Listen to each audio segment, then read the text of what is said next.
they don't want to go to the relegation tournament. Yeah, the way the schedule works out, not everyone is playing games at the exact same rate, so that's why Dragonsteel has finished 6 of their series, of their 9 total. They only have 3 more ahead of them in the coming weeks. FlyQuest has only played 4 of them, so they're actually at the bottom, and we're going to be starting off with them today, so we'll see how they look after their kind of first half. But I'm happy you kind of teased it there, Beat.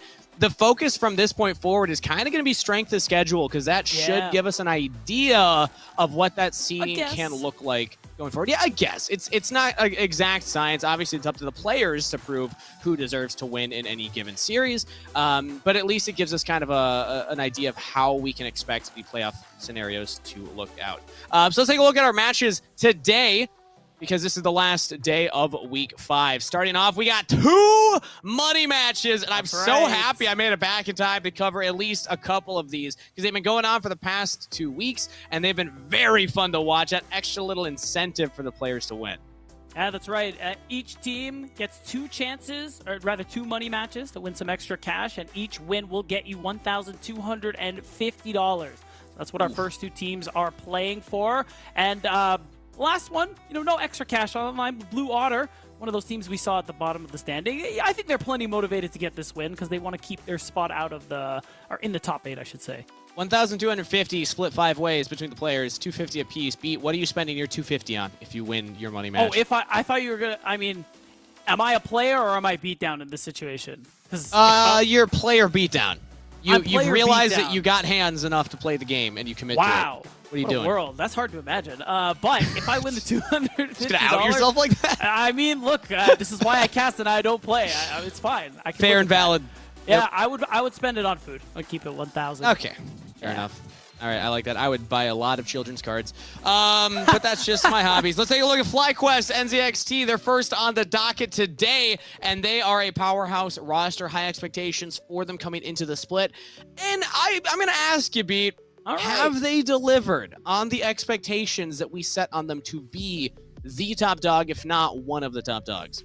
I mean, to the first half of that question, no, because the top dogs are currently Dragonsteel, who have beaten every top team we have in the league. But FlyQuest are still in that top 2 conversation, if you ask me. This is still a roster that is almost guaranteed to make it to Sao Paulo later on in the fall, being top 2 in playoffs, and that's really where the expectations are for this team. Yeah, integrating Bradley may take a little extra time. The loss of Quad is a big deal, but Bradley has been playing well and is a good enough player so that I believe this team will still be in the finals. Yeah, Bradley's a big change on this roster, so eyes have been on him so far this split, and he's going to be going up against a reigning champion in the NACL here as we take a look at Disguised with their kind of rebuild roster coming into the year as well. Now, eyes have also been on Young from, I say reigning, but that was from last year. He was not able to make it happen in this past spring. So no longer defending, but has picked up one of those titles along with a roster around him. So thoughts on DSG coming into this match and their strength of schedule going forward, which is not looking the easiest out of the teams remaining. I think this team has definitely had some, I don't know if I want to say growing pains. Besides Yukino, there's a good amount of experience in competitive play here across the roster, but it's been really up and down. This kind of reminds me of the first time we saw them in NACL last summer. Remember Kagas, where we had best of 2s? They would go 1-to-1 with basically everybody. They have good moments. They have, some oofta moments, as I know you would call it. Oofta. And I think hopes are too high against a team like FlyQuest Challengers, but, they could surprise us. Yeah, so FlyQuest Challengers is a tough one. They also have Dragonsteel ahead of them in 2 weeks. And then they also have Supernova and Blue Otter. So it's teams at the top and teams towards the bottom that DSG has on their schedule. Still, expectations are that they can make that playoff run. But if they can pick up a series win against either FlySeat or Dragonsteel, that feels fantastic because they might be able to sneak higher up in that seeding order. And it is, of course, fearless draft best of 3s for the regular season. True. So you can always pull off a lot of crazy picks here. I haven't actually checked. Do we have an update on how many unique champions have been locked in so far with fearless best of 3s? I think you're the only one who's been checking that. I care about that. Yeah, I don't do. think and, else. I'm gonna go find that information. I was gonna say you can go ahead and do that again because we've definitely been seeing a lot of unique picks. Philip played Lee Sin top, which was very interesting on Friday in their match against FlyQuest Challengers. That was actually a really exciting series as well. We've been seeing a lot of exciting stuff. What else did we saw? Lissandra support.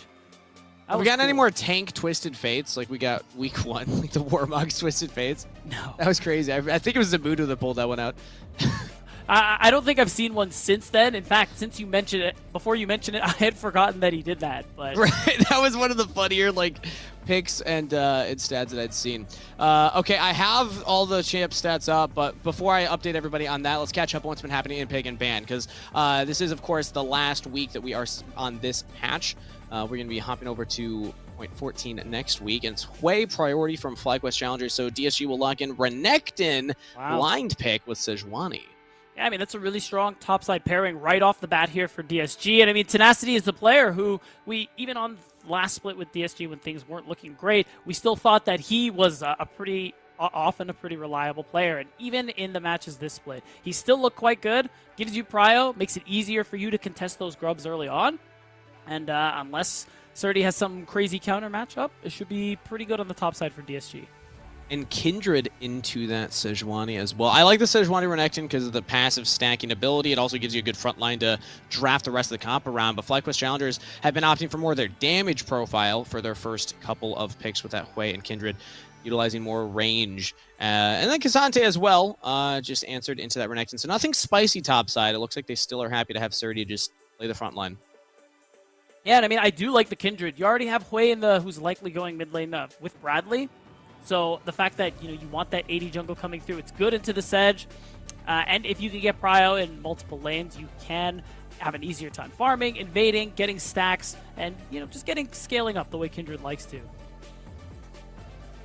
And speaking of scaling, we also have the Azir locked in. So it doesn't really feel like either team is super favored early game or late. I mean, you see a Renekton, you'll typically think it'll fall off, but it also is a good enough bridge that it can get your scaling champions into a comfortable position if we tried to pick Tomo something to also scale with in the bot side. I haven't seen things like Jinx pop up, so maybe we go towards that. But either way, we're taking away some of the defensive options like the Braum, Leona. Wouldn't be surprised to maybe see like a Nautilus banned out. A lot of support focus in this second round of bans.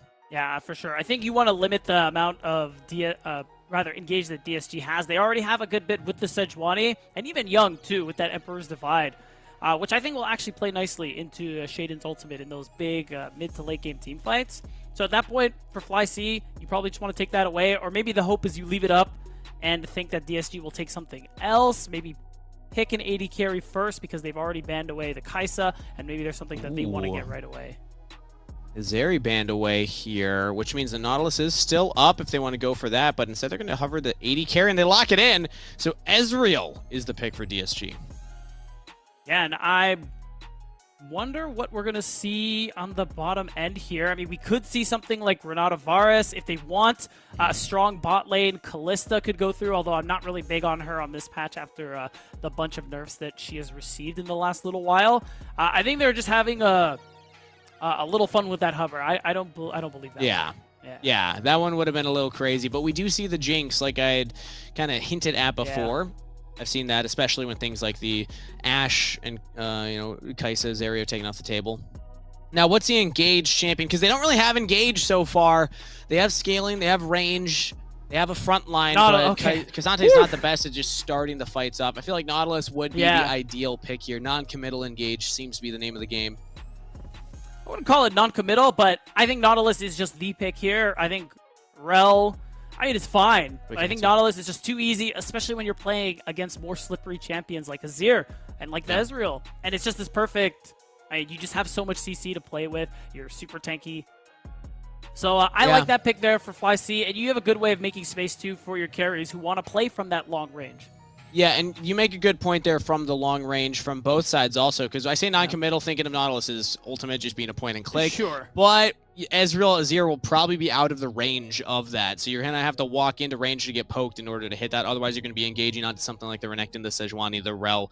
So I think that's a good point there, that you will probably still have to throw your body into the enemy team to get things started off here, which is scary for a Nautilus to do. Support Nautilus, after that Aftershock is gone, you are very, very squishy. So I think Chime's going to have his work cut out for him. But if any support in the league I would put pressure on to be that playmaker, I'm putting it on Chime. I feel like he's one of those guys we talk about as at that level to make that jump back into the LCS. And it's games like this, performances like this, where he's going to be trying to stack that resume and prove that to everybody watching at home. Yeah, and I mean, just looking at the comps overall, Kangas, FlyQuest, they have a lot of scaling. Mid to late game, once we get post 20 minutes, they are looking wonderful if they're on pace, even if they are a little bit behind. So I think DSG, they have a lot of early game tools. I mean, especially this Renekton, Sejuani, really strong top side to play for. If they stack grubs, if they get a big lead there is actually a pretty good way for them to snowball this one to a win. Even if they do start to fall behind, you still have tools to win out these team fights. You're looking at Jinx, Hui as two of the big carries on this team. I know Kindred also counts here. They have a lot of ways to deal with this. You have the Azir Shuffle. You have the Rel Engage. You have the Sejuani Ultimate. There are a lot of tools to get on top of the carries of FlyQuest. So I think Surdy and Chime definitely have their work cut out for them in terms of making space, trying to soak up damage, trying to soak up some of these big crowd control spells, just to ensure that Bradley and Sajid could have a good game. And if there's any criticism that we could put towards FlyQuest's top laner so far this split, I mean, everyone should know Surdy's name by this point. Solo queue menace, crazy high win rates, you know, all the accolades that he's been rightfully earning and deserves all the praise he's been getting. But if there is any criticism that I had seen earlier on in the split, it was still maybe some of that solo queue mentality in the NACL games, where he's playing more for the side lane, not necessarily linking up with the team at optimal times where it really feels like, okay, he's creating the space or finding the big flanks that they need to win the fights. I think in this kind of composition, we're going to need to see that version of Surdy. Say, okay, you're on the Cassante. Your job is not to be the carry in a side lane here. Make space for the carries on your team to excel. So I think it'll be fun to see that version of Surdy and see if he's able to step up to the plate. Yeah, I have plenty of confidence that Surdy will be able to do that. We've definitely seen him do so in the past, and I think that, you know, the whole solo queue mentality, I think he can get over that, even though he did, I think, reach the highest LP a Western player has ever gotten to, which is a pretty insane achievement. I'll give him that. I haven't talked with him about it a few weeks back when I had the chance to interview him after one of the games. And from his perspective, he was saying he didn't feel it was that big of an impact. So this is just my outside eyes looking in. Of course. He was still confident in his ability to step up and play with the team. But I think it's cool that these types of compositions lean towards that as well. But let's bring the conversation to the other side now for DSG. Staying in the top lane, why not? Tenacity, another player who's been around the LCS level and is trying to make that push, trying to make that point that he can get back there on the Renekton. What do we think about the Renekton's job in this composition, in this game? I mean, it's get prio early game. It's set up dives if you have the angle to do so, and it is just get as big of a lead as possible. Because again, I'm thinking you're going to get a lot of grub control because you have such a strong laner in Tenacity playing the Renekton. I think you want to get leads through that lane. I'm looking Ezreal Rel. I'm looking bot side. You know, it's not as impactful. You want to chill. You want to scale a little bit. You only fight if your jungler's there and you have a 3 versus 2. So it's really about the top side here for DSG. And I do like that opportunity to give Tenacity a chance to kind of be the guy. Because when he went to LCS there for 100 Thieves, I kind of felt bad because he was on perma-tank duty. Yep. Yeah. Those Ornn clips that we got, man. The Scion and, it was rough. Yeah. It was rough. But now on the carry, something that he kind of made a reputation for himself at here at the tier 2 level. And you talked about that Ezreal Rel bot lane. Whenever I see Ezreal, I immediately think, how effective is the support's roam capabilities? Just because Ezreal's so efficient at staying in a lane on his own, staying alive. Maybe it's scary with the Nautilus diving you with a Jinx and Kindred combination of damage on top of it, but we'll cross that bridge when we come to it. For now, I'm thinking, what's Poom's mission going to be here? You talked about that grub control, and I got to echo that. I imagine DSG is going to have a lot of focus on not only the first 3 grubs, but even the second rotation of grubs, because their composition, while not necessarily being the best at like controlling these 1-3-1 type split push scenarios, you have the Renekton who's going to be strong in the side lane, and you also have the ability to siege. So taking turrets after the grubs could be the name of the game for DSG's composition. Yeah, 100%. And I think that gold that you get in that early game is going to be really important, because even though you do have some scaling on your end, and you do have pretty decent ways to interact with FlyQuest comp. FlyQuest comp is still really dangerous when we get to that late game. You have so much range, you have so much damage, you have the get out of jail free card as well with the Kindred ultimate there, the Lamb's Respite. So I think Young in particular is who I'm looking at to kind of use that interaction with the Kindred ultimate, because, you know, there are definitely room for a lot of big plays where it looks like Shaden saves the day and they get swooped up. Yep. Well, we're waiting to get into game number 1 here, everybody. We had a slight technical delay, so while we're sorting that out, we're actually going to take a look at a reason to be excited for this weekend, because a reminder, it is money matches. This is one of them. So let's take a look and then be back for game number 1. Money Match Week 1 is done. That's right, Week 1. We got another one coming. With the final week of Money Matches here, it's time to talk trash before we make heads bash in our Money Match face-off. We got 5 matches on the card, including a slugfest between 2 Titans. The first collegiate team and current Kings of Summer, undefeated in series, Dragon Steel. And the powerhouse of developmental, finishing 3rd in spring, running it back with eyes set to reclaim the crown, Team Liquid Honda Challengers. Both teams want to run this league. Both teams are hungry for glory. Let's check in to see how ready our players are. I think Maryville can't win without MVP Niles and the addition of Zamudo. Sorry, Zamudo. I mean, I don't know if you should be talking, Keely. I mean, you guys are just known to be chokers on stage. The only way they win is with their ping advantage, and with the money match on the line, it's too much pressure for Zamudo to handle. You know, I'm sorry, Keel, but you actually don't even stand a chance now that I'm playing Renekton. Hey, but that's the old guard. How about some new blood? They've been fighting on socials all week, so let's take it to the Rift, boys. This team has scratched and clawed games off of our top teams, Blue Otter. Their opponent, a team that took an upset win off a top 3 squad, and say it's not an upset. They deserve to be higher. They are Supernova. We got word that things are looking fierce between the players. Let's check it and see how things are going. I don't even know the players, honestly. That was mean enough. Your team has so much money, but they have 0 skill. You have 0 social media presence, 0 branding, 0 marketing. You're just wasting your money for fun. It's ridiculous. They have like less followers than like people that randomly post on Twitter, like 500 followers. Their posts don't even pop out on my so I don't know. It's just weird. It's just weird to me. You're washed up, you're old and unmotivated. I think it's time to move on to a new chapter in life.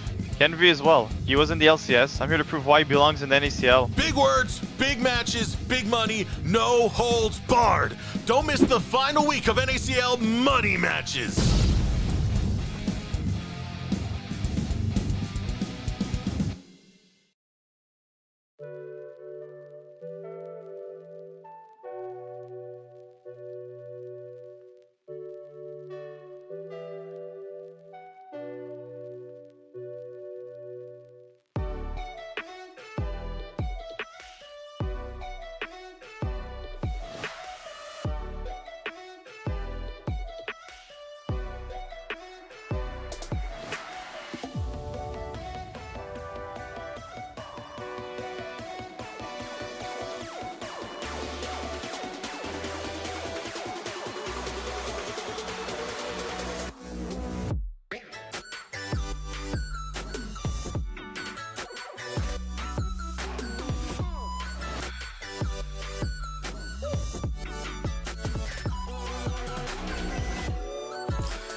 Hello and welcome back, everybody. We are sorting out the technical delay. It was actually a mouse issue on the side of player Tenacity. So good thing it's a money match. If he's able to win this one, he can just buy a new mouse, because otherwise I might have to ship him one of my extra ones. I got a couple spares. So Milan, hit me up if you need any. Oh, okay? hold on. Oh, it's on me. It's on me. It's Put that full. on the camera. Put that mouse on the camera. I can't show. There's a logo on this side the for the logo, children's but I wanna card see game the that I was design. talking about earlier.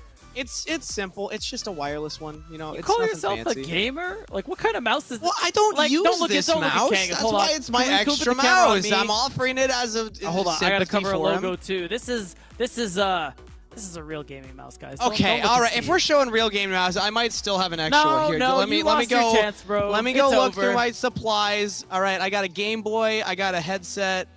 Okay, I might not actually have a mouse. Suspiciously not a mouse. I might not have a mouse. I have a Bluetooth mouse. Does that count? Wasn't that what you It's just really showed bad. us? Huh? Isn't that basically No, what you just well, showed no. us? This one's got a USB plug. Where's the Bluetooth? Now That we're doesn't doing like mean they're show and not tell. Bluetooth. Where are my toys? Where are my toys at? Show and Out of tell. context. Can I All have right, you know something? what? We're just going to get back to the topic at hand. League of Legends money matches are about to happen. Hopefully true. we sort out the issues with Tenacity's match or mouse soon. you But it go. allows us to kind of refocus on the match ahead of us here. It's a big one for DSG, and the reason for that is because they would like to try and climb as high as they can in the standings in the last couple of weeks here, or I guess the second half, if we want to frame it that way, instead of the NACL summer split, because we're at that halfway point, right, Pete? Just over. Technically, the halfway point, if you want to be weird, is like in the middle of yesterday because it's 9 weeks, 4.5. But the point is, yes, everyone, even teams at the top, they want to climb as high as they can to get that preferential seeding going into playoffs, to get an easier first round match on paper. Who doesn't want that? I'll tell you who. Yeah. Literally nobody. And then I think that conversation will be even more important later on when we cover our teams who are on the lower end of the standings. A little hint for the future there, so you should stick around. Maybe another match coming up later today with also I'm looking at money my crystal on the ball. line. Ooh. 2 of our bottom Pete, there's no seeded ball there. teams. It's you can't see it because you're not capable. That's the thing. Can we get a one box on Beat again? Just No, to, it's too late. I Again, put can the you ball do the away. thing? No, we need to make a no. GIF out of this. This is for the people, Beat. All right. This is for the If it's people. for the people, let's do it. Yeah, Okay, just yep, looking at there the we go. crystal ball, focusing intently, looking Okay. into the future. Now, I'm seeing- look up to your left quizzically, like you're surprised what you saw. Oh, I see Kangas is bald. oh, wait, we can just put my head in there. Wait. Wait, that's so good. That's actually really good. Okay. Can we like do the thing where we transpose me over Beat? Okay, all right. We're just filling time is here, that gonna folks. work? Yeah. This is called filling airtime How while does we this- wait for the games to start. Is that even I don't a know. thing? We used to be able to do it. I don't know if we can do it anymore. All right, whatever. We're just gonna get out of that situation. Oh yes. First match, guys. Any second now. First match. It's been a while since I've been backbeat. I know. You had to Of rip course, a this is little my bit first to make game. up. Yeah, It's okay. yeah. It only took me half of a show to already break everything, but we're into it. FlyQuest Challengers NZXT versus DSG. Let us know in chat who you think is going to take this one. Fly C for FlyQuest and DSG for Disguised. All right, now that we're in the game, I'm kind of afraid to talk about it in fear that we suddenly pause again. Like what if? So should what we if, just keep talking about crystal balls and will that and bald somehow heads make and the stuff? game? Will that help the game stay? Maybe. It'll definitely lose us viewers. So I don't know if that's the result that we want. No. Now that you mention it, it's not. So I guess we'll Yeah. talk about the game. All right. But I guess we'll do our jobs. Yeah, So I to guess. refocus, in case people are joining us now and didn't catch us at the end of Pick and Ban, expectations for the compositions. I want to take some time in the early game here to rehear your thoughts on them, Beat, because you mentioned scaling being, more partial, I'd say, to the side of FlyQuest Challengers. Do you yeah. still think that now after having a little more time to process? I do. After looking into my crystal ball, my opinion really hasn't changed in that regard. And on DSG's side, again, they still have ways to interact with FlyQuest's composition. I think that's the most important thing to note, even if we get to that late game and DSG don't have a profound lead. But the lead they're looking for, it's going to come from that top side. Right now, it's pathing away from it, but Tenacity should be able to pretty naturally get a lead for himself top side, and that should allow DSG and Yukino to grub stack. You know what? That's the flex ignite. That's to send a message to them. Yeah, Ignite yeah, right yeah. there from Boom. Yeah, low chance Chime was ever going to go down there, but that is a summoner advantage as they start chugging their potions. I wonder if... Okay, they're going to use the rockets to try and hit level 2, not too far behind, but DSG should have control of the wave to go for it. Yeah, I think Chime and Sajed have to back off. Which is fine.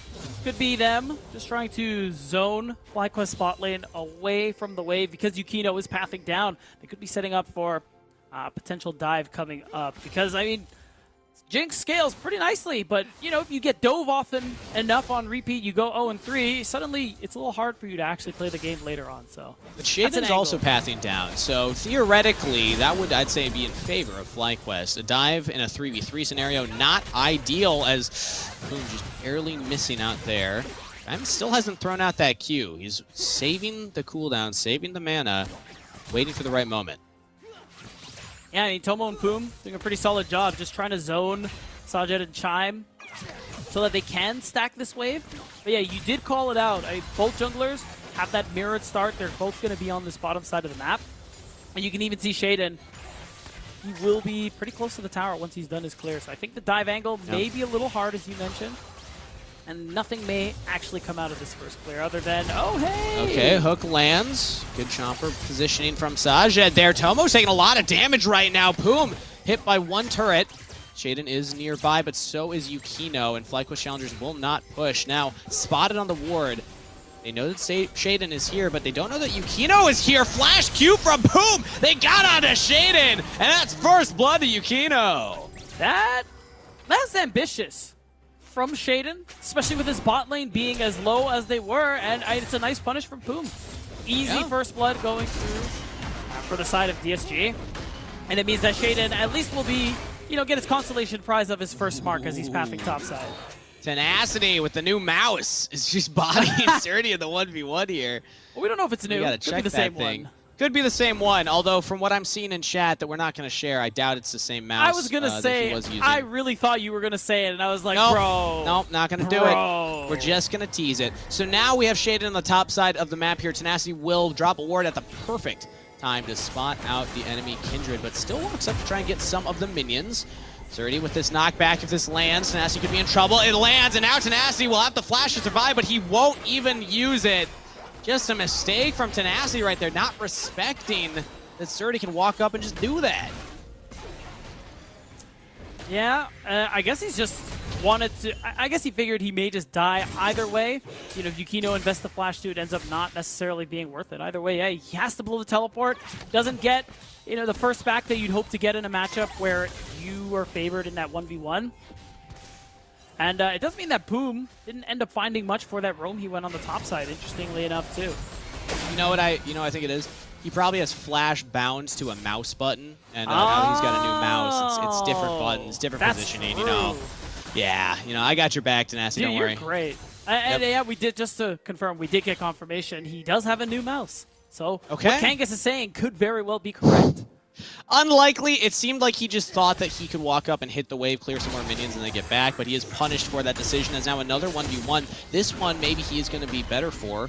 Although Bramblevest completed from Surdy really makes the 1v1 tough now for the Renekton, because you're going to be applied the grievous wounds, you're not going to be healing up as much, and also just the bulk armor feels really good. Yeah, but that plus the cloth armor means I think Surdy's lane, he's probably pretty comfortable now. You might go down a little bit in CS, but you won't get that overwhelming lead you sometimes see, especially with that Renekton Sejuani topside. So you can see Yukino again, a lot of focus on this bottom side here. His bot lane has had push pretty much most of the time, and it seems like Drake stacking is the angle they want to go for, and that's fine. You are comp where you may have some issues dealing with the scaling of FlyQuest challengers. I think Drake stacking is a perfect way to counteract that.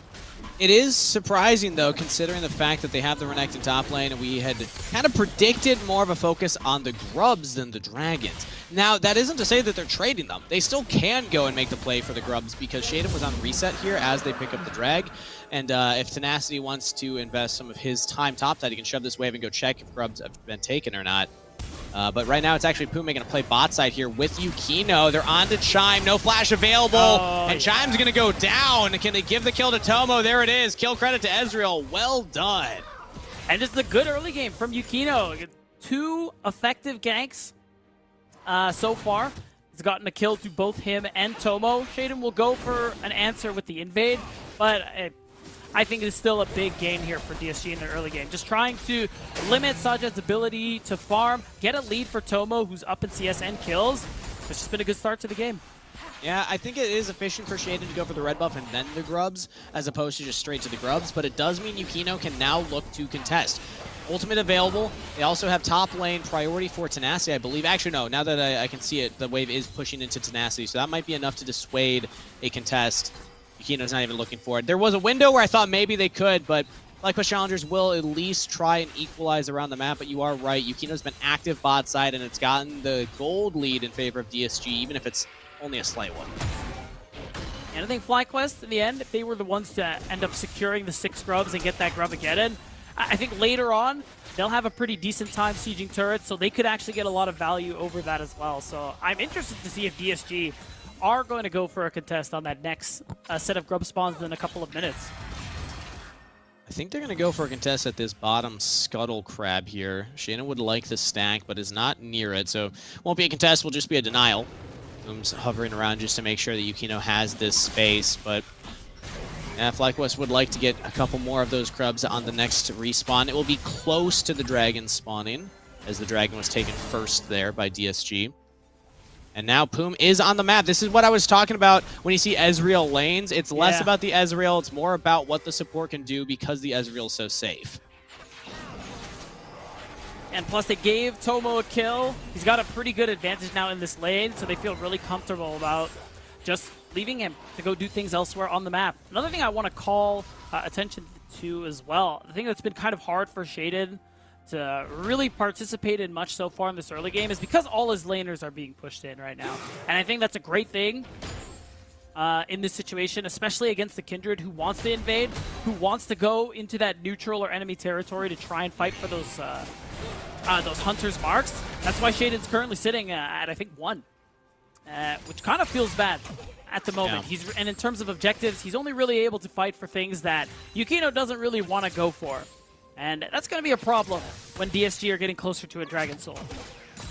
Looking for a play bot side potentially. Maybe more of a hover because the wave's shoving in if they expect Yukino to be here. Ooh, hook lands there onto Poom. Has flash available, so should be fine. Will actually just use the crash down, but they still haven't seen Shaden. They do not know for certain if there is a Kindred in this lane, but with the safety of their turret, I doubt FlyQuest will go for a dive. I think they have all sums. It's just a bad idea. It's the cover, as you pointed out, Kangas. So there really isn't much else to it there. We're getting closer to that second grub spawn, which is what I'm most interested in right now. See if whether or not FlyQuest are going to be able to get that grub again. And with that dragon up in a minute 30, DSG probably going to heavily focus on that one, as they've been focusing a lot of their attention on bot side, just to keep stacking towards the soul. Boom has level 6 now as well, so the engage potential from DSG to look for the dragon fights is incredible. There's a lot of squishy members on the side of FlyQuest, unless Surdy's willing to teleport or just do the rare 10-minute walk down or 11-minute walk down to fight at the dragon. It's unlikely FlyQuest will have that front line, but speaking of, Tenacity getting engaged here by Shaden. A lot of damage from the Kindred, but no hard engage. Wow. Poking him under turret, he is able to get away. They had Shime and Surdy there. Maybe they could have looked for more if Shaden had been a little more patient, but because that ward dropping down, he was kind of forced his hand. As Poom will now hover. Potential dive. Chime and Shaden are here, but so is Yukino. Chime's now really far forward. Gonna wish he had not gone for that Q, as Poom finds the engage. Surdy tries to make the hero play, and Lamb's fight will buy so much time. Pulls out Tenacity from the ult. Tenacity gets back in there. Yukino claims Shaden. Tenacity gets Surdy, and DSG just completely punish FlyQuest for their aggressive look topside. Chime will buy a little more time, but will eventually fall here to Yukino. Great read from DSG's jungle and support. 100%. Big shout out to Yukino and Poom for just being totally on the ball so far in this early game, and I like this too. Delaying Chime's death with the dragon coming up really soon. There was already a low chance of FlyQuest getting adequate vision on the bottom side. That chance has just been reduced to 0. So now DSG, they're up to a 2K gold lead off of, again, a great read from the jungle support of this team. Curious why Young's health was so low. Maybe he and Bradley scrapped a little bit there in the mid lane. Bradley will Young teleport doesn't have back ult, in. So neither Yeah, I imagine that they did some kind of 1v1 right there, but now back onto the map. Teleport will come in from Young. They won't have mid priority immediately, but Shaden's not looking for the Dragon. Shaden's looking for the Grubs instead. It is going to be another trade, which means Grubageddon for FlyQuest Challengers. I'm actually surprised to see Yukino go for this, but I guess with the top and mid pushed in, it's tough. No, I think this is the right call there for DSG. If you get a big lead, it'll be a little harder for FlyQuest to interact with turrets and structures. Maybe Surdy can get some damage done with it inside lane, but right now, just heavily focusing this bottom side and Drake stacking is too important for Disguise. So I think this play is fine. We're going to find out what soul they've rolled and see if it's something they can really look forward to. Ooh, pretty good one. That's a pretty good one. I mean, we can argue that's the best one. It's just good no matter what. Gonna come up in a 10-minute time. They could, if they continue stacking on spawn, pick up a very juicy neutral objective. Yeah. Speaking of neutral objective, Shaden's going for invades in the top side after the Grubs. All 6 Grubs picked up, takes the red buff, takes the Krugs, and is even gonna look at the Raptors here. Yukino's hovering bot side and does not have as many camps to clear in this exact moment. Might look for a play mid instead. Yeah, with the pressure they have bot side, I think Shaden's partially working on the assumption that Yukino was already taking his camps away, and it's looking like it is just going to end up being a partial trade. Shaden will probably get more out of this, which feels good because you are the Kindred. You do a lot more with that gold. Looking at Yukino. Now the play mid. Oh, a little late from Young there on the shuffle. Bradley's able to flash away. Yukino almost falls. Oh, that was... I feel like there should have been amount of time. Ooh, Mega Death Rocket goes just wide to Yukino. Beautifully set up from the Sejuani, but Zir Shuffle just not quite in time. Yeah, and this is what I mean too, where Shaden, it's hard for him right now to have that impact compared to the Sejuani, just because there aren't very many plays available to him. For Yukino, he can just send whatever play he wants. And that was a great find onto Bradley, and even though he doesn't die, he used his flash. You're playing away. You're one of the you're low mobility.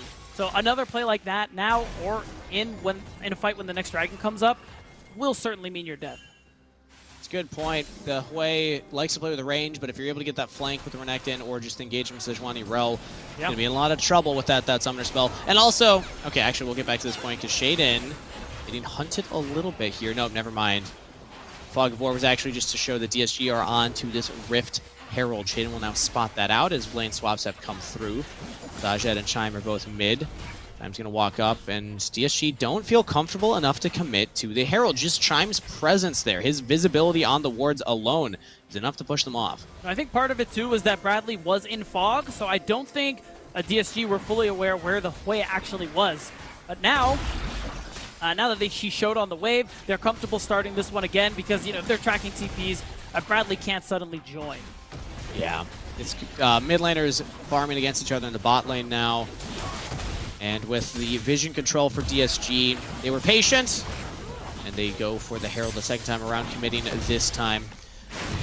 Okay, so a lot of trades so far for the objectives. We've seen Dragons for the Grubs. Now we've seen the Rift Herald finally picked up here as kind of an advantage for one of the teams.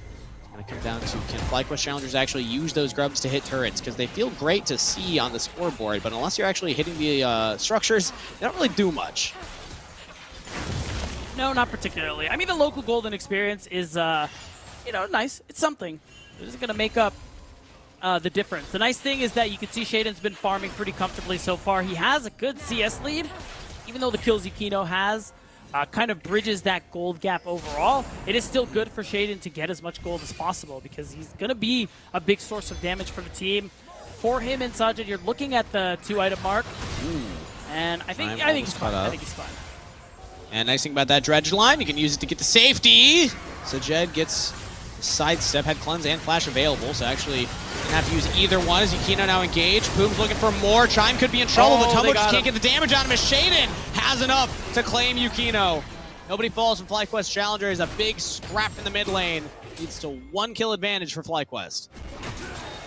Yeah, and not a single person, or not a single damage dealer for FlyQuest goes down, gets in trouble. Oh, hold on, we gotta fight. Ooh, all out from Surdy, but the dominance from Tenacity. I think that the Renekton might still win this one. No, he doesn't! Surdy! Flashing forward, forces flash from Tenacity. The Gasante winning the 1v1 against the Renekton as another Mega Death Rocket just whizzes past his ear. That was a close one. Very spooky. But nothing ends up really coming from it. It is just flash for flash, and then everybody goes back to base. My eyes are set on this next Drake, though. Oh, This we're is that playing whole onto point. Bradley. Yeah, DSG really want this. If they can get the kill on Bradley, this would be huge. This time, Young commits. Splash plus the ultimate will claim Bradley. There's no defense from Surdy, but now Surdy could be in some trouble here. Tanky Cassante doesn't have the ultimate, doesn't have the flash, but is still fine enough. Yukino cannot lock down the Cassante in time, so it's going to be a kill and a turret to DSG. Not only that, their sole point, barring an incredible steal from Shaden, DSG are going to be able to get their third Drake in a row. It is going to be a really early soul, which has just been, it's just a great game we've been seeing so far from DSG, Kangas. We talk about them being a team more on the middle of the pack, but right now they're taking it to one of the best teams we have in the league here in Game 1. And that is to say, as Dragons Up, FlyQuest have been dropping a couple of their games in their series. They're hoping to correct that here. They're approaching for the Dragon. Surdy has a big flank. Nice engage comes in from Chime, locking down Tomo, but there's not enough follow-up. And there's Tenacity trying to frontline, feared away. Tomo's got a really good position here. Lamster Spite will keep everybody alive as Surdy is chasing Young away. Lamster Spite's down. Who's going to win it? Tenacity trades his life. No, he's still in there. Tenacity's still up. Tomo's still up. A tight fight there in the river. But FlyQuest's AD carry barely lives through it. Sajed and Shaden, the damage dealers, stand, and that will be enough for FlyQuest to stop the Dragon and claim it for themselves. And this is FlyQuest's way back into the game. You halt the stacking, you take the lead for the first time, and we're going to see that replay again. I think the big thing here is just that with no shuffle being down, Shaden's ult becomes so clutch. Yeah. And you can see it too. The fact is, Sajed very safe in this team fight. Shaden very safe in this team fight. They just keep pumping out damage the entire time. Well, look at Tomo. He's low health. He's afraid to walk in, and he just isn't able to do as much. Yeah, Chime did a really good job there. First off, finding the engagement onto Tomo. Tenacity jumped in, which looked great. Oh, nice splash from Sajed there. Missed that at the end. But then Chime also just body blocking Tenacity. The Renekton, after blowing all the cooldowns, couldn't hit anybody but the Nautilus, as the range damage dealers were able to kite away. And Tomo was so low from the beginning of the fight, it was very hard for Ezreal to play that one out. So FlyQuest Challengers, right as we were saying it, they had their backs against the wall. Felt like they had to fight for a Dragon, or at least find some way to get back in this game. They chose their fight, they found it, and they are rewarded. Now, kills going on to some key carries. Shaden picking up 1, 2 kills onto Sajed now. Yeah. And how many stacks is that? It's 5 stacks, so Shaden's already hit the first break point there, 2 away from the second. That one has definitely got to feel really good there for the Kindred. You can see the CS lead that Shaden has is just continuing to grow, while DSG have been trying to make moves in the early game. For the most part, he was quietly farming until these last couple of fights came through. So it has gotten him to that 2-item mark. He has become very strong. Now we're watching in the mid lane as DSG. Boom. And there's he knows how to Herald. drive. Is it going to be enough to actually get the turret? It's close, the Grubs. What are we looking at? Wait, what's that health? Yeah, 24. can we click on that? 24. Our Kai, our observer, says 24 health on the mid lane turret. That is crazy. As Bradley caught out of position up in the top side there. Thought he had the safety of the turret, but not enough safety. No, and that's tough too. There was no Lamb's Respite to save him, so I'm not really sure what he was flashing for. And to top it all off, he's not going to have that for a couple of minutes. He's vulnerable once again. DSG are definitely going to look to punish that. Bottom turret will fall. Mid turret's about to. Shaden actually flashing forward onto Young, who uses the Emperor's Divide. Shine will prevent Yukino from making any kind of play here in the mid lane too. Oh! He just can't. One day, No, Sajed, one day. Don't worry. Yeah, unfortunately not yet. He's hasn't been able to get executes with the ultimate yet. But right now, DSG, they did pick up a nice bit of gold. Mid tier 1, bot tier 1 out of the picture. And it will make it a little easier for them to set up for this next Drake. Drake Soul. That Hextech Soul is still a very powerful option here for DSG, even if the stacking was delayed a little bit. So I imagine that's what their focus is going to be, especially with 2 minutes until that next Dragon. I will say it's scary, though. The later this game goes, we talked about FlyQuest Challengers scaling composition, Kindred getting more and more marks, Hui and Jinx, hitting that 3 items, feel like they are just oppressive at that point. As Surdy will push Tenacity out in the side lane. No turret there for Tenacity, so how much trouble is he in? I mean, the annoying thing about the Kazante is it's kind of hard to, like, run away, but Slice and Dice is a great ability for getting out of situations like that. It certainly is, but Surdy, he's really putting the hurt on Tenacity. Now he's stacked a lot of armor. Tenacity didn't get that lead he was hoping for. And, unfortunately, you don't have that sign lane pressure that you were hoping for. So now you can see DSG, a lot of vision focus on the top side, and I think rightly so. You're against the double marksman comp. Baron kind of just gets dissolved like water. So you need to be really careful, especially when setting up for this next Drake, to ensure that it's not traded. Soul for Baron, kind of nice. You know, it's fair enough. Soul points for Baron, we hate that, Steve. We hate that. And we saw DSG on the Baron for a moment there. I think part of why they went for that play, actually, we'll get back to that. Chime could be in trouble here. Has to flash over the wall to survive, as the True Shot Barrage will land as well. But I imagine DSG started the Baron because of the fact that Surdy was going so aggressive on Tenacity. They might have expected Shaden to be on the bottom half of the map, but it was just Surdy being Surdy, just trying to find the play himself. So no Baron play for DSG. They do get flashed out of Chime, though, so we'll have to keep our eyes on that cooldown. Not only does that mean that there's a potential to pick the Nautilus again in the future, but also a limits the engage potential of FlyQuest challengers as this dragon spawning in 15 seconds. A little bit. There is no crazy Flash Q ult. However, there is Hex Flash Q. Oh, and he still gets on Young. Emperor's Divide and shuffles away, but marks the cooldowns. Yeah, Depth Charge is used, but Emperor's Divide will not be available for this dragon fight now. I think that's a worthwhile trade in terms of ultimates. Because again, I think the shuffle so valuable against Shaden's ultimate. So that not being there, I do like FlyQuest's chances as long as Surdy doesn't die. Okay, great. Shadow teleport, or Shallow teleport from Bradley right there. So he's going to try and front the back with the rest of his team. Surdy's also going for a back and has teleport available. Doesn't have any flanking wards, so it'll have to just be one into the pit. That's going to cause some chaos for DSG, though. They're committed to the Dragon for right now, but if he can all-out Yukino, get him out of there. No, the Dragon is claimed. FlyQuest challengers did not seem like they knew exactly how they wanted to approach there. Kazante ulting Sejuani away so that Shaden can just smite the Dragon. Felt like the play, but not everyone commits. Maybe they could get the turret instead. I think they will. Let Grubba get in. They're really going to do some work there for FlyQuest challengers. At least they're going to be able to get something for that.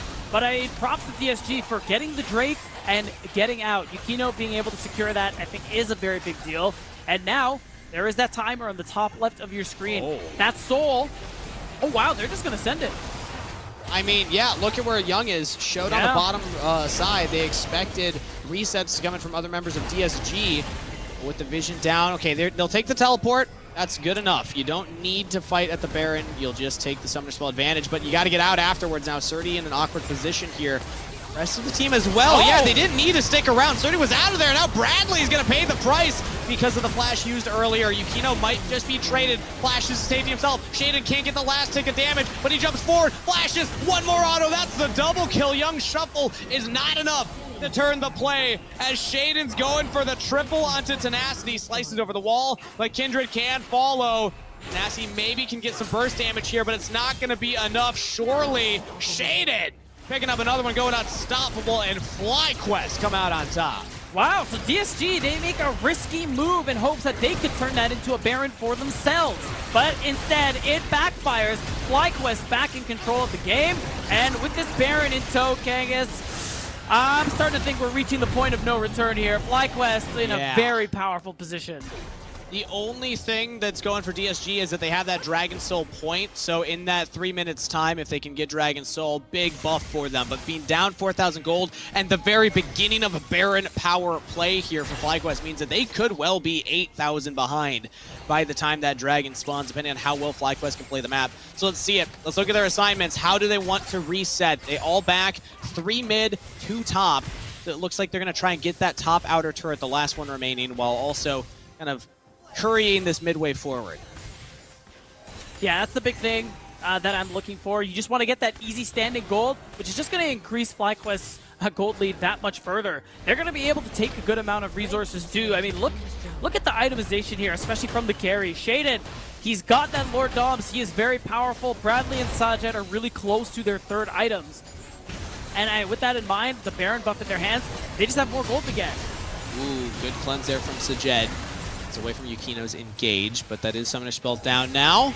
Maybe they can find another one because Poom has not shown yet. But unlikely, as FlyQuest will continue the siege. They got the outer turret top. They walk the Baron wave forward. It's doing a lot of damage here to this tier 2 turret. Yep. But they don't have the waves perfectly timed, and Tenacity is actually trying to trade a turret bot side. So DSG seems like they're just going to give up the tier 2s, try and defend at the inhibs. You lose them no matter what, so I think that's a fine trade there for Tenacity. And it's tough, too. Yukino doesn't have his ult. Ooh, big damage, big engage under the turret, but the turret falls, so no defense left for DSG. They lose their support. Young takes a huge chunk of damage right there. And FlyQuest challengers, they're not interested in that Dragon Soul fight. They want to end this right here, right now. They got the mid wave. They have a Baron powered cannon minion. And they're taking out the first Nexus turret, plus the grubs means that they can walk up and hit the next one. Young will try and save some space here with the Azir passive as a flank attempt from Tenacity, but he's spotted by Chime right now. DSG are in full survival mode, and they're gonna lose their top laner. Tenacity just gets engaged on. He was trying to buy space, he's done that, but is it gonna be enough? Yukino's under the turret, so is Poom, but Yukino's pulled away with the all-out from Surdy, and Sajet is just free-firing. Now Young finally gets onto the carries! A hero play, but Tomo's gotta clutch it. Can't quite find it. Double kill to Shaden. FlyQuest challengers with a bit of a comeback victory will take down DSG in game 1. Winners of Spring Kangas meets Grace under pressure. They make the comeback, and they're going to take the lead here in this series. They're looking for that 4th win, and they don't want to waste any time. I mean, what a bounce back from that Dragon fight. They were behind a couple thousand gold, and then from that point forward, they just crushed DSG every time their compositions faced each other. Maybe part of that scaling, like you talked about, Shaden hitting that 2-item spike. Once Kindred hit that, it was really hard for DSG to do anything. Yeah, but the fight I really want to focus on is the one we have queued up actually at the Baron. I think this was the big turning point here and where FlyQuest immediately got control of the game. DSG, they forced FlyQuest off the Baron. That's great. It may have cost them a teleport, but that's the best you could hope for in this situation. But they get desperate. This play, the only thing I can think of is desperate, because this is the most dysfunctional fight we saw this game. DSG are not together. They are not laying their spells correctly, and even then it looked kind of good. So if this was a straight up 5v5, if they had a better angle, it would have worked. Maybe they're feeling the pressure of FlyQuest scaling. Maybe they thought the angle was better than it actually was, because it wasn't great. Either way, I think this is where DSG truly lost the game. In that moment, it felt all right for DSG, but you're right that the damage didn't follow up the engage. Poom gets onto Bradley, who actually did have flash in that moment.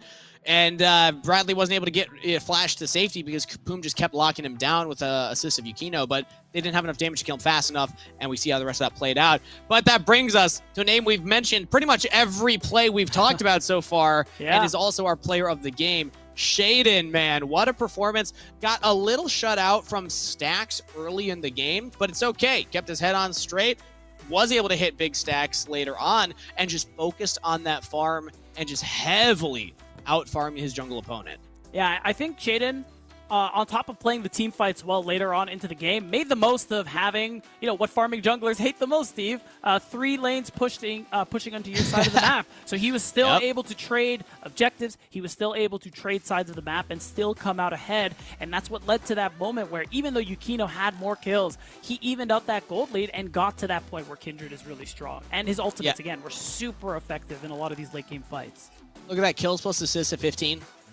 The game was like 30 minutes long, and he participated in 12 of them. So that means he got 11 out of those 12 kill participations in the second half of the game. That's what Kindred can do. That's what Shaden did do. So shout-outs to Shaden there, well-earned player of the game for game number 1. But that does it for game number 1. We still have a series in front of us, and it is a fearless draft, so we will not see Kindred again today, or at least for this match. With that said, we're going to send it to a short break before we're back for game number 2. See you there.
Hello and welcome back, everybody, as we are preparing for Game 2 of our first series of the day. FlyQuest challengers were able to make the comeback happen, deny the dragon stacking, and close out a pretty clean game from the position once they got to their comfort level with their composition of the items that they needed. And that leads us with the question, can they 2-0 an opponent? Because they have been struggling to do that a lot. They've been dropping a couple of games along their way towards the top of the leaderboard. They sure have, and, well, only they can answer that question. But before we get into pick ban, we got to take a look at the breakdown from that last game. And of course, Shaden, very quietly farming it up, not only got half of his kill, or all of his kill participation essentially in the back half of the game, he also got all that damage because he really wasn't doing much before that part. So shout out to him. Shout outs to the Kindred, top of the damage charts. Sajed as well, playing the game incredibly well. Bradley was dying a lot, but also Hui does just do crazy damage regardless. And oftentimes, it doesn't hurt to have that player who's like the, hey, look at me guy, that everyone just clicks their buttons to try and kill. It's fine. You had enough damage still. And I want to say, too, if we look at the goal difference over time, that was a bit of a sad story. I won't lie. That is an aggressive gold lead right there at the end. Yeah. That is, the Baron was the first jump, and then it was just the slaughter of the base for the rest of the climb. They quickly pushed, and I'm always happy to see that. It wasn't even a full 30-minute game, 28-19 with one Baron take. I'm just going to say this is a challenge. If there's any other players out there, especially coaches out there, in the developmental leagues, I love to see teams try and end games. I think one of the worst things you can do as a player trying to develop and prove that you can jump to the next level is to be hesitant in game-ending scenarios. This was not hesitation from FlyQuest challengers, from FlyQuest NZXT. They got their Baron and they immediately started pressuring, looking for the engages, looking for the way to win the game. And I think at this level of play especially, you need to learn how to do that.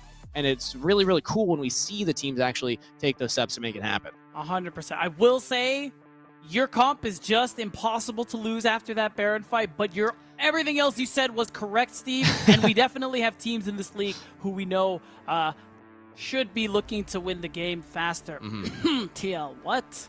Oh, we're just going to call them out. But also, I will say, this is a course correction for FlyQuest, because if you look back at their second series of the split, they did not end their games that fast. So I think it shows growth as well from this roster in particular. But I like to give flowers when I see reason to. So there's your flowers, FlyQuest. Let's catch up on the bans from draft, or from the first rotation here, as we do have also updated Fearless bans. You can see everything grayed out. You cannot play. Neither can you play Ash, TF, Karthus, or Rumble. LeBlanc, there's that LeBlanc. We were talking off screen about what could Young pull out that isn't the Azir. LeBlanc was one of them, but cannot play that this game. Yeah, it's really strong right now, and often banned against Young pretty frequently. It's definitely a champ that he's had some great performances on, so I think that's perfectly fine. I'm wondering now, see the Triss taken away. I think that hover is just for memes. Surely we're just picking Zyra because she's pretty good. We just Belveth, Aatrox, Annie. We still Baha.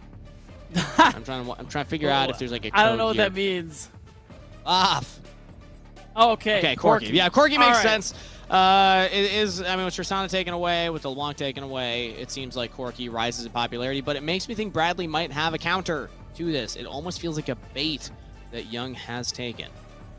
Maybe if we think about S tier mids, he's probably the best one left other than Tristana, who was banned away. So it's just kind of, you had that option. You pick Corki or you pick Zyra, and DSG may have an answer if Shaden ends up going for that one on his side, because it's still a pretty good champ. And if they take away the Leona, they do take away a pretty nice answer into Zyra at the same time. So I'd really like that.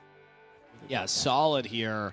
The FlyQuest challengers are able to pick up the Leona red side. Now, what do they pair with it? Zeri is such a headache, because if you're a top laner that's willing to play it, we've seen top laners internationally pull this out. It has turned into a bit of a flex pick. Not sure if Surdy's been practicing much of the Zeri, but theoretically, it gives you flexibility. Okay, mid as well. Yeah, if you're just trying to AD carry into the Corki, doesn't feel too scary. Yeah, definitely. I think either way, Zeri's fine too. You know you know Nautilus is out of the game. And you have the Leona yourself, so you probably feel really good about being Zeri this game, as some of the big champions that make you hate your life are gone. Rakan, speaking of champions that make you hate your life, does not like playing into the Leona. So interesting to see Poom pick this one up.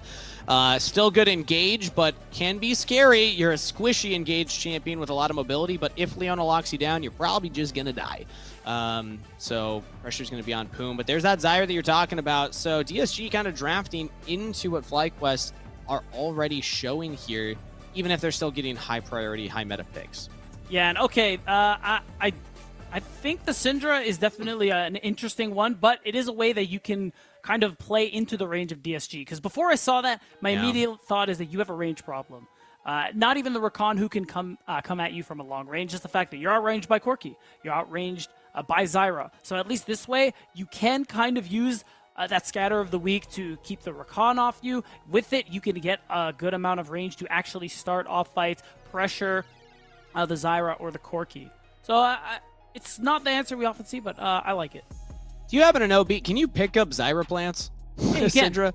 Yeah, you can? That's really funny. I want to see that. Let's see Bradley That's another play thing too, catch yeah. with Yukino. Yeah. That's definitely another angle you could go for. And I think with the kind of burst that they're starting to build up on FlyQuest's side, they just want to make sure Tomo doesn't really have an out, and they want to deny that combo. So no more Xayah. Yeah. I also love the fact that I've been playing this game for 8.5, 9 years of my life, and I still am finding interactions that work. But that's going to be interesting to see if we ever see that. But I will also say that Syndra, the range playing into the Zyra. Zyra loves champions that will engage into you and come towards you. Leona has a non-committal engage, but Syndra at least can play pretty well follow up. So if that Solar Flare lands, you actually are in a lot of trouble. Because if Bradley has enough items, you can just get one shot. Vayne, Viego banned away here from DSG, and the Xayah and the Kaisa banned away from FlyQuest Challengers, since we presumably have not seen a bot laner yet for DSG, unless Tomo feels like playing the Corki.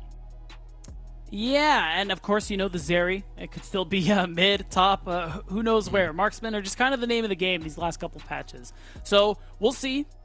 There's a couple of options here. Jungle, maybe for Shaden, just to preserve the flex and give you an early game option. So it is actually that Lee Sin lock-in. Keep in mind, maybe could be it could be top flex. It could be top. Philip played it. We have seen the Lee Sin in the top lane as well. We've seen the Zeri in the top lane in other regions. Very flexible drafting from FlyQuest Challengers. Now, what would be disappointing is if it's just like Zeri bot. We can't pick Renekton, actually. I was going to say, like, Zeri bot, Lee Sin, jungle. We're talking all this, and it's not going to happen. Still could be the case. As Sivir and Gragas are locked in here. So Gragas top lane is the blind for Tenacity, and Sivir for Tomo, meaning the FlyQuest Challengers now get to decide what do they want to put into the big man. Ooh, Poppy. That would be kind of cool. I think Aatrox is also an option there for Surdy in the top side. I mean, either way, at FlyQuest, they have So Camille actually is kind of nice too, because there was one thing that I think is really important with dealing with Zyra. She does want to kite. She does want to, have people walk towards her so that she can keep throwing plants, keep poking you down. But champs like Leona, champs like Camille, who can get on top of you and stay there, are the bane of her existence. So I think that's what FlyQuest are looking to do this game. They have a lot of CC, lockdown, set up so much to work with to take down the carries of DSG. And I think that's why I like this Gragas pick overall, because at least they will have some opportunity to kind of break these fights apart, give themselves a little breathing room space with that exploding cask. But so far, I am really liking what FlyQuest has brought to the table this game. The only question mark I have is how the Lee Sin fits into the equation. I don't know how the clear speed of Lee Sin matches into Zyra, but when I think about Zyra, that's always on my mind. It's like, you are power farming. So what is Lee Sin's objective then? If you're not going to match the clear, what lane are we looking towards? That answer might just be, that question might be answered for us as we get into the game here. Let us know in chat who you're favoring, DSG or Fly C, as FlyQuest and ZXT are currently stacking in the top side. Oh, I guess top lane, maybe a little bit of a focus here. If Tenacity doesn't pay his respects, he's going to be in quite a lot of trouble. Oh, you can see it's already just being juicy. He's like, hey, I'm right here. Yeah. Don't you want to face check me? Oh, you want to face check me so bad. You want to face check me so bad. That's what he's saying right now. I wonder if they go for the full invade, because if you can clear out the Zyra plants early, it really slows down the clear. Yeah, the seeds, but they're not actually going to commit to it. They would have needed to go in much earlier. It's rare that a Zyra would ever walk forward. That would have just been Tenacity making a mistake if he walks up and they actually get that punished. So interesting to see FlyQuest's level 1 play there. Not going to slow down Yukino in the clear. Has the 1 seed spawned already. Should be able to get another one here as now Shaden starting topside. So I had posed the question. I'm curious, Beatdown, if you've had time to think about it. What do you think Shaden's objective and the Lee Sin's objective is when you look at how the lanes can play out and when you look at the jungle matchup versus the Zyra? It's fight. Fight is what these two want to do. And when I say these two, I also mean Bradley in the equation. When you think about Lee Sin and Syndra, these are two champions that are really good at fighting and skirmishing in the early levels of the game. So I'm expecting, even though Bradley might not be able to get that early push into Corki, I mean, him and Shaden are going to be looking to fight, are going to be looking to try and snowball a little bit here. I wouldn't really... it's hard for me to really put my finger on who has an advantage scaling-wise. I think both teams have pretty good ways of playing out this game, especially if we go late. They have late-game tools like Sivir, like Corki, or like the Syndra, who scales really nicely nowadays alongside the Zeri. Yeah, Syndra especially once you're able to get those full stacks. Ooh, Boom looks for a bit of an engage there. Throws out the heal early. Flash as well. Sajed jumping forward. Will flash to commit. That's first blood to FlyQuest Challengers bot lane. Now can Tomo trade back? Throws out the Q flash from Sajed. Will stay alive. FlyQuest punishing Poom, going for that engage himself. Yeah, and that's what you talked about. Playing into the Leona is so scary as the Rakan, and we see the punish as early as level 2 so far in this lane phase. We saw that Poom took the Q instead of the E. Oh, no 80 carry. Okay, never mind. I got excited. It's just to make sure the wave doesn't fully crash, delays it so that Sajid's going to get the majority of this. So, it's a good move from Chime. We like that. Supports and solo queue, take notes. You know what we also like? Roams, as Yukino will actually go for a gank here onto Bradley. Flash available, will need to use it, as it was flash from Yukino to set up the play. Now Poom will spot out Shaden right here. Easy knockup, but Shaden should be fine. Has a ward in his inventory and is able to just walk away regardless. Yeah, that's the depressing thing. When you talked about the Zyra clear, the fact that Yukino did his whole full clear and was able to have a gank mid before Shaden could do all his camps. Mind you, he delayed a little bit so that he could be in the area, but still. This is just to show you that there is that kind of pressure on Shaden to make something happen, unless he fall behind. Kind of like Yukino did as their roles are reversed compared to game 1. And now Yukino just runs top, gets that scuttle as well, so Shaden gets double scuttled. That feels awful. Yeah, that will give a nice lead to Yukino here, as now going to go for a reset and get right back to the clear, and the clear speed will only accelerate for the Zyra, as Shime Hex flashes forward, will not commit the Zenith Blade, and walks away. But yeah, that for first purchase from Yukino, if you're able to get the full clear plus the double scuttles, easy purchase of the component item to help you just, Faded Ashes help you clear up the jungle even faster now. Yeah, I mean, that's the problem you run into playing into these kinds of champions, that you're going to get outpaced very quickly. Oh, wow, I think that ward didn't spot him also, funny enough. So, it's a little awkward, but, you can infer you're tracking jungle camps that Yukino will be on that top side, so it's okay. It's not as big a deal. It's slow there from Sajed. Chime would have been in trouble. A Sivir passive makes it very hard to actually walk away from her, especially when you don't have any boots. So DSG will try and push in another wave here. FlyQuest Challengers bot lane will try and catch it. When I was thinking as well about the paths that Shaden could take against the Zyra in the early game, I was looking at the bot side too. They got the first blood on their own, but Shaden could also try and impact this lane because, again, the squishy Rakan, you can get on top of him. Lee Sin damage plus these area damage should be enough, but Shaden just hasn't really been able to make anything happen, and now Yukino's actually down here too, starting up the Dragon very early on. Yeah, Tomo randomly taking a tower shot. It's a little awkward, but yeah, it's still going to be an easy Drake take. The bot lane of FlyQuest are backing away. They're fine just letting that go, and I imagine it's going to be a big grub contest coming through here from Fly. Ooh! Level Fancy 5. from Tenacity right there. Throws out the Q, charges it, ults Surdy into the Q. The Z-axis looks funky, but I believe the damage went through, but Surdy will flash to safety and still has his Hextech ultimatum, so I don't think Tenacity will find a solo kill here. No, I had to flash just because If Tenacity went for it, couldn't wait for himself to Body get slams level kill. 6. Yeah, they certainly does. So now Shaden, got spotted it looked like. Yeah, Shaden really has not been able to accomplish much with this Lee No. Sin, and that was my concern when you looked at the composition, you looked at the lanes, was other than top side, bot side, you don't have a lot of options, and he just has not been playing to the lanes. Now, Chime's actually linking up with Shaden, so the grubs could be the focus here, but Boom's in the neighborhood as well. Chime might look for a dive. Shaden will spot out the enemy nearby, and Chime will look to regroup. This is brutal. I mean, Surdy, even with level 6, Chime's is in really danger. low on health. And yeah, Chime is caught out here. He may have to flash. It may just be set up the dive. No, I think he just I wants don't to think walk he has away. boots yet still, based on how fast the character is walking right now. Maybe just basic boots, but it's actually DSG on the grubs.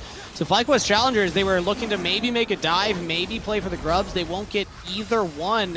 And that means DSG, especially their jungler, is just getting super fed in this early game. Yes, first blood feels good on Sajed, but the fact that Yukino on the Zyra is basically double the CS of Shaden, has taken the Dragon, all the Scuttles, and now the Grubs.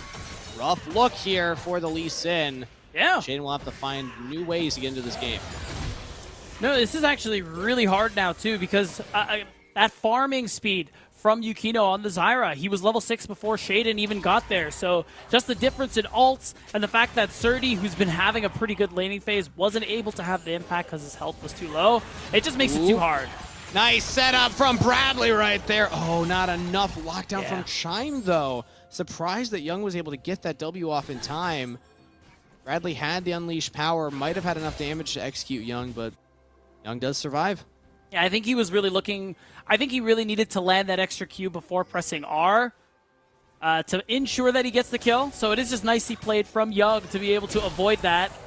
Yeah, And I because think Chime Boom's a- tried to get the auto, get the reset for the extra damage in there. Yeah. But, yeah, maybe can make something happen bot side here. Tomo will pop beyond the hunt to get away from Sajed. Chime was nearby as well. Now here's Boom.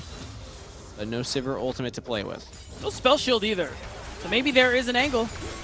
Okay, gets the stun onto Poom that time around. Just Guardian procs for both, or rather Poom and then the Aftershock for Chime. And no one falls on either side. Shaden is in the neighborhood, so is Yukino, so this might not be the end of the action here. Yeah, but the vision setup for the bot lane of DSG is good. There's really no angle Shaden can come from unless he walks literally through the lane for him to not get spotted. See, it's overlapped by a red ward, but there you go. Thank you, Kai. Ooh. Oh, Poom did go forward, so they see Shaden here and gets to safety. Tomo's still walking up, though. I'm surprised to see them play this aggressive, this forward, when they don't have their jungler nearby, but Shaden will back off, and DSG are none the worse for this play. yeah, I think they just know that there really isn't a play there, especially when both Tomo and Poom have all their summoner spells up. So it's been a really slow early game. I think props to DSG for the way they've just been focused on farming, keeping the game nice and slow. Oh, Ooh, engaged now onto the bot lane. Tomo has to burn both summoner spells, and here's Shaden with the kick. Finds the play onto Tomo. Beautifully done by FlyQuest as they had just spotted Yukino on a ward pathing towards this top half. They say there's no jungler, let's make the play. yeah, so Yukino is going to be able to steal some farm. This dive, tough but possible. Let's see if they actually want to go for it as this wave is beginning to thin out. I do like the play there from FlyQuest. It costs a lot of flashes, but you get Tomo down, and you get his summoner spells. So the next objective fight actually could go really well in your favor, as you can threaten this Sivir pretty easily. That's one of those moments as Tomo and Poom, you have to respect what the call is. We saw Yukino back and then path immediately top side. They knew Shaden was bot side. It looked like Yukino was going to go for an invade. It did go for the invade, but the fact that Tomo and Poom were that far forward to allow a play to happen meant that it felt more like DSG not respecting where FlyQuest was on the map. But still, props to FlyQuest for finding that play and committing to the trigger pull, because more gold in their pocket's going to feel great. Shaden, with that Eclipse completed now, means that they can look to start scrapping around these objectives. The Dragon spawning here as now they're catching out Poom, but actually Poom's trying to jump forward, buy space, buy time for the damage dealers. Young and Yukino untouched pretty much, as Bradley just can't get in here. Chime will tank up a lot of damage, but there's just no backup for the team. They can't figure out a way to get in there. Sajed now running forward, has the move speed to play with. He almost his ult. Lockdown. Yeah, Sajed could look to play hero here. Yukino does not have ultimate, has flash, but Doesn't have as much damage right now. I mean, look at These Shaden. plants spawning. He has his ulta any second now. Bradley is on the way. They could play this. All right, how bad does FlyQuest want to deny the I second never mind. They're just leading dragon? it. Yeah, I mean, if Bradley gets here in time, oh, Yukino's giving an avenue for Shaden. If he takes that Q, flash forward from Bradley, doesn't get the stun onto Poom, though. Now he's just knocked out. He's still alive, though. Sajet throws out the ultimate, trying to get into there. Tenacity does not turn onto the AD carry, instead turns onto the jungle and the mid laner, and it's working for DSG so far, but Surdy's now joined in on the fight. Hextech ultimatum onto Tenacity. The Gragas goes down. Chemtech Dragon is secured by DSG, but they will lose a couple members afterwards. It's a kill lead for FlyQuest. But DSG still come out on top. The gold is basically even. 300 is nothing to talk about. And they still get the Drake, so they're halfway towards another Hextech Soul this game, Steve. And these fights have been really good from this guy so far in the early game. And the hope is that this game we see them actually close it out. Yeah. Unlike the unfortunate situation in Game 1. Yeah, they had a similar lead last time around. They were stacking the dragons early, but it was that third dragon, I believe, if memory serves, that was denied from them. It was. FlyQuest challengers might have to try and do that yet again here, as Boom is walking up. I think he's fine. Time has the solar flare, though, so we got to be careful, as Boom still has some mobility. Tomo still has the spell shield, so it's just so hard to actually lock down the Sivir. And that means that FlyQuest will not even attempt it. Yukino's now onto the Grubs round 2. Will just pick up the 1. Decides to back away, but still just heavily out farming and out resourcing Shaden. Yeah, interesting. So knows that you only need 4 Grubs to get the Void Might spawn, and is just happy enough to take that and just continue cycling his camps. Which, yeah, it's fine. He's already out farming Shaden quite a bit, and as time goes on, that's only going to get worse. So this game is going to get increasingly more difficult there for Shaden in particular. You saw the kind of damage he took before a fight even started during that last Drake. So there's a lot of pressure on him to find these alternate angles. He can't play these fights out front to back. He's got to be able to try and threaten Tomo, threaten Young, Yukino, somebody from these alternate angles. The tools for FlyQuest challengers are still here in the game to try and turn this one around, but you're right that the DSG are in a good spot. Okay. Going to be Solar Flare used in trade for the quickness. Poom's looking to get onto Bradley. Can't quite get the damage follow-up from Young. Yukino wasn't in range, but the flash forward from Chime. They want Yukino, but what a wild growth there. Rather, Nature's Grasp from Yukino doing a lot of damage there. From the Zyra. Throwing out the plants, throwing out the damage. Can't get the kill. And nobody goes down either way. It looked nice from Chime. I thought he had it, but the fact that Yukino was able to press that R button in time was big. Yeah, and Shaden missed the Q. Had he got that onto Yukino, I think there is a kill there, and that fight looks very, very different. Except ultimatum topside with Shaden nearby as well, so Tenacity should go down here. The question is, how long can he stay alive for? Flashes away. Will force flash from Surdy, but will get the kill. So I think right now it's pretty easy to say that Surdy is a big bright spot for FlyQuest in this game. Just the fact that a Camille is another champ that can come in these team fights from alternate angles, can isolate carries, use that Hextech ultimatum to just stay on top of someone so that they can't escape no matter what. And I think that's how FlyQuest want to be taking these fights. It's going to be about Shaden and Surdy and how they're going to be setting up to threaten the likes of Young, Tomo, Yukino. And if they can't do that, playing this one up front to back, it's just too hard against the Zyra. Yeah, speaking of, Yukino can just walk forward here, has it completed the Leandries, and forces Shaden off of the Herald. And it doesn't seem like it, despite the fact that FlyQuest are getting a couple kills here and there, it still feels like they're going to struggle as this game goes on. Sajed, I was talking about where the resources are. Sajed 302 on the Zeri in a really comfortable position, but still relatively short range. Very scary to play the Zeri into the Gragas and into the Zyra. And now Bradley on rotation here, hit by the Strangle Thorns and claimed by Young. DSG find a mid laner in rotation and we'll get the kill. And I think we're getting close, it looks like, to answering your question, Steve. Where will FlyQuest get the 2-0? It's starting to look like maybe that isn't the case. Things are even now, but things are tough for Bradley in the mid lane this game. Shaden in the jungle, and look at Yukino. Like, he's just able to steal away these camps, just continue denying resources from Shaden and the rest of FlyQuest challengers. And look what's spawning in 35 seconds. another dragon. This will be the sole point here for DSG. And now that they have a good chunk of gold to spend, they should come back to this fight really strong. This is looking like one of those games. Oh, Surdy knocked back to the turret, but he got out of range in time.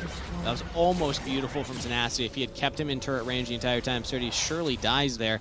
But Surdy will get that turret and is the win condition for FlyQuest challengers. Everything else is struggling outside of their AD carry, who we already talked about, will struggle anyway in these big team fights unless you find the perfect angle. So maybe it will come down to the Camille. Maybe it'll come down to this engage from Chime. Double stun with the Solar Flare, but there's just no follow-up. It's just him and Shaden in the enemy jungle looking for miracle engages around the Dragon setup.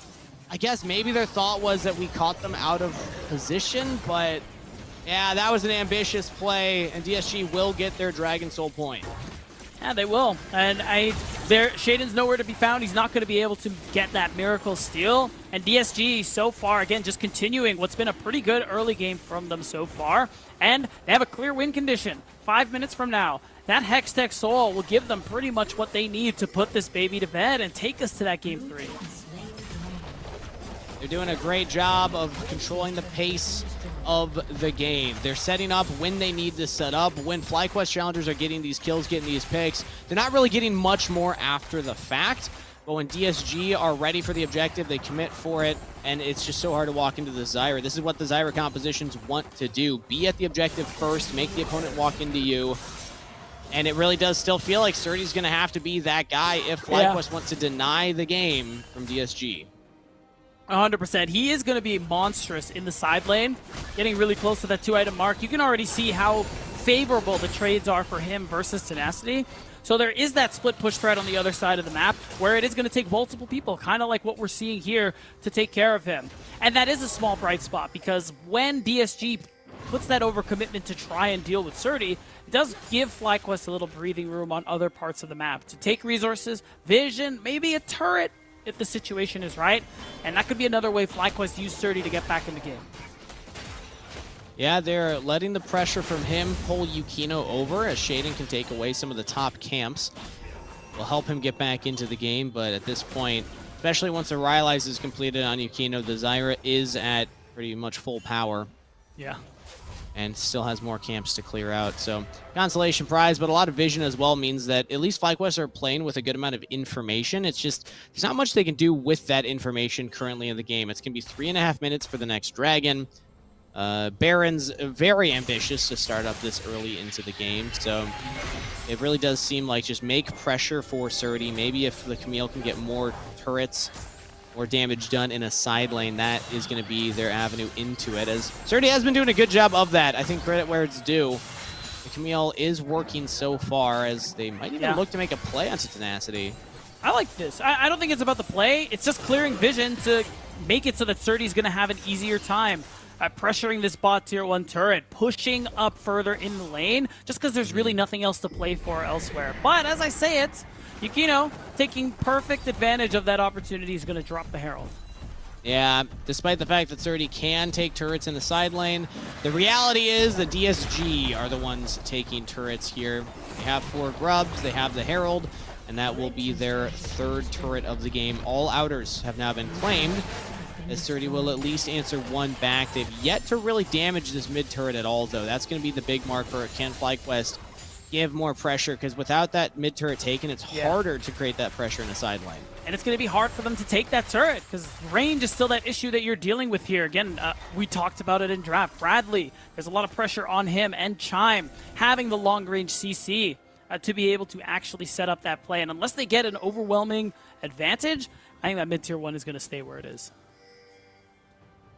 Well, we talked about how big of a deal this would be for DSG if they can pick up this win. Yes, they have the same number of series wins as FlyQuest challengers, but their strength of schedule much harder going forward. And if you want to stay updated on that strength of schedule, we just had at the bottom of the screen.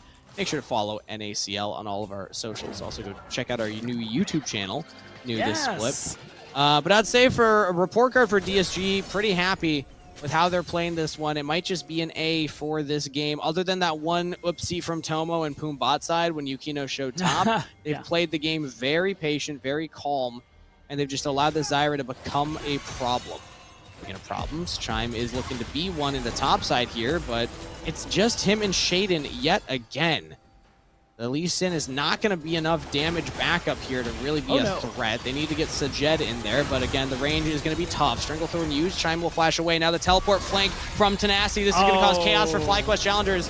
Can they regroup? Focus still on Chime. Leona very squishy, will fall. Bradley now the focus here as Young will join in. Bradley's down. Tomo gets the kill credit for that one. Tenacity trying to keep Puma alive. Surdy will jump back in. Sajed is doing a lot of damage here.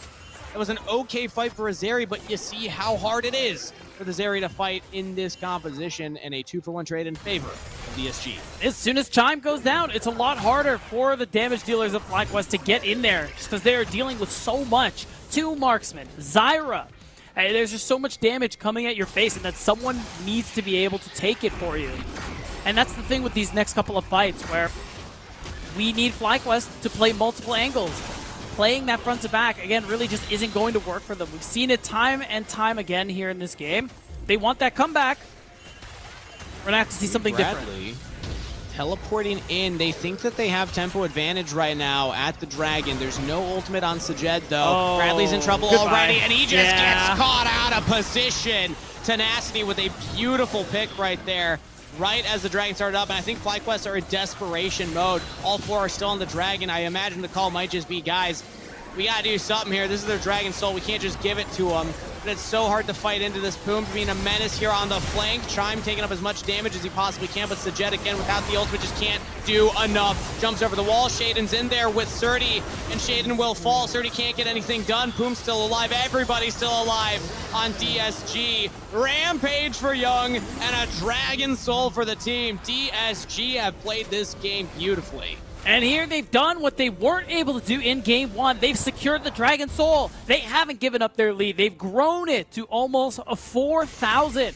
And now these Hex Portals, they're going to make better use of the fact that some of FlyQuest challengers still haven't spawned yet, and they have an opportunity to just immediately start off the Baron. You already see seeds planted by Yukino. The rest of the team is here. Comes here to tank. 280 carries plus a Zyra. This thing is going to melt. Sajed will have the ultimate now, though. Maybe Zeri can do something crazy. Baron does do a lot of damage. Big zap. Oh, no, it's actually just spell shielded. Chime will go forward. There's a teleport in. This is actually a big opportunity for FlyQuest. If Sajed can get in there, Surdy trying to cause chaos. Sajed does pop the ultimate. Baron secured by Yukino, but can they win the fight afterwards? They're on to Bradley yet again. He's just getting popped every single fight, man. Sajed gonna have to flash over the wall. No, he can make the jump, but he can't find anything more than just a singular kill. DSG are ruthless in this game. And they're going to rampage through the base of FlyQuest challengers. Take us straight to a game 3, because right now, Sajed, he needs to leave. But ultimately, there's just so much gold earned by DSG. Before that Drake fight, it was at, 1,500, 2K gold lead. Steve, now it's up to 7,000. And Chime, I don't know what you think you're going to do here. Yeah, I mean, at this point, every play is going to look like a Hail Mary because they're down 7K gold at 24.5 minutes. Dragon Soul as well. Yeah, it is. Now, the question for DSG is how fast can you end with your Baron? We saw FlyQuest end at lightning speed with less of a gold lead. And DSG do the same. They've claimed all tier 2 turrets immediately. They get Baron, they win the fight, they take all this gold on the map. Let's take another look at how this played out. I mean, look at Chime again, just desynced from the rest of the team. He wants to stall this Baron, but really, the only way this fight is going to work for you as FlyQuest is if you play for the fight after. You need the whole team here to make it work, but instead, you have this really broken up fight where Shaden wasn't able to get a whole lot done. Surdy was put in the bounce house and then sent to the gray screen. So with DSG getting everything they want in that fight, and they have everything they need to close this game. Let's see how they intend to do it as they've gone for their resets, picked up their components, picked up their third items on a couple of their members here. And they have priority in mid and bot wave. It's Surdy pushing top, does not have teleport, so will not be able to join in with the rest of the team fast. But can go for a reset now as Yukino is walking forward, looking for Bradley, has the flash available, uses it, but now still caught out by Puma after the fact. Big damage. One final rocket, Bradley will barely limp away. but DSG have sent the message that they needed to, and they have the wave in their back pocket. This turret and this inhibitor are not long for the world. Sajed is pushing mid. He's going to have to back as well, because otherwise it could just be the victory march for DSG. I mean, the nice thing is that him pushing that wave out means there is no mid wave to take down that mid inhibitor turret, and even that top wave from Tenacity, he has to abandon it. So you kind of limit the damage in a way, but yes, you can also just wait until this happens. Maybe. I'm trying to think of like opportunities for FlyQuest. It's going to have to be a throw from DSG at this point. They're going to have to go over eager under these turrets. Maybe Poom jumping in and then getting stunned up. Because if DSG just play this calmly, play this with the Baron buff, this game should be over after this push. FlyQuest challengers just don't have the flank angles for Surdy right here to really make that hero play happen. Shaden will walk up, throws out the Q. As the ultimate, has the flash, not going to look for the insect play though. Going to need to be a miracle. DSG just need to play it calm, play it safe. And it's just really that easy for them, Steve. They have the range. Aitomo has the spell shield to immediately just eat up the solar flare. There's really not an option. You said it. You said DSG needs to throw for this game to be a loss, but I think FlyQuest just need to send it and hope that they can make a play happen somewhere. And I mean, they're trying to send it right here. Tenacity doesn't have the ultimate. Body slams forward with the flash, and it buys so much time for Poom to quickness in. Shaden's going down. There we Tenacity go. with the kill credit. Chime looking to create space for Sajed, but the Stranglethorns just do so much work. They don't even need to knock up anybody. Everyone's got to walk away. Sajed says, I got no range, guys. I just can't do it against this composition. We're going to have to try under the Nexus turrets here as DSG, with a man advantage, will claim all of the inhibitor turrets, all of the inhibitors. FlyQuest challengers can just watch as the explosive cast, dodged by Sajed, but can he dodge enough? Has to flash away. Young not in range, but Sajed now no more movement abilities. Ghost was popped as well. Surdy's gonna look for Tenacity. That's a lot of damage coming in there, but he just can't one-shot him, and the team is nearby. Zap won't be enough. Young jumping forward. Surdy in trouble. Surdy almost goes down. Flashes to safety. Chime and Sajed can't stick onto DSG. You can see the fight remains in FlyQuest, but they just don't have the angles. And they really don't. And you can just see how difficult it is for FlyQuest to interact with DSG's composition. There's a 10k gold lead. The only bright side for FlyQuest and the fact that they're stopping these backs is good because the Elder Dragon is up. This is the great equalizer, Kangas. And if FlyQuest somehow secure this objective, that's their way back into this. But at the end of the day, the mid-tier one being there makes it harder, and now they're fighting. Yeah, Shaden yet again with Chime. These two have been trying to make plays happen all game, and more often than not, they are the ones getting punished for that. It seems like we don't have to see much more of this one, though, as a double kill comes in from Thomo, flashing forward. Surdy in full retreat as Bradley says, yeah, let's just try and save a little bit of KDA here. That's a double to Young, and that is game number 2 to DSG. They will strike back, and this time they will not allow FlyQuest to make a comeback for themselves. DSG with the win. And an impressive win at that, Steve. That was what we were hoping for in game 1, but I think DSG just played it that much better in the second game. And I think it was some little things. I really liked, for example, something Yukino did earlier on into the game. Went for the 4th grub, just continued farming. Just understanding exactly how this team needs to be playing out this composition. And they just kind of rolled over FlyQuest in the end. And the fact that, if I could give a true player of the game to somebody who wasn't even in the game, it would be the draft for DSG, the coach. I mean, you can say the coach, this draft, Zyra alone just ended the game plan of FlyQuest. Again, Lee Sin can't keep up, didn't have the right lanes to impact to try and snowball one of them. And Sajed, who was the one that was kind of fed on the side of FlyQuest, just doesn't have the range to play into a Zyra composition. We saw every single time he wants to jump forward, Stranglethorns comes down, and he's like, well, I got to walk away now. I can't actually keep going forward in these types of situations. So Yukino piloting that Zyra, really the big difference maker for DSG in my eyes. Yeah, I'm 100% in agreement with you there, Kangas. I mean, it was just a good game overall from him, from the entirety of DSG, and unfortunately FlyQuest aren't able to make the 2-0 that they might be hoping for. They can still win the series, but of course DSG have the chance to topple them in our game 3 as well. It shows that everybody, there's a lot of parity in Everyone's the league mortal. right now. Anyone can beat anybody towards the top of the standings. Except Dragonsteel. Except Dragonsteel. They clearly can't cannot lose. lose anything. Yeah, they've just been dominating everybody. But we'll see if FlyQuest can come back or if DSG can close this one out. We're going to send it to a short break before we're back for Game 3.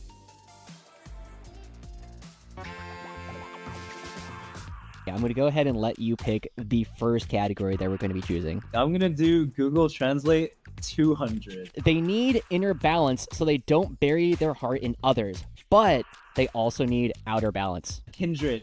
Kindred, it seems like a good guess, but it is not the right answer. Nobody's going to get this first one, guys. Obviously, this was Udyr the Spirit Walker. Who would number 6 from Battlestar Galactica main in League of Legends? Do you guys know what Battlestar Galactica is? No, not at all. Misfortune. That's a good guess, but not who I think she would actually made. Well, guys, the answer to this one was Vi in Roman numerals. I couldn't get this game now. Yeah. I'm a Brainbusters for 500. Dr. Mundo goes where he pleases, but where does he please? Your mom's house.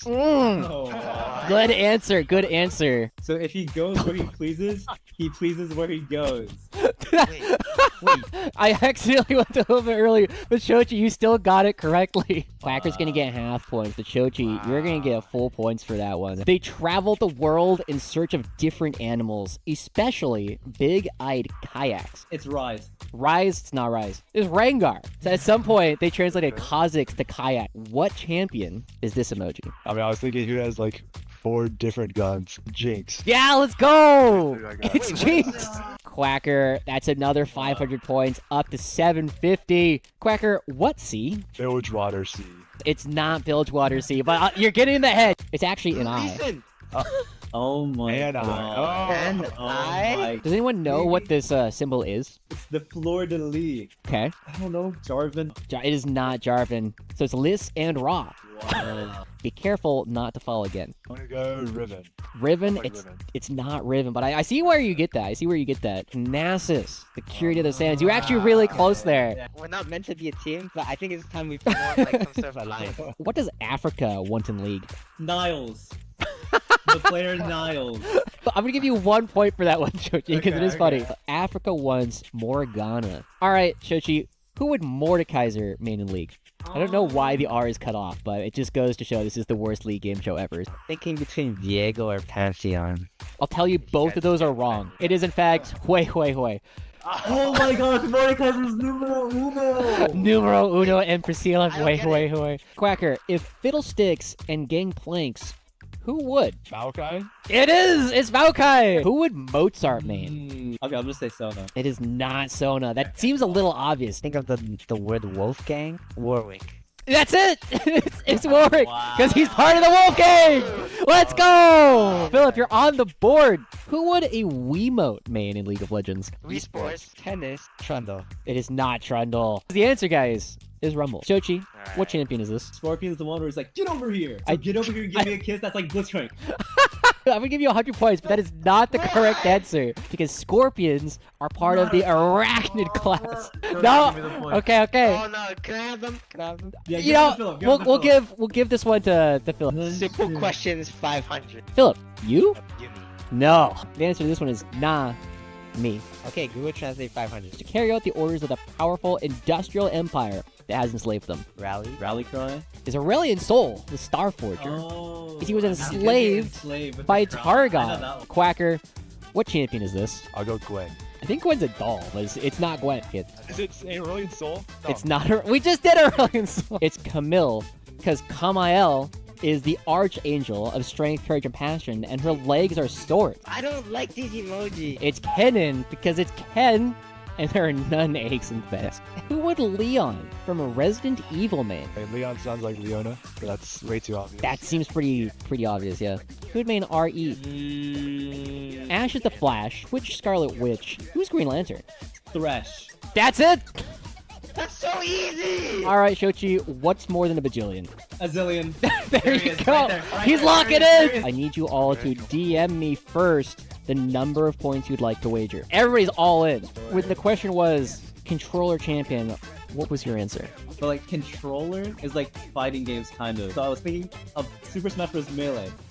And the last unfortunate. And unfortunately, gamers, because you all gambled everything, we all end with a perfect tie at 0, 0, and 0. Any advice that you would like to give to future contestants on the worst league game show ever? Stay far away from this cursed game show.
Hello and welcome back, everybody. As me and Beatdown panicked as we tried to chew the rest of the food that we had before going live. Beatdown, I'll buy a little more time because I think that you need some more. If you need to grab a drink of water, go for it. We're into game 3 now between FlyQuest Challengers and DSG. FlyQuest NZXT are, of course, one of the teams that we had high expectations of, maybe considered favorites going into the summer, but they have been dropping games to a lot of teams so far, even if their series score looks positive.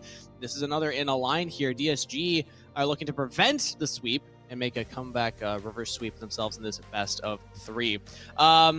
Also, I got to say, shout out to the worst league game show ever. I know that we didn't react to that, really but that was what was on screen right before we came back. That was incredible. Did I buy you enough time, Beat? You did, and I greatly appreciate you for it, Steve. Sweet. Now it's your time to buy me time. Yeah, 100%. I got you, man. Let's look at the post-game breakdown, see how things really panned out in the end. I think the goal difference over time is a pretty interesting story to tell. Just the fact that, FlyQuest were able to do a little bit in that early game, but it very suddenly and very quickly became a super DSG favorite. I think a lot of those early game skirmishes were just not going the way of FlyQuest.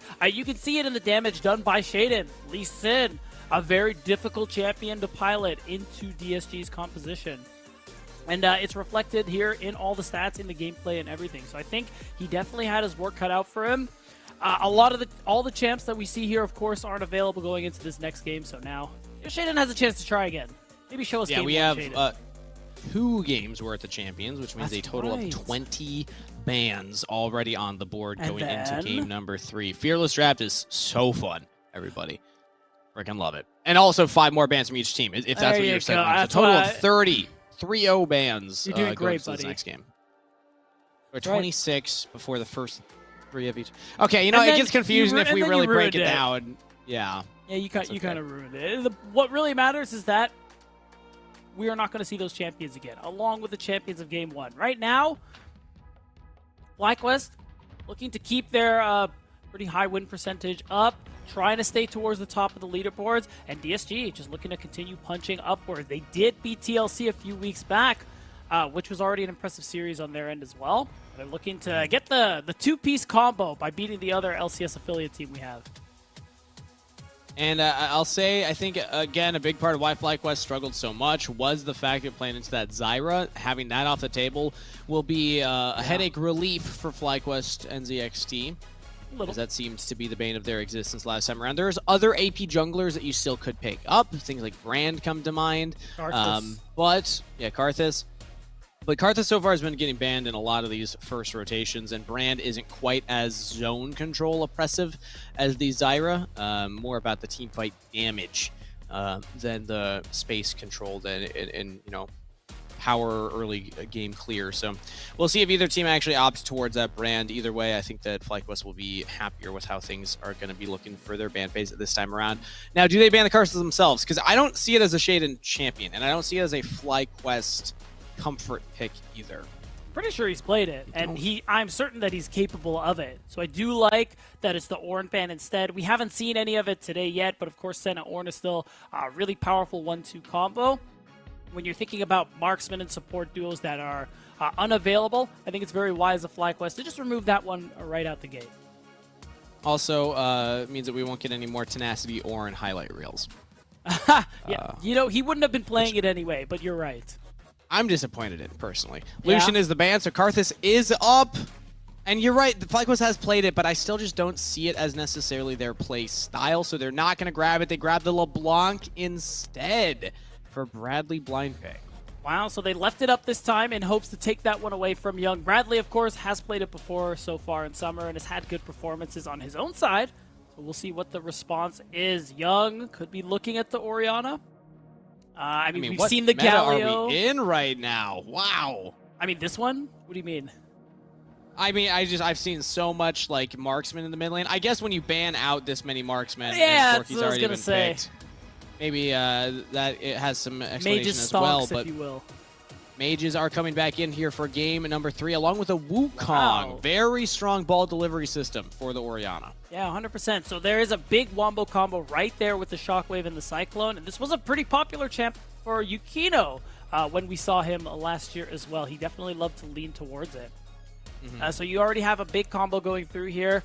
You can see the Viego. I'm wondering if we do see a support taken away here, or grabs here on 3. We're already seeing FlyQuest start to remove some extra ones with that Alistar ban, so it could just be them wanting to take something right off the bat. Rom comes to mind as a potential choice, but they're going to save that till the end here as they go for Twisted Fate instead. So TF for Surdy top lane, LeBlanc for Bradley mid, and Shaden on the Viego. Rare to see blue side blind pick both of their solo lanes, and they're going to get counterpicked for both of them because DSG lock in Yasuo. Wow, there's the instant response there for DSG to put that Yasuo in the top lane. If we're looking at the comps overall, FlyQuest already, a lot of single target damage. It's just a lot of trying to blow up one person in hopes to get Shaden resetting. The Viego, a specialty champ of his, something we wouldn't stop talking about last year whenever he would play it. And even recently, he's had some good performances, looking even as recently as his match against Fear X Starforge. So there's already a good bit of tools to set him up for success this game, because this game definitely does feel like it's going to be about him. I'm imagining Renata ban, Braum ban from DSG. If I'm them right now, I'm looking at our ability to engage, and I'm looking to take away all the peel and disengage champions that the opponent can play. Because LeBlanc, Viego, TF to me screams we're going to play for the side lanes, we're going to play for that 1-3-1, play for picks rather than front-to-back team fighting. DSG, like these 3 champions alone can just nuke pretty much anybody that they find as long as they have the proper combo of ultimates. Which isn't even that hard. Like, pretty much everybody can set up everybody. Maybe less so the Yasuo, but at least the Orianna, the Wukong can set up the Yasuo. So, take away the defensive options, I think would be a good idea for DSG. Yeah, 100%. I'm glad you did mention the Yasuo too, because if there is that big ult combo between the mid jungle of DSG, Tenacity can just jump right in there as well with that last breath. And I think it's pretty interesting that both of these teams kind of want to do these different things. And so far, DSG 5v5, Teamfight FlyQuest, it is about picks just to get Shaden those resets, not necessarily that straight up 5v5 comp. Well, they didn't ban the Braum, they banned the Blitzcrank. I think that's good. Chance they could pick the Braum for themselves. It still combos fairly well, as the 80 carries are the focus here. Well, let's see what DSG chooses to do. It's the Bard! Okay. Wow, that's the Poom special for sure. This one is interesting. I'm trying to think about if I actually like this one. I mean, it is a great way to start off team fights. When I'm just looking at the ults that DSG have across the board, it does look really good. I mean, Poom, we know, has been roaming around the map the entire series, has been having big impact elsewhere. I think no one does that better than the Bard. Kaisa. I mean, this feels more like a denial than a pick that the composition wants for itself. Although, I guess, thinking about it again, it can follow up on picks fairly well because you can ult in from a screen away. And Poppy would play that defensive style for support here, the Steadfast Presence blocking the Wukong, blocking the Yasuo from getting on top of you. But what I'm thinking about Poom's Bard as well, since you know, we're going to wait till they lock in the 80 carry, is that it can also really punish a TF in a side lane in particular. And Ziggs bomb on top of everything. Yeah, both of these compositions have pretty clear identities of what they're trying to do. It's going to be very interesting to see these teams navigate the game state to figure out how they can set themselves up for success. Yeah, and when I'm looking at DSG's side, they have a lot of range, both in the engage department and just damage in general. I'm looking at Ori Ziggs. Playing into the block. I mean, you have a few like short range champions. You have the melee and Viego as well. So I think Ziggs is going to be looking to do a lot of poking. You have a lot of long range damage coming through with that ultimate as well. Again, it's just continuing to pile on this Wombo combo that we've seen throughout the entirety of DSG's composition. Again, just to reiterate that, this comp is all about the 5v5. It is just about putting the gloves on at every objective, Kangas, and just scrapping it out. That's what they want to do. In FlyQuest, not as much. They want to play these slow. They want to use the gold card. They just want to do one at a time. 4v1s, 3v1s, if you will. They want those numbers advantage. Absorb the engages as best they can, because there are 4 ults that synergize together for DSG, and as long as Poom doesn't ruin it all by pressing his R at the same time, DSG's composition is going to do a lot. Could you imagine? We're loaded in to Game 3 of FlyQuest Challengers versus ESU.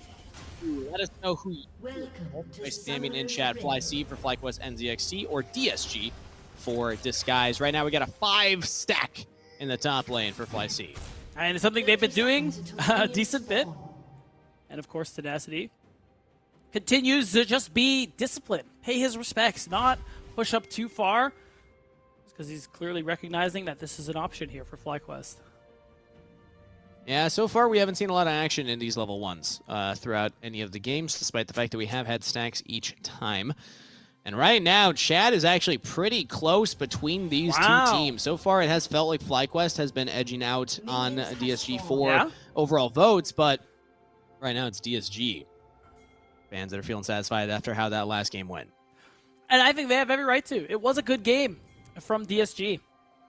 And it is moments like that, or when they beat TL, where we're seeing those sparks of the DSG that did win Summer last year and did come into the New Year as champions. So it is possible.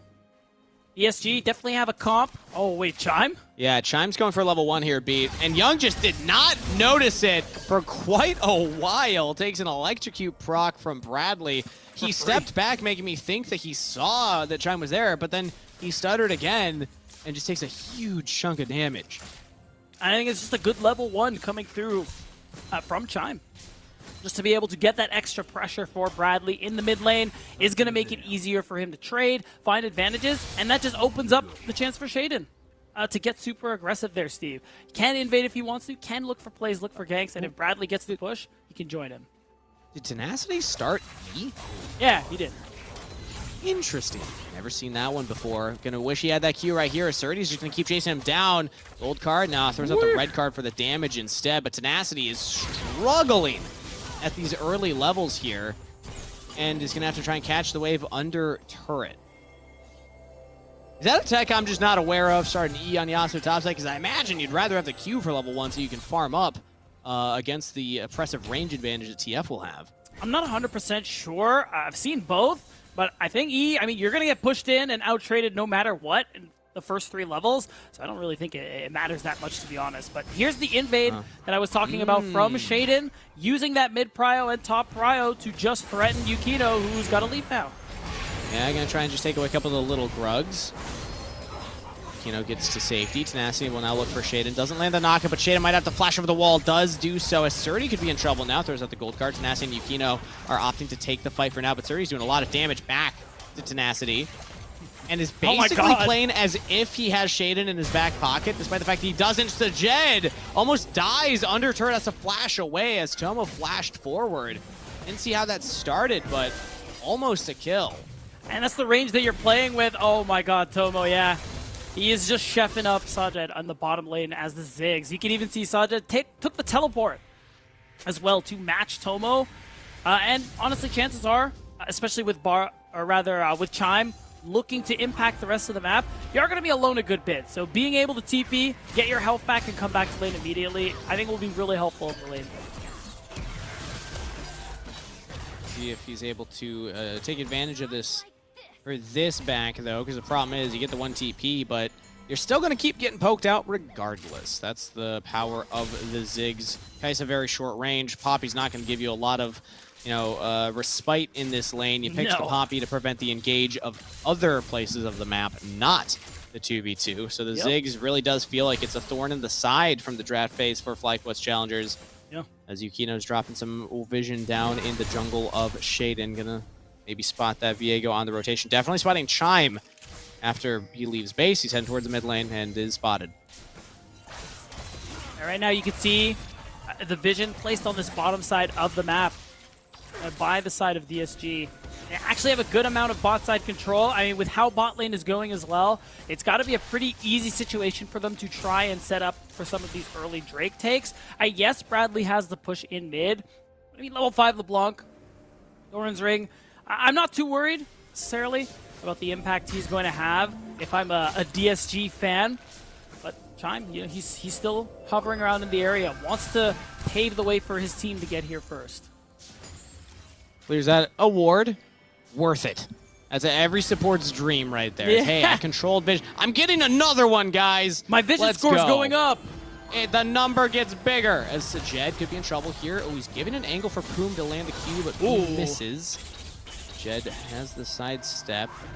I'm going to call that one a ping diff right there, as Jed does not get punished and then try and shove this wave in. They will need to get this wave shoved or hope that Tomo will push it back, because right now it's in an awkward spot. They don't know Yukino's top side, but it would be dangerous if he wasn't. Yeah. Of course, you want to take a second to say that if you want to stay updated on anything NACL, of course. Ooh, Ghost. Oh, we have a... We'll get back to that. We'll get back to that. Oh, he just got level 6. He barely leveled up. Throws out the wind wall. We don't see it. There it is. All right. Wind wall from Tenacity, and does get out of there. But that's Ghost popped by Surdy. But yeah, let's go follow us on all of our socials and YouTube and all that stuff. We're actually really easy to find. It's great. I love the uniformity. Really cool, yeah, that's true. Except that Steve guy. We don't like him. True, yeah. But if you want to be cool like everybody else on the show, make sure to give a follow. Grub started up here by Shaden as FlyQuest bot lane are pushing forward. They don't know Yukino's right here, and they're about to find out. Steadfast Presence, I believe, is on cooldown from Chime. Nope, just comes up. And he will try and get out of there. And has to flash over the wall. Ignite was used, but he does get out. Yeah, living is definitely a big deal there. Whoa, really close. I want to say as well, FlyQuest Grubs are looking fantastic for them this game. You have LeBlanc, pretty good inside lane. You have TF, fantastic inside lane. I think DSG, they're going to have to start thinking about what they're going to do about that next Grub spawn in a couple minutes. One of those things that high elo players will talk about is, Grubs are fake unless you can use them. If you can hit turrets, they feel great. If you can't hit turrets, they don't do anything. It's a little bit of XP and gold for whoever's able to claim them. But because of this style composition, I'm happy you bring that up. They will pay dividends to FlyQuest Challengers composition, as they will be looking to play for the side lanes. And honestly, I think considering the fact you have the range advantage bot side, FlyQuest Challengers should feel pretty good about how this early game is going. This Chime looks for a bit of a trade there into Tomo, who's low on mana. But Sajed did not get punished very much after that first teleport back into lane, so I think he's actually in a very comfortable position. FlyQuest Challengers also up in gold overall. Yeah, the teleport is already paying off, and it's going to just be so much better for you as time goes on later into the game. It gets unleashed, and it will give Saja these other opportunities to push out different lanes closer to an objective spawn. I think that's something we may see FlyQuest try and take advantage of, to give their Kai'Sa any bit of extra farm they can.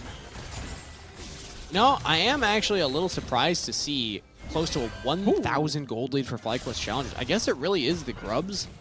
Because top side up a wave, mid wave, or mid lane up 2 waves, but bot lane's down 2 waves, so feels like it should even out about there, but jungle could be the difference maker either way. FlyQuest Challengers with a bit of an advantage, as the dragon is still on the table. No one's looked at this one early on in the game, but could change here as junglers are clearing their top camps and should theoretically be passing towards the bot side. Theoretically. Seeing Poom, of course. Ooh, nice setup right there from Chime. Gets flashed out of Tomo, but Tomo actually does get to safety. Quick thinking there from the Ziggs. I hadn't thought about that. The headbutt doesn't need to land into a wall to allow the killer instinct to come through. So I think pretty clever play there from Chime and Sajid. Yeah, really nice look. I mean, just immediately recognizing, I think with the vision that they had, that, hey, Boom is very far away right now. Tomo shouldn't be on my screen. So even though they don't get the kill, being flashless, having no teleport, it does open an avenue for Shaden to show up bot side, and it will make it harder for DSG to take the Drake if that's something they want to do.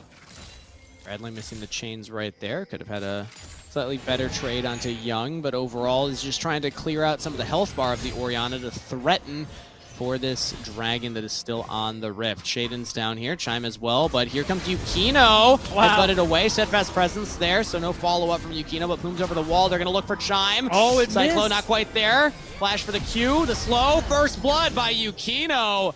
DSG get themselves on the board. Yeah, and that's that long-range damage there from the Ziggs that we were talking about. So it just ended up being a lopsided fight in favor of DSG. They earned themselves that first Drake of the game. It's definitely a lot later than what we've seen in games 1 and 2, but it's still a buff they can play for as long as they continue to stack. And can Shaden get in here? No Heartbreaker. Flash available. Oh, thanks for the leash. Just gonna back off for right now, and yeah, it might just be that. Yukino wants to look in for the Smite steal, but they just leashed the dragon for Shaden. Had the support from the bot lane. Chime gets over the wall too, and FlyQuest challengers pick up first drag. Yeah, also the fact that Young was in base. Oh, Chime? You're taking a lot of damage right here, buddy. Dodges out on that Q though, so Momo unfortunately not having enough damage. I wonder if that was intentional. Usually, I mean, Angus, you play support, you know. You never follow Bard in his portal. Yeah, it's one of those rules. It's kind of like don't chase the Singe. Yeah, exactly. Don't follow the Bard portal. There's a couple of these unwritten ones that have come up later on in the years, and Bard is definitely one of them. But Chime's still fine. He gets out of there.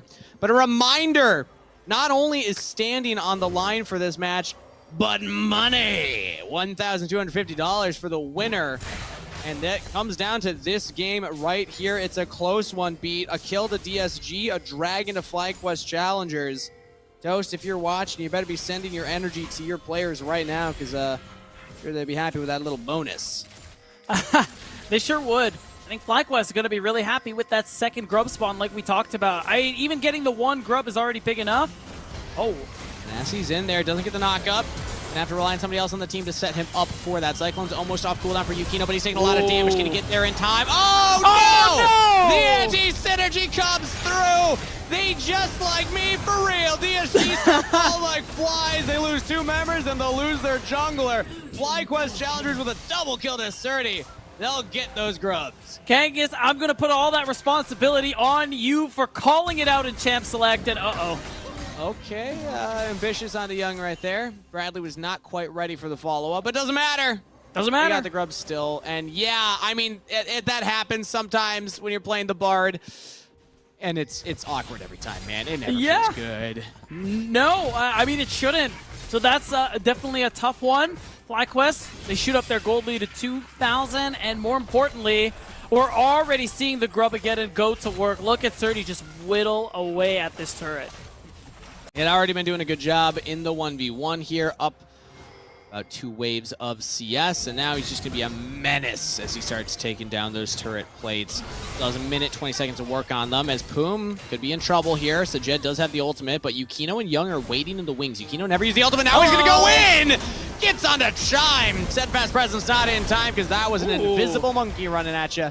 Shaden's nearby. Bradley as well teleported in. Could be in trouble himself. Kino will take away the Raptors as Bradley jumps to the mid wave, and DSG successfully pick off Chime. Yeah, definitely a nice catch out coming through there. Sajed plays his life well, even though it costs him both the summoner spells. He's actually here to potentially help punish, because Yukino... No flash, no killer instinct. Yukino is able to take away a buff and run over the wall. Actually, I don't know if I don't see the buff on him. I imagine he got it, though. It looked like he did. Or was it somebody else who got it? Oh, thank you, Observer. I don't see a buff on him. I saw, didn't I see one on Poom just now? I think Poom got it. Maybe Poom got it. Yeah, maybe it was like a Bard auto that got it. I think he did. Either way, they deny it from Shaden. Oh, no. Oh, no, it's not there Me either. when I lie. A Who has mysterious it? buff. Where'd it go? Oh, Tomo has it. There it is. You know, that makes the Investigation most complete. sense, actually. Yeah. Must have thrown a Q out or something. Thank you, Kai, for helping us go on that little tour together. Little adventure. Little adventure. The plates are down, but that doesn't mean that the siege stops. It just means that the turrets fall faster. Surdy can push in this wave and probably claim that one. Oh, we saw Bartle go down right there, but here's the replay. Oh. Yeah. It sounds like it was 40 intentional, just the way he was walking away. Also, it looks like Poom did not land anything there. We see that the Temper Fate is down off cooldown, but nobody fell, nobody died. Looks Silly like things Kangas. are just fine. You gotta trust our observers, man. If they pan away to a replay in a situation like that, that play was never gonna be anything. Hey, I trust Kai with my life. I'm just There it saying, I is. saw Bartle go down. right. At this point, B, you should understand, all I do, my entire job is just say the things that are happening on the screen. True. Yeah. You got me there. Fair enough. I'm a What's happening simple on the man. screen right now? Talk to me. There's a Bard portal. Is he going to take it?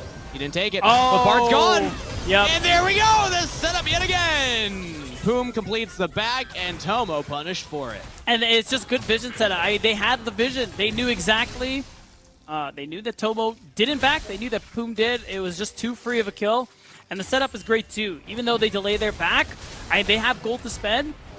And unless DSG do this very quickly, FlyQuest should be able to contest this next Drake. But their Dragon Tank is not very good, especially with Tomo only just now spawning.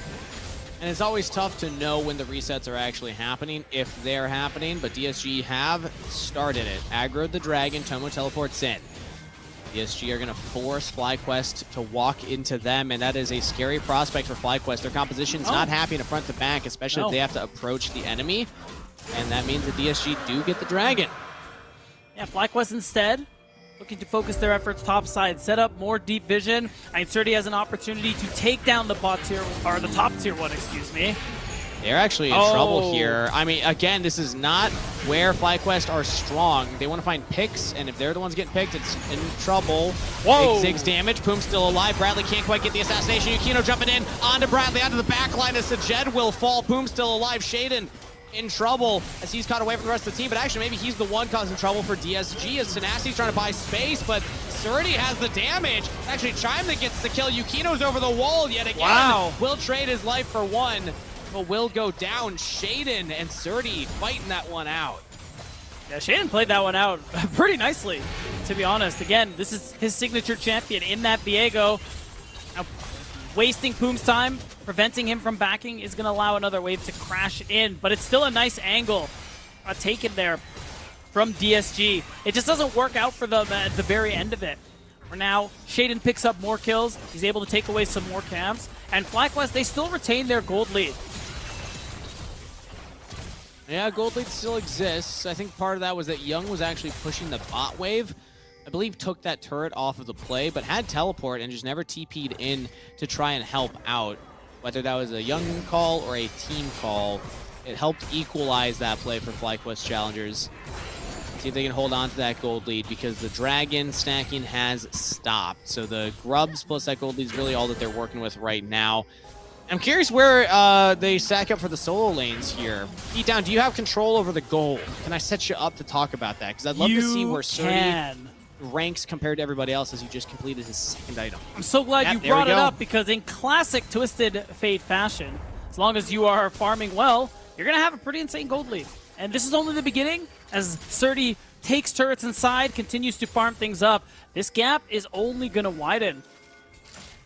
Does mean that he's going to be formidable in the side lane. And interesting to see that the highest gold on the side of DSG is not a solo laner, not Tomo, the power farming Ziggs in the bot lane. It's Yukino, the jungler on Wukong. Probably because of all those kills and assists he's been getting, 100% kill participation so far. DSG still have such an explosive composition that no matter how far behind they are in gold, you really can never count them out, because they can always just make that one big play where they just catch everybody out of position. Ooh. Okay, damage onto Surdy. He's in trouble. Here comes Yukino. Ultimates are expended, but it does guarantee the kill. That's a shutdown. Yeah, and it is nice. That's really the best way to try and answer comps like these. if someone overextends in the side lane, kind of like you highlighted a minute ago, Kangas, and that is how you can get yourself a little breathing room on the map. Now they've pushed out bot, and now DSG can put their attention on this bot side, set up vision in hopes that they can get a good position for this next Drake. Wow. This is aggressive from Chime. I thought he was going to Hex Flash away to safety, but instead he walks forward and tries to Hex Flash forward. But everyone backed off from DSG, so FlyQuest still have a bit of a gold lead, but losing Surdy is tough because all that shutdown gold went over to Young, who picks up a full component right there and is working towards that Leandries of all items here. So percentage HP damage against bruisers like the Poppy, like the Viego. Support Poppy. I'll call it a bruiser just because you're not going to get a lot of items purchased. Yeah. Ooh, I love it. Love the creative use of Bard Ultimate to save these turrets. That's right, very anti-Rift Herald. So you basically just negate that entirely. FlyQuest aren't going to be able to crack open the mid-tier 1. And we're getting really close to this next Drake spawning. You can see Shaden still going for the invade, is still able to... Oh, hold on, we got to fight. I'm tier 2, yeah. Young has to flash. Good use there, as he still doesn't get shoved in a direction. But does have to use the Summoner spell regardless. Gonna want that one back. This is what FlyQuest composition wants to do. Find the picks. Find the people out of position, away from their team. And, oh, nice. I really like the Ziggs ult coming. That's so annoying, there. man. It is, but it's good because you do deny the turret take, something FlyQuest would have been really not happy to have. And you see on the other side of the map, Tenacity is able to actually get some gold in his pocket. He has a lead over Surdy, at least in terms of CS.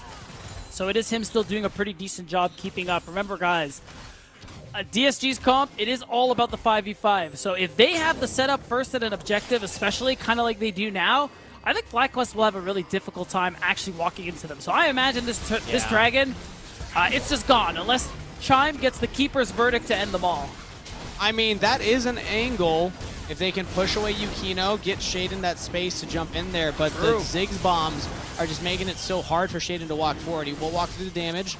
Not too much. Here comes the engage from Chime over the wall. Wow. Keeper's Verdict just onto everybody to get the knockup as Tenacity will turn on to Surdy. They already lost one. Surdy's going to go down. Dragon secured by Yukino. Bradley might be able to get out of this one. The FlyQuest Challengers, they're just trying to find scraps at this point. Maybe they can catch some stragglers, but it's just not working out so far. Sajed will get one. Traded as they lose their jungler. Now Sajed all alone here. He's going to have to try to play into Tomo, who is low on mana, but the red buff is just impossible for Sajed to do anything. DSG get the dragon, and they win the team fight. And it's looking like they're going to save this tier 1 turret to top it all off. Just insult to injury there, Steve. DSG starting to pull ahead here in this third and final game. And again, this just shows you how difficult it is to play out FlyQuest composition. They have tools. You can see they can sort of interact around objectives, but it's hard. It's just so easy for Disguise to press all their ults together and win a fight. As we see that right here, surprised that FlyQuest even went for this, considering the compositions and what each one wants to do.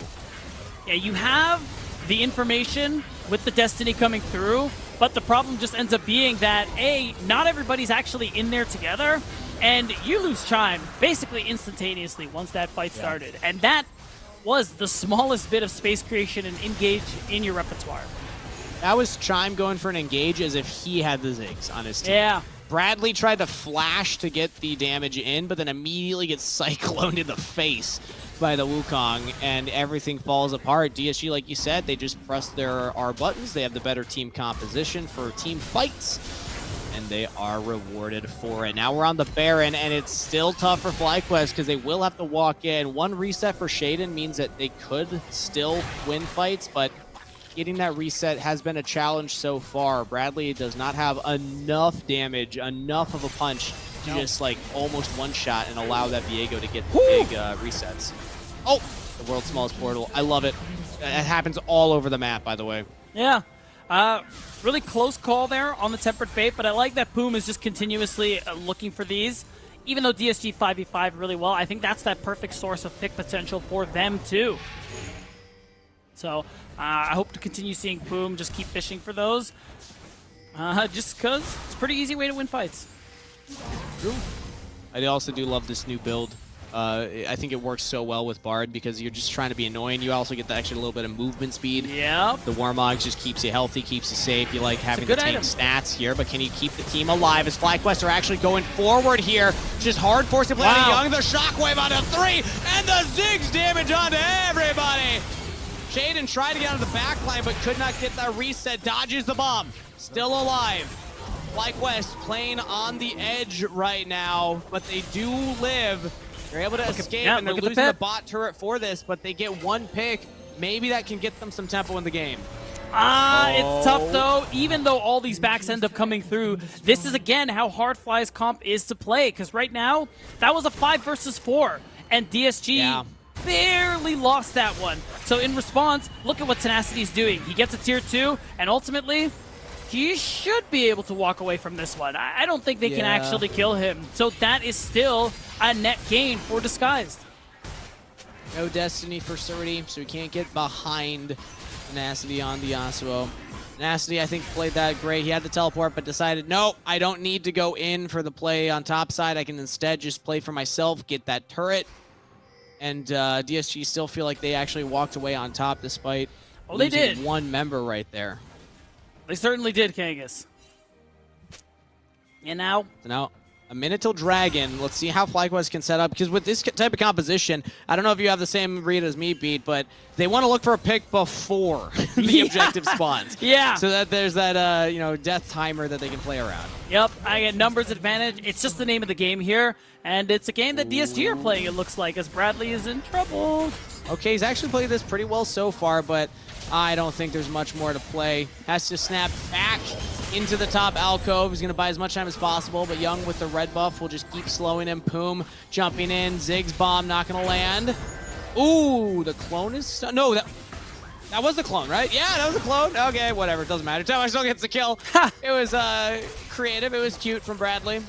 But unfortunately, that is not the death timer that you want to see. No. As Dragon spawning, but more importantly, Baron's already up, and DSG are on it. Wow, Surdy doesn't quite have the ult yet. He is close, but this is a numbers advantage for DSG. We know their comp is so good at fighting.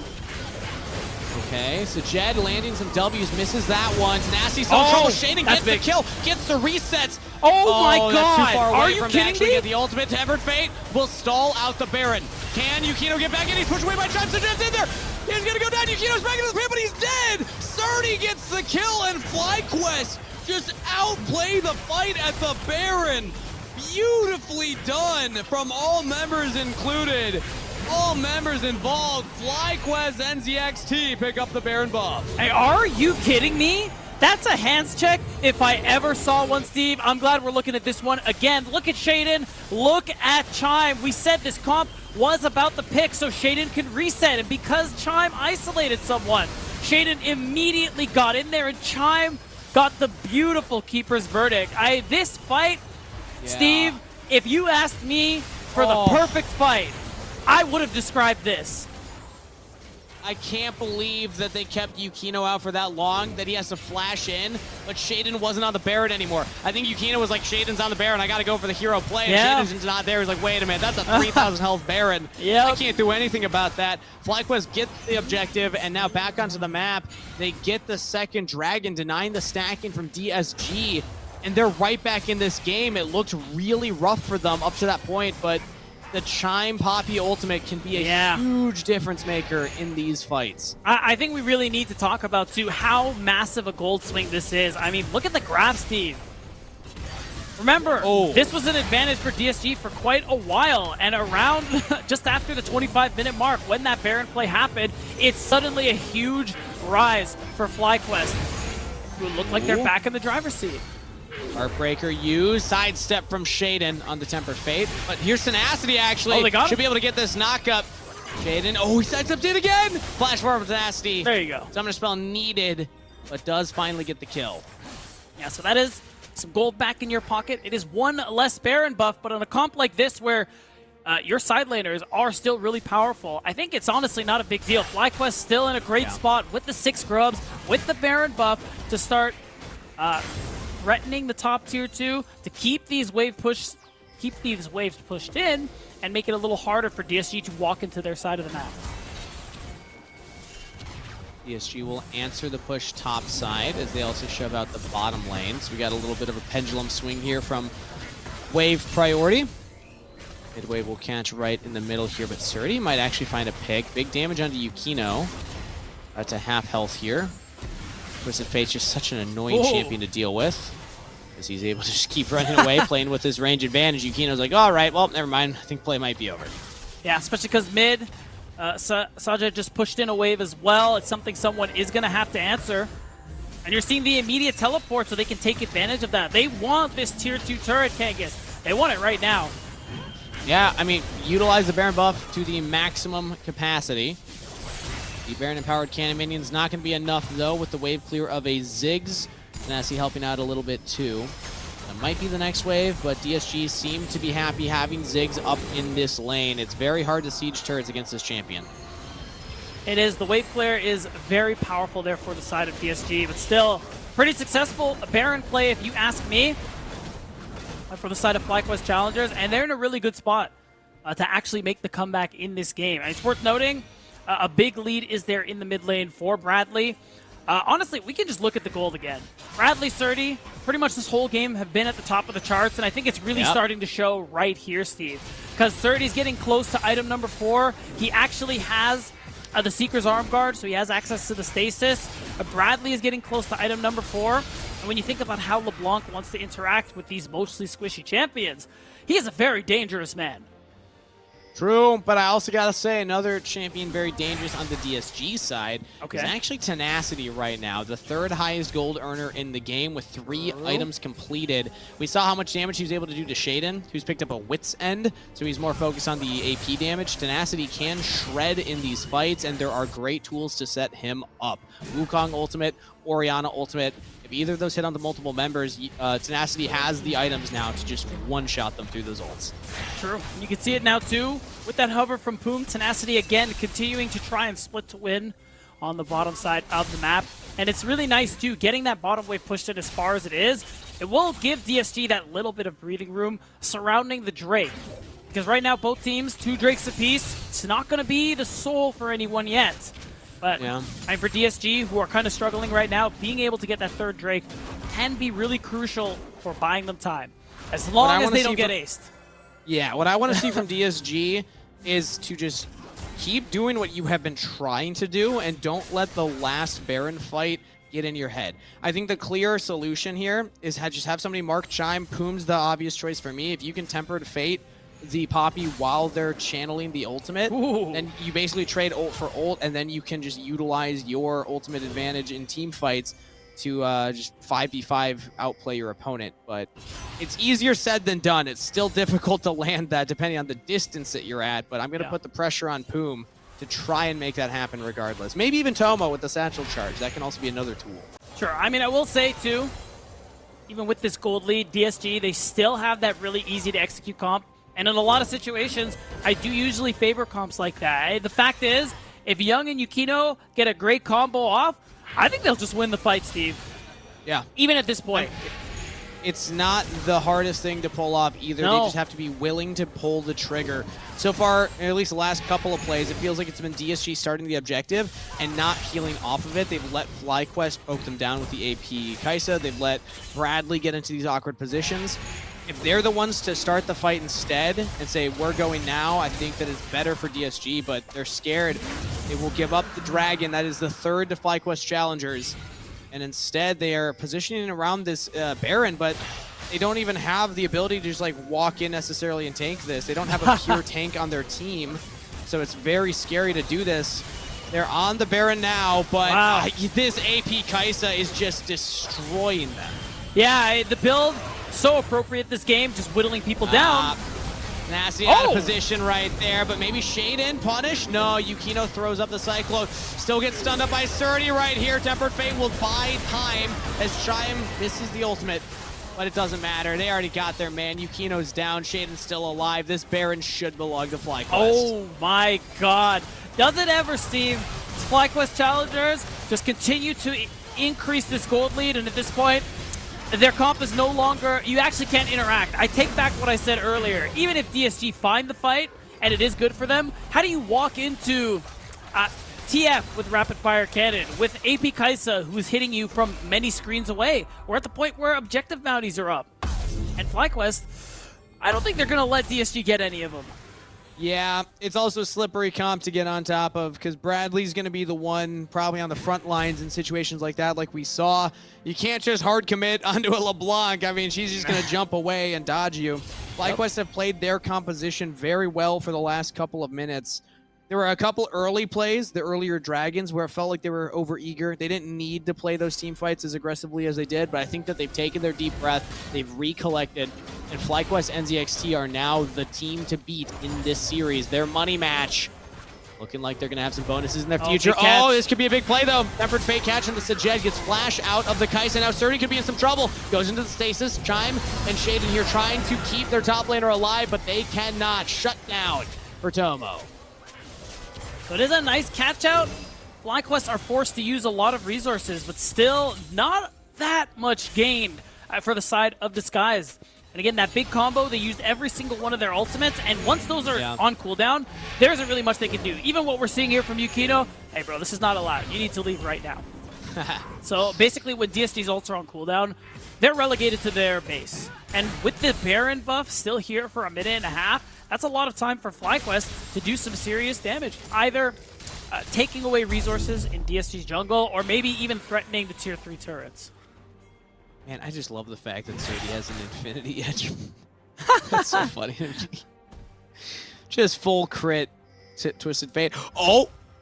Might be going for the Warmogs. We might see a Warmogs Twisted Fate if that item completes. You're probably right. You're probably right. There's a non-zero chance, everybody. Strap in. Bradley they know. hunted right now. Again, very scary to try and hunt a LeBlanc. They tried this earlier and it did work out for them, but it took them a long time. And there's other lanes that are being played right now. Bradley might just one-shot Boom. Not quite. Tempered Fate misses.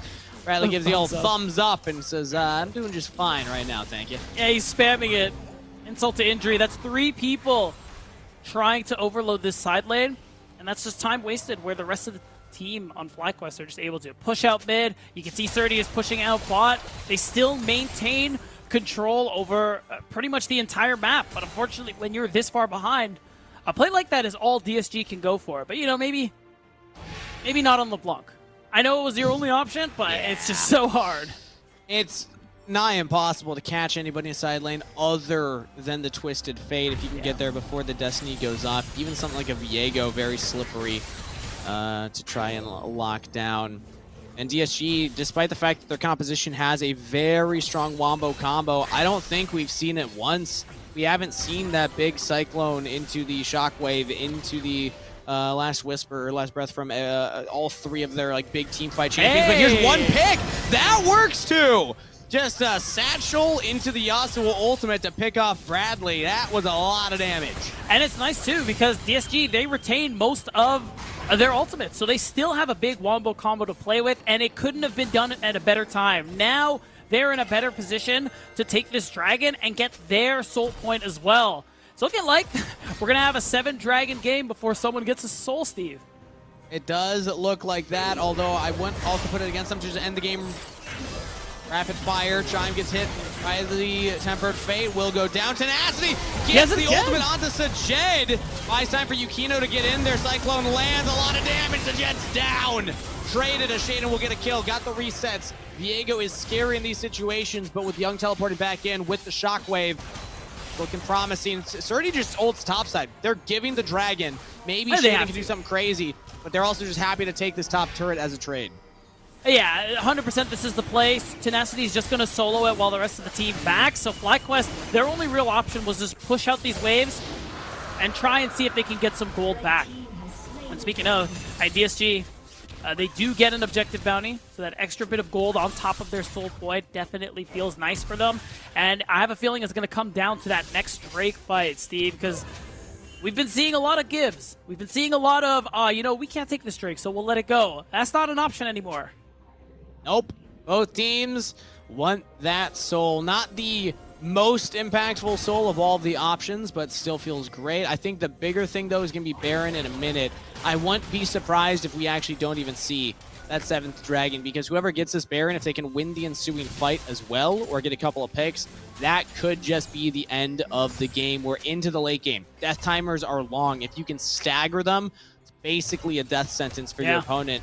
And that means the money match on the line here. A reminder, the winner is walking away with a nice cash prize alongside separating themselves from their opposition in the standings. The win here would put them a series win ahead of their opposition. And DSG trying to shift the narrative around them as well. Oh, hold on. Ooh. Oh Big my pick God. here onto Surdy, potentially. No flash available, and he's just down. That's the champion that they need to find. Flash out from Bradley as well. Tenacity throws out the tornado. If you can pick the Twisted Fate, that's the only champion that doesn't have a big mobility spell. Tenacity could be in some trouble, though, locked into the wall.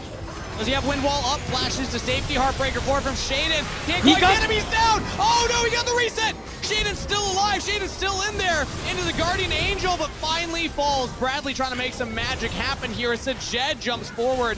Tomo still had the spell shield that entire time. And DSG taking out the enemy top laner and jungler. That might mean Baron. It certainly should be. They take it fast enough. Even actually, with Tenacity out of the picture, they do take it really slow, Steve. So this is going to be a tough call for the side of FlyQuest. It's scary with the Kai'Sa, AP Kai'Sa poke. Bradley jumping over the walls as well. They need to find another pick here. Tomo looked for it onto Sajed. I don't think this is going to be enough. I think we're going to get another fight. Yeah, almost certainly. I like this call from DSG, not actually going for it. Another. Oh! That cooldown is so short at this point into the game. Yeah. Just going to go back to neutral. Shaden is going to be up soon. And it's looking like, Steve, it's not going to be the Baron, man. I don't want to be that guy, but you might be wrong. And we may see that 7th Drake. With 2 minutes left, it'll be really hard, I think, for FlyQuest to even win outright if they get the Baron. Because DSG, they still have a lot of wave clear to work with. That's why their last couple of Baron buffs, while effective, haven't been, as earth-shattering as we've seen in games past. So now Oh, sorry about that. No, I said going into this one, it would be interesting to see how these compositions played around each other, and so far, it's been delivering. We've seen both of them excel. We've finally seen some of these combos come through from DSG, the pick potential that they have with the Bard. But we've also seen the picks back-to-back from FlyQuest challengers as Tomo almost gets picked himself. He's walking up trying to poke, and Bradley has the items right now to almost one-shot the Ziggs.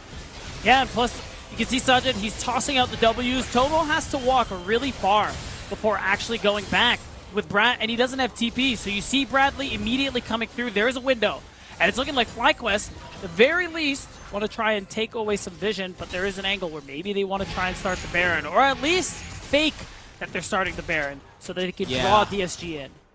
I still feel like FlyQuest NZXT's game plan is pull them into us, look for picks. Yeah. If we can land a single bit of CC onto somebody, Sajed jumps over with the ultimate, and you just try and pop that one person, then you have a numbers advantage for the ensuing team fight. But now DSG have had the time. Tomo's back on the map. He's got the Banshee's Veil up, and they have their front to back. Oh, Tempered Fate on the Chime. Okay, this is a big pick if they can land it, and an ult traded. Chime is just fine. These Kai'Sa W's, man, they are just destroying the health bars of DSG. Yukino tanked 2 of them and is already this low. Yeah, and it's tough. Tomo is back. Oh. I think Tenacity is actually probably the most dangerous member there on DSG. His ultimates have been really impactful, and if he gets on members of FlyQuest, he does so much damage. So FlyQuest have to be careful. Watch for the multiple knockups that DSG have. Oh, watch for this pick right here. Oh, he gets out. That was the clone. Yukino's just fine.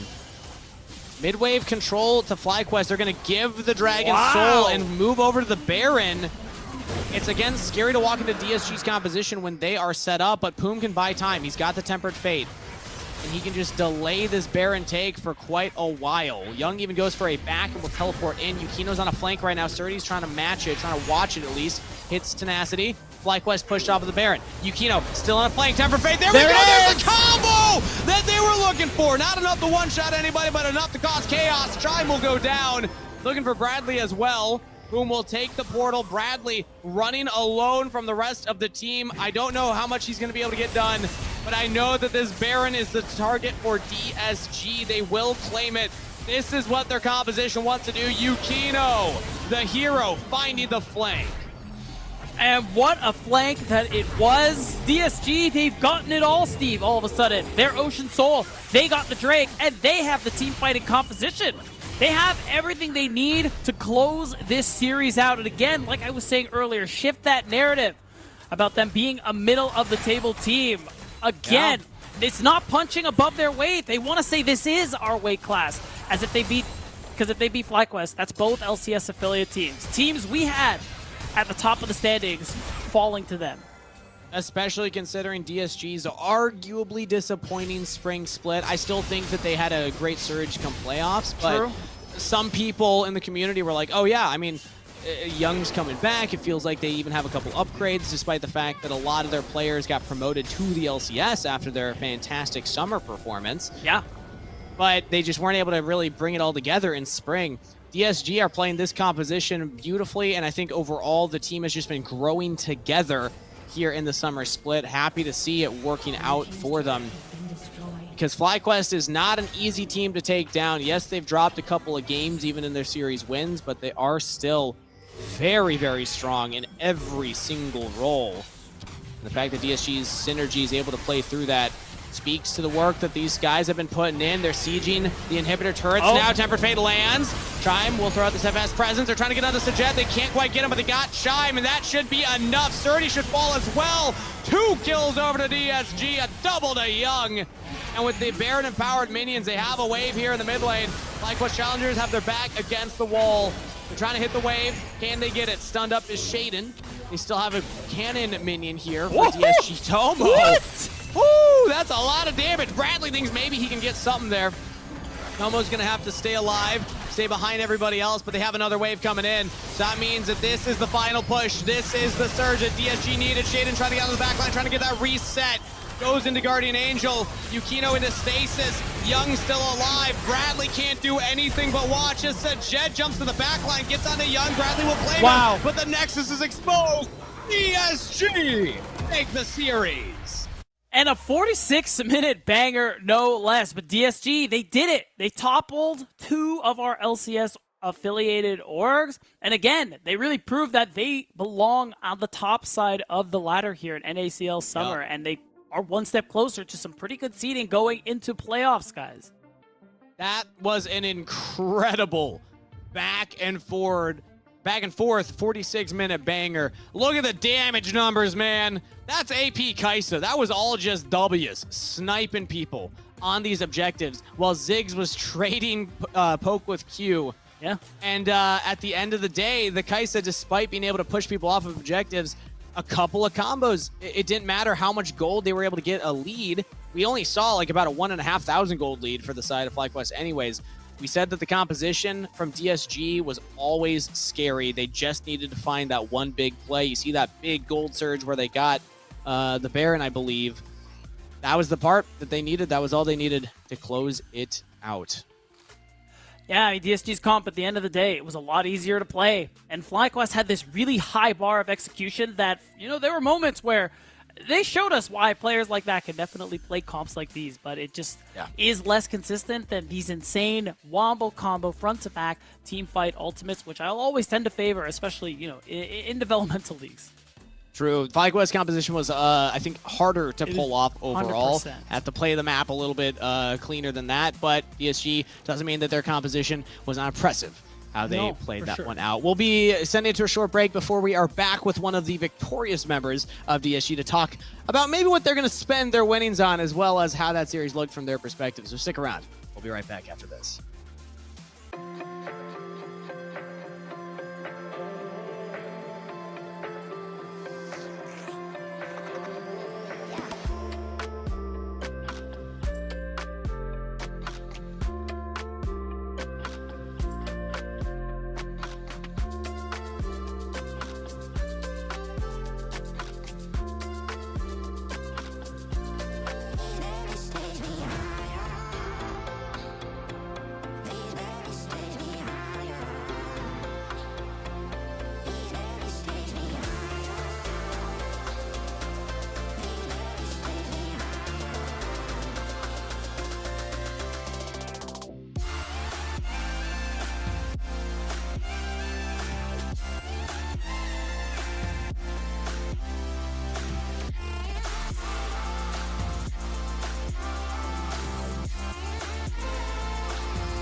Welcome back, everyone, to the Rally Cry post-game interview. I'm here with Young, mid laner of Disguised. And Young, first of all, congratulations on a well-earned victory against FlyQuest Challengers. First thing I want to hear from you is I want you to talk to me about what was going on in Game 1. We talked about it on the broadcast.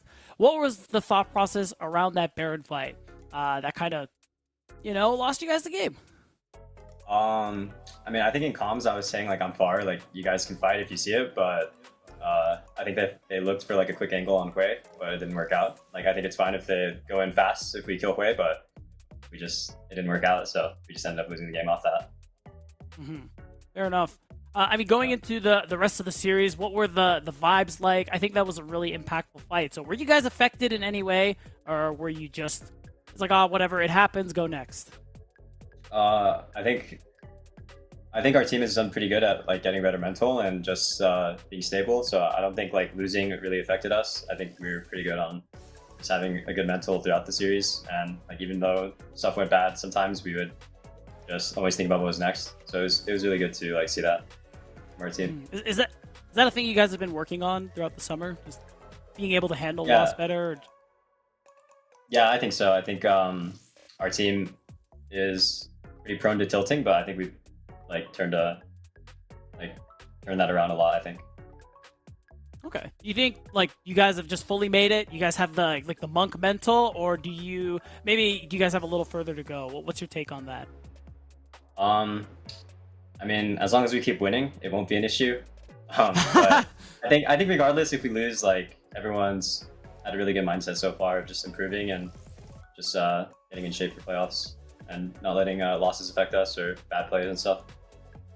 Fair. I mean, winning fixes pretty much every team situation, so you love to see that.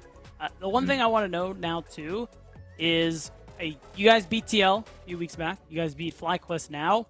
I want to know where you thought your team would be at this point of the split. Is this about what you expected? Are you doing worse, better than you thought? I just want to know what your goals were and how close you are to achieving them. Honestly, I thought in the beginning we were doing a lot worse than what we should have done on paper. I think I was underperforming a lot in the first couple series, but I think as a team we've worked out our issues, and I've been improving individually too and working on my issues. So I think I'm pretty happy with our rate of growth for now, and I think I'm about where we expected in the split. I think regardless of the standings. Yeah, just in terms of, like, player skill, team skill. This is more where you pictured your team to be. Yeah. Okay. And it's only up from here, right? So when you go into playoffs, you guys will be even better, right? Yeah. All right, cool. Before I let you go, Young, I do want to ask, because it was a long game, and you probably just want to go take a nap. Do you have any shout-outs? Anything you want to say before we go? Any particular, avenues? I want to shout out my team, obviously. Of course. I think Tomo's been playing really well. And I think, obviously, shout out the DSG Patreon, $5. And shout out to my girlfriend, Kayla, as well. There you go. You love it, guys. Thank you so much, Young, again, for taking the time. Congrats again for winning the series over FlyQuest Challengers. And that's going to be it for this Rally Cry postgame interview. We're going to throw it to a short break, and then Steve and I will be back with the remaining series of the day.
Hello and welcome back, everybody, as we are preparing for our second series of the day, and I am no longer Kangas. I am now Steve, as Beatdown Yeah, calls. we gotta So change Cynthia, our our name. producer, we're gonna need to change this. Yeah, okay, yeah. well, I guess it's not there anymore. But once it comes back, there we go. Change this. It's just gonna say Steve from this point forward. It's a pretty fun caster name, right? I think so. I mean, it's almost like using your last name as your handle, you know? Same thing. It's almost like that. It's actually right It's almost next exactly like exactly. You're in front of Should it, I go depending middle on how name? you view it. Do you have a middle name? What is it? to it. I do. It's Paul. Should I So just be white, Paul man. the caster? That'd be kind of funny. I don't know. All right, we're learning. Marlo, what's your middle name? I actually Nathan? don't have one. Nathaniel, right? That is There we my go. first name. I Yeah. corrected it. Yeah, you're good. Yeah, All no, right. I don't have a middle name. Sorry. We'll come up with one for you. Yeah? We'll think of some. Actually, no. My middle name is Beatdown Boulevard. Oh, it is? Oh, Yeah, legally. bro. Legally, Sweet. huh, That's of awesome. course. We're supposed to be talking about the schedule right now, by the way. So let's take a look at that because we have actual League of Legends in front of us, not We just do. the lore behind our own personal names. One money match in the bank for DSG. Another money match on the horizon as AoE looks to take on CCG. A battle from the bottom of the standings you go. currently, but we are only halfway through the summer split. There is still time and opportunity for these teams to rise up in the standings, but as of right now, it's looking rough, specifically for AoE. This would be Yeah. their first series win if they can pick it up.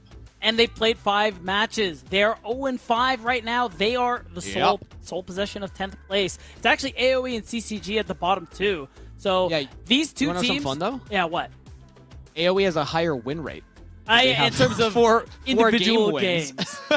That's right. But AoE is still in a really tough spot this split. If they lose here, you could almost chalk up the whole season. I'm going to be honest, because it's going to be 0-6, only 3 matches left. Their schedule doesn't get easier, guys. And also, so you know, regular watchers of the show, you must be thinking, Onat, Cozy, that's right. We have a couple subs coming through here. Onat, you may remember from last split, playing on AoE, and Cozy. It's a name I haven't seen in a while.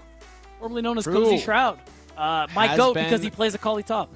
My man. It has been quite a minute, but of course, returning members NXI, Wixie, Breezy. You've seen them around, you love them, and hopefully they can pick up a win. But let's take a look at the opposition on the Rift today, because CCG Esports, despite having less game wins, they were able to pick up a series win against Blue Otter, and their strength of schedule is looking really tough going forward. This feels like a must-win for them, because not only does it differentiate them from specifically AoE, and also catching up to Blue Otter, who have also picked up a series, but you know, it's not going to get easier. They got Fear, they got Winthrop, they got FlyQuest ahead of them. So let's talk about this roster. What are expectations for them coming into this series in particular, Beatdown? I mean, this is a team that it feels like individually we have some pretty decent expectations for most of these players, but it feels like they just haven't been able to click all split.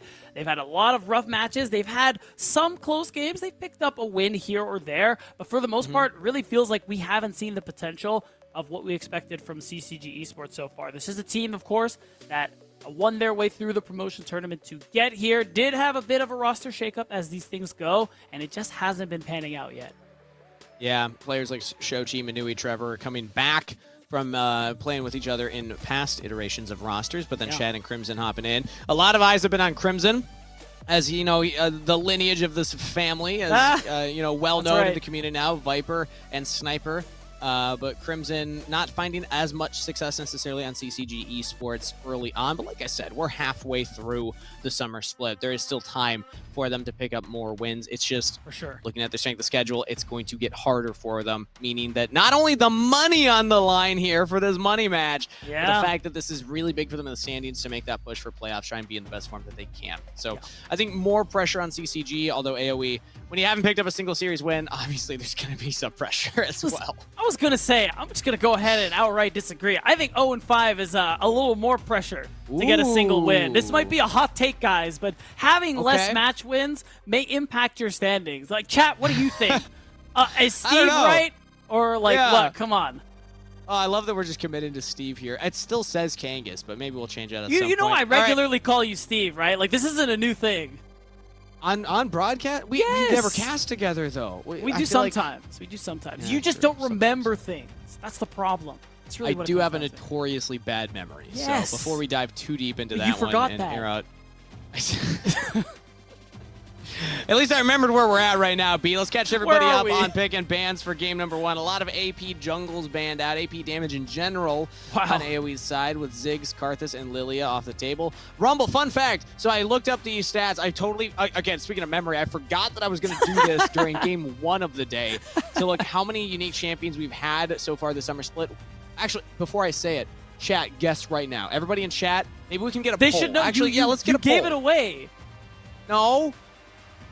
How did I All give right. it away? You know what? If I say it, the people who didn't hear, it doesn't matter. It's not important. Fine. Oh, I gave it away to you, but I haven't given no, it away not to chat to me. yet, right? The way you started this conversation up. I think we really need to talk about. We just need to move on from this. Okay. Guys, all the right. Maybe answer we'll is get a poll, Rumble. maybe we Rumble's won't. the most played champion. It is a really Yes, that's cool the and most interesting played. stat. Yes, that's what you were trying to say, no? Well, what I was trying to say is how many unique champions have been picked so far. Oh, in never Summer mind. You Split. didn't give it away. I'm going to say I 130. didn't give it away, but it's okay. Rumble is the most picked either way. Maybe we can get a poll. If not, just everybody spam in chat how much you think it is. Don't cheat by looking up on Leaguepedia. Shout out to the folks that update that over there. But let's catch everybody up right now. It was Zyra banned away as the last from CCG, and then Ezreal locked in for AoE, meaning Tristana and Ashe, the other two of the most picked champions so far this summer, locked in for CCG. CCG got to feel great about that one. You have the best mid laner on the patch. You have one of, if not the best AD carries on the patch, and that's a pretty good way to start things off, I think, especially considering everything that's taken away in those first rotations of bans. And remember, both these teams, the win is so crucial. So starting off, your first game draft on a high note is definitely desired. Yeah. If you lose with this type of draft, that is very rough because two of the highest picked, highest win rate champions on the patch so far, at least in this summer, and is, again, reminded the last week of this patch. That's true. So it would be big for CCG to pick it up. Surprised that Leona made it this far, and it is finally locked in. Blue 3. I don't think AoE are honestly complaining that much for what they've been able to pick up either. I still feel like we're just picking meta for game 1 pretty much, but both sides getting good champions. Yeah, 100%. And now it's just, do you want to immediately pick support there on 3 for CCG, or do you want to leave it up, grab a jungler? I think Maokai is fine. You have so much long-range engage between that and Ashe, and maybe there's that little bit of a bait. Like, everyone's thinking of Nautilus in moments like these, but I think Braum would be so nice for CCG. It's a really strong bot lane duo, and it's really good secondary engage with everything else CCG have. So we'll see if AoE catch on to that. Fantastic to prevent the damage also coming through from Ezreal and Corki. They're single directional damage. You can just block it all with your shield. But I think AoE should have that in their sights as well. I think so. Pretty easy ban for themselves. CCG will ban away other junglers that can try and start off fights. Leona is kind of enough engage already on her own, but it doesn't hurt to have a secondary option. So Sejuani, I do not dislike as a ban here from CCG. Yeah, I mean, I am a big proponent on dive buddies, Steve. I think every diver needs a friend. I think banning away Sedge makes a lot of sense. And to the Vayne ban, it could be something they've seen in scrims. We do see Vayne top from time to time, so maybe AoE wants to pick something a little aggressive on the top side for Cozy. I'm wondering if it's going to be just they're hoping they get the Cassante and that they're just going to take away the Cassante counters. Jace is banned away. If it is the Cassante read, maybe it would be something like a Zeri ban as well. I know that would be triple marksman for CCG with a Maokai. Typically, we see triple marksman with something like an Ivern or, more of an enchanter that can help enable it. But it's an option for CCG, so let's see if AoE want to take that away. No, it's the Braum. Okay, because that's also the other one we talked about. Would be a high priority pick. 100%. I mean, Rel is still up and available. Doesn't absorb as much damage, but I mean, that or Alistar, you still get yourself a lot of CC. Either way, I think both would be a fine pick there for CCG. I mean, I think they're going to play Rel, but I'm really feeling Alistar. That's just me, though. I like Alistar a little bit more because of what you just said. It can absorb more damage, but you do have the Maokai as well, so maybe they build AP Maokai. I'm expecting at least the Leandries first, and then you could pivot into tank items because you want some AP right now. It gives you a secondary frontline option then. But there are still a lot of squishy ranged champions right now. Nidalee would be an interesting choice to play into that, and it's locked in for AoE. Wow. So NXI is going to go ahead and run that. Him and Cozy are just going for that Nidalee Renekton. I mean, NXI is a player we always knew for having good hands. You put him on something more mechanically intense, like the Nidalee, synergizes with the poke AoE have in the rest of their comp, and you have a strong lane you can play for topside. Yeah, it makes sense. I don't believe that, but that would be really funny if they locked it in.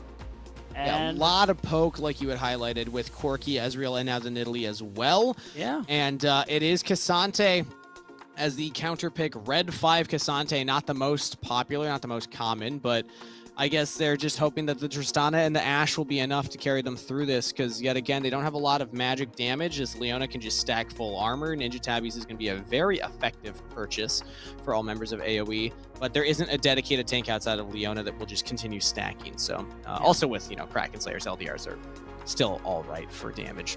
Yeah, I will say AoE's comp, while you do have some great scaling elements like Corki, Ezreal in the late game, they are going to run into some problems in that their support is really the only engage that they have, Steve.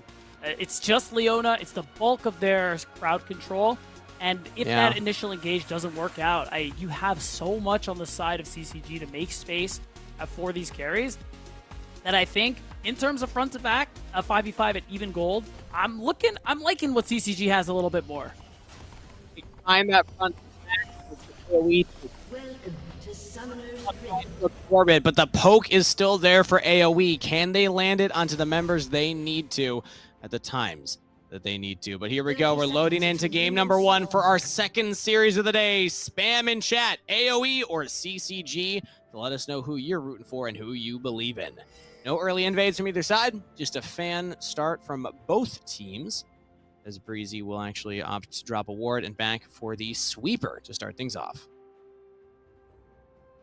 And so maybe that bit of emphasis on clearing some early game vision. I think it would also be really nice too. You're playing Nidalee. You do want to skirmish. You want to scrap it out a little bit early on, because those early levels are quite good for you. That's why we're seeing, this push right here. Just get an idea of where Chad's going to start, where he's going to end up. So the NXI can be a nuisance, a menace, if you will. A menace. Oh my god, CCG has a lot of fans, by the way. They do, or at least a lot of people that believe in this draft. A reminder, they got Tristana and Ashe, the second and third most played champions so far this summer split, along with just a whole bunch of tanks around them. Yeah. Which can, I hear, I don't know if this is true, but I hear it can set up 80 carries for success if they have a front line. I'll tell you right now, Kangas, you're absolutely right. Nice. Yeah, good for you, man. You should be a color caster. Really? Yeah. Is that all it takes? It's just being right, pointing out. Oh, being right. Oh, there we go. Yes. And then Ever been wrong, Kangas. Beat? No, not a single time. What kind of question is that? Is it? It's just every day for me. Yeah, honestly. Yeah. All right. I guess it's some people are just built diff, I guess. And like me. Couldn't be me though. I know. Strap in, everybody. It could be a long one here, though, because I don't necessarily see a lane that should get too aggressive early on. Maybe topside with the Renekton and the Nidalee, but it's still a Cassante, notoriously hard champ to actually lock down and get on top of. So I'm not even convinced that that's where the action's going to happen. At the moment, certainly not. NXI full clearing towards the bottom side of the map. It's good, too, because you can cover your bot lane in case Chad looks for a play towards the bot lane, since that, I think, is where naturally this Maokai would want to play.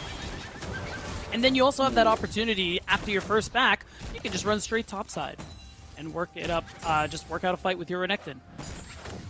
Renekton, Italy, tried a true combo since the beginning of time, basically. As speaking of that Renekton, he's actually making a path down to the mid lane onto Shochi. Spotted out now, flash forward, gets the stun. Shochi jumps forward, looks for first blood himself, barely misses it. Onak gets the kill. Now bot side, actually, Wixie claims one, traded right on back. As Wixie versus Manui with NXI here, surely will go Wixie's way. Chad trying to help out. Ooh, flash from Manui. Will dodge out on the Mystic shot. And he does get back to the right side, so Manui will live. You know, when I said strap in, might not be a lot of action, I guess I was wrong, as these lanes are looking to scrap. They are. So we've already seen 3 kills in a moment. Shochi is just looking to fight all the time. And that first blood onto the Corki, it certainly feels good there for the side of AoE. And they come out ahead slightly. That 600 gold lead that we're seeing. I mean, props to Cozy in particular for helping set up that situation in the mid lane. Now we're seeing NXI just be a nuisance. I like that from Chad. You got the Bramble Smash plus the Smite, but Breezy Whoa. makes it back onto the map faster than expected. Trevor wraps around the rock and gets on to Trevor. Shochi will barely live right there as Cozy and Crimson 1v1. Okay, what's going on here, Pete? This is not what I signed up for, but I guess I shouldn't complain. Crimson might just get the solo kill to Cozy, but the sidestep on the Q will keep the Renekton alive. Yeah, definitely for now, but this is more the League of Legends I like to see, Steve. Just fighting nonstop all across the board. That's what we like to see. Things got a little dicey on that bot side jungle, but I do like still that NXI and AoE in general are just being really aggressive with these invades. You're playing into a Maokai. You feel really great as Nidalee, just going for the 1v1, going for the 2v1 if Onak can move with you. Chad spotted now on the Raptors, so Onat's going to be wary of potential ganks. This gives NXI also the information to go for this Scuttle Crab. Is now an engage on the bot side yet again here. Onto Manui. No summoner spell outside of that cleanse and did not cleanse the stun. He's in trouble. Wixie gets the kill. And really nice 2v2 kill. Wixie and Breezy especially. When we saw this team roster at the beginning of the split, this is where we thought a lot of the power was going to be for AoE. And even though it took a little while, seems like they have been kind of coming back to the form that we expected from them at the start of the split, especially Wixie. Even though in this roster is 0-5, he's had some pretty monster games in the last couple series. That he has, and right now 2-0-0 on the Ezreal, in a position to carry pretty hard here. I've never been more happy to be wrong, Beat. I know that you said you've never had that experience before, it's true. But let me tell you, when you expect a slower game and then you get this, you are very, very happy with the state of the NACL series in front of you. NXI will get, I believe, that big Raptor. I think I saw the gold pop up over the Nidalee. Yeah. As the Grubs have spawned, Dragons spawn. Neither team necessarily setting up for one of the objectives right now, but I see Chad passing towards the Grubs, so we could actually see CCG prioritize that one. Quite possibly. NXI just going to go ahead and go for this Grub spawn. Even though Crimson is getting the push so far, I think Cozy's just, especially with that level 6, is just in a really good position. Enough that I would favor AoE in a skirmish here. Trevor is still looking to potentially walk forward. Crimson has the wave shove top, but Cozy will catch it now. And nobody from CCG is walking up, so they are no contesting those little grubbies. As NXI just gets them all alone, doesn't even need assistance from the team. They're just hovering nearby in case action broke out. Yeah, I think that's just an easy pickup here. It's tough because CCG, I wondered if they try and trade for Drake, but I guess with 2-0 Ezreal, you're not very confident in your abilities necessarily on that bottom side of the map right now. Even Trevor, as soon as he gets spotted, can't actually take out that control ward. And this early game, and for the most part, it has just been all AoE, and it's such a crucial moment too. Remember guys, 0-5, you can see it below their name. Every win at this point is just so crucial, I can't even put into words, especially with how tough the rest of the schedule is. Yeah, I mean, we talked about CCG's schedule, looking at AoE's schedule as Onat and Shochi actually trade aggressively against each other yet again. Classic Corki versus Sursana, just stat checking each other at all stages. Interesting that actually Onat went the bladed steel cap to start things off here. I mean, their comp's almost entirely AD. Maokai doesn't count, I don't care, so I think it's good. Fair enough. Yeah. Well, back to the point of strength of schedule. I mentioned CCG, AoE, they're 0-5. Their strength of schedule is this match, and then Dragonsteel, Conquest, NZXT, and Supernova. Yup. Oof. Yeah. Two teams at the top, Supernova in the middle, but still looking like one of the teams that can dominate the teams below them in the standings. Means that AoE, this is a must-win for them, as every other team they're going to be up against for the rest of the summer will be more difficult. And on top of that, with the position, I would say both of these teams are in. Their fate isn't entirely in their hands. It isn't good enough to win if you want to get into that top 8, avoid the promotion relegation tournament. Blue Otter, who's currently in 8th place, also is the team you need to, do a little bit of failing, a little bit of losing in hopes that you can also usurp their spot and make it into that top 8. So it's tough too. AoE CCG, this matchup is incredibly important. The next matchup is incredibly important for a similar reason too. Yeah, let's see if they can find it here, as they have the gold lead for themselves, but AoE have yet to really break open the map. Still early in the game, so expectations are low for the map to be broken open. But as I say that, this is a great start, or a great continuation, rather, of that lead. Breezy links up with NXI, and they go to steal a buff away. Wixie on the Ezreal will stay just fine. Flash trades between Trevor and Breezy as everybody else gets to safety. Also for AoE, not only the fact that they are down and don't have a series win yet, but the fact that the roster changes have come in. We haven't really talked about that too much, but, you know, Cozy stepping down, or rather, Cozy stepping in. Players like Cupik and Barrack stepping down. And AoE having to do a little bit of a roster rebuild here in the summer. For sure. And you know, better late than never. This could be that change. They need to start getting some wins on the board. I mean, especially Onat. With how he's played these last couple of splits, it was a surprise to a lot of people, myself included, that he didn't actually have a team at the start of NACL Summer this year. So it is nice to see him back. He's a player we see do a lot of good on mages for the most part, but I think he's a champ or a player rather who can just kind of play anything. Definitely said in Fearless too that he was excited to show the champ last split. Now that we're in full Fearless, gonna get that opportunity for sure. O-Nation standing proud right now. That's right. As Onat is back into the league. Chad started up the Dragon, but does not commit to it, as he will instead back away. NXI going to take this opportunity to try and steal away some of the jungle camp. Chad will spot this now, and it is successfully stolen. NXI will get all of the Raptors. NXI is also 2 levels ahead of Chad right now. Ooh. Trevor. Bold move right there, now locks down as the gravity well. Pulls everybody back in. It's Breezy on a level 5. Leona doesn't even have the solar flare, but Shochi's taking a lot of damage. Chad will have enough to claim the kill. It flashes to safety. NXI can't quite get on top of him. CCG have low health bars, but they all walk away with their lives, and they will get a kill onto Breezy. You're pretty happy with that one, all things considered. They make the play onto you. They had numbers. But you're the one who turned that into gold for your team. Still, AoE maintain the lead. They're still in a position to go for this next grub spawn as well, because Chad was low, because he was forced to flash.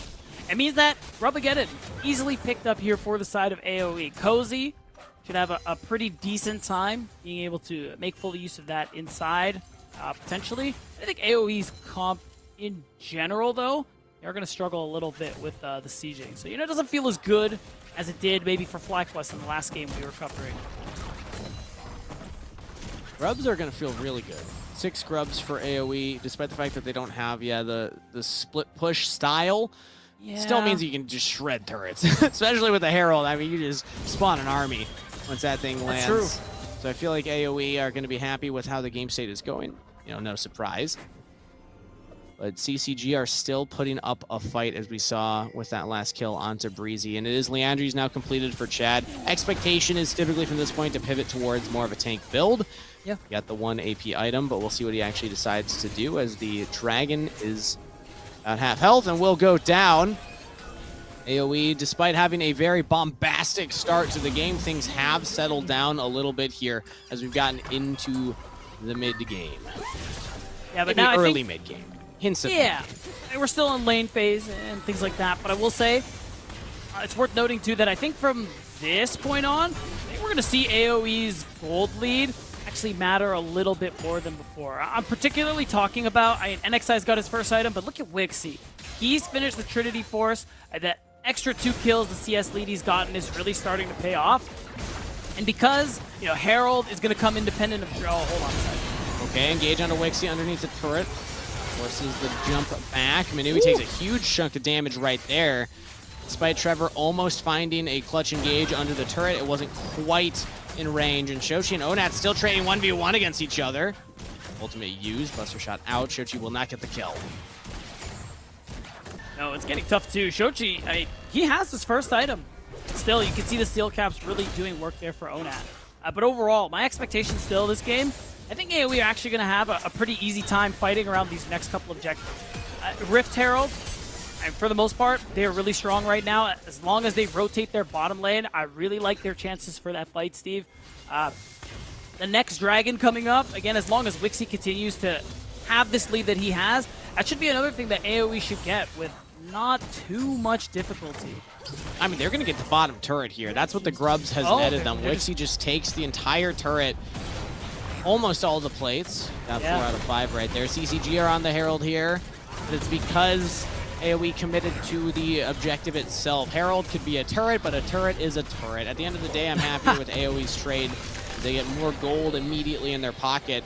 They reset Wixie back onto the map, has boots completed, and can now start working on the mid lane.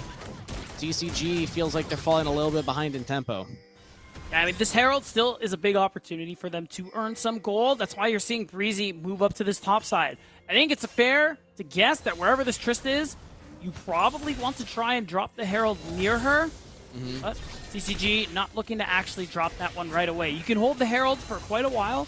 So I'm expecting them to hold off until we get closer to Dragon Spawn so they can get that first look. They have one Drake, and the hope is that they can get more.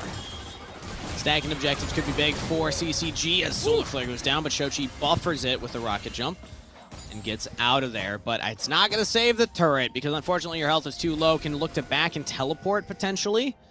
Trevor is hovering and actually will go for just that. So AoE, I thought maybe they would have some time to work on this turret, but it will just be a summoner spell.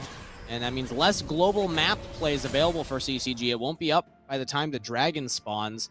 And you're saying it'd be nice for CCG to stack those. A little harder to do if you can't play the map quite as well. Yeah, and I'm expecting soon we potentially see a lane swap for that reason there, Steve. Just because, you can use Crimson's teleport to make a cross-map play when that Drake comes up. But it's also tough because AoE, now they're down 3,000 gold. So this lead, it's gone up to quite a bit. AoE have, I think, especially with how strong Wixie is right now, a pretty good shot at fighting for this next Drake. So CCG, if they keep these lane assignments, I think it's because we're going to see Chad move topside and trade the Dragon for a big Herald push. So again, Trist takes turrets really quickly with the help of Herald. That's a lot of gold you could get. But the fact that Shochi's backing, it does complete the back, tells me that they might not go for that play. I guess you still could back and head back up to the top lane, but no, rocket jumping down to the bottom lane instead. So I think CCG are going to send Crimson top with his teleport, and then look to contest for the Dragon with their teleport in the top lane.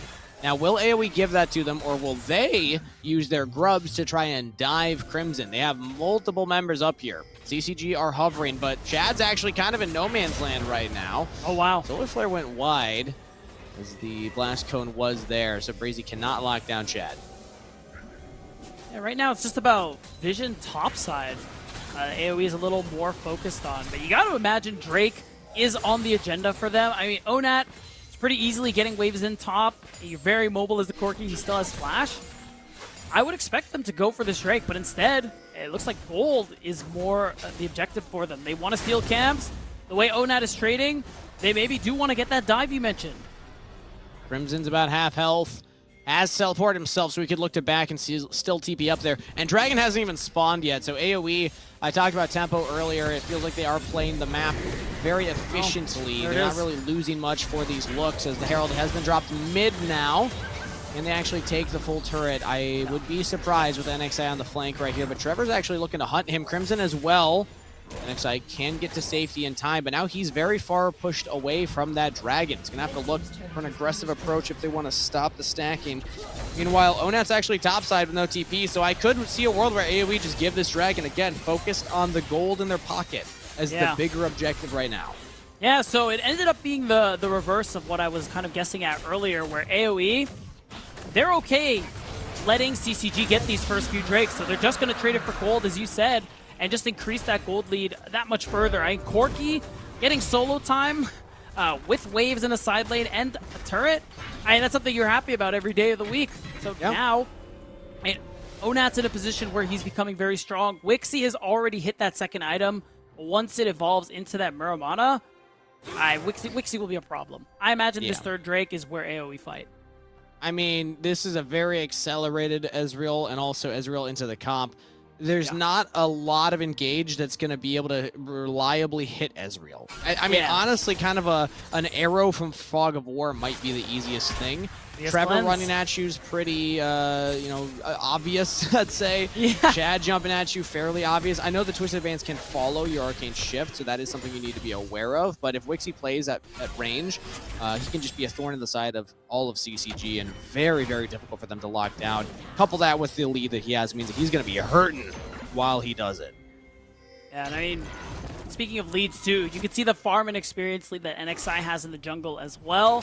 We didn't see that much action on the top side here, but or really any action anywhere now that I mention it, because NXI is currently 0-0 and 0, but he's got a big CS lead. He's a level up on Chad pretty much exactly. Oh! So he is in a really strong spot. Look at that damage coming in from Wixie. Cleanses a little late, though. Chad gets on top of him. Wixie still gets the kill on the Manui. Will trade his life and buys time for Onat to jump in. Now, Chad's out of position. Very squishy with his build for Maokai. And Onat's able to take him down. That's incredible that Wixie actually pulled that off. Still trades his life for Manui. Yeah, that's brutal. That really should have been a 1-for-1, but instead AoE come out on top, a kill. There is that threat onto the tier 1 turret because they have 6 scrubs.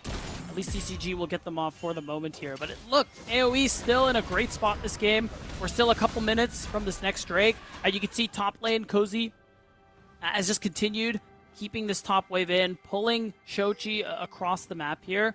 And it feels like for the most part CCG, they've been doing a lot of responding, Steve. They've been on the back foot pretty much this entire game, ever since Wixie picked up those 2 kills early on. And it feels like they aren't sure what their options are early on, and it's just them responding to what AoE are doing.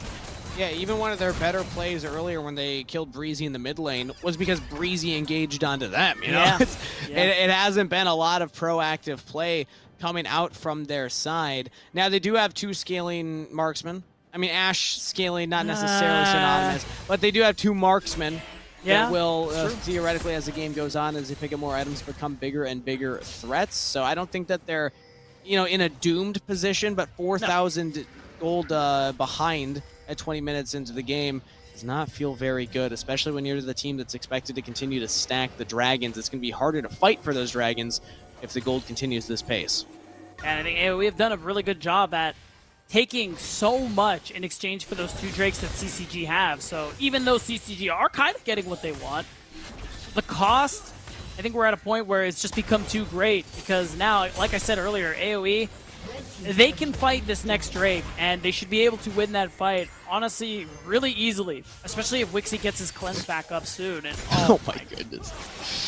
All right, True Shot Barrage goes a little wide, but I don't think it matters. It doesn't matter. Message sent and received by Chad. He is not able to walk up to Wixie here, as it is very scary to threaten that Ezreal.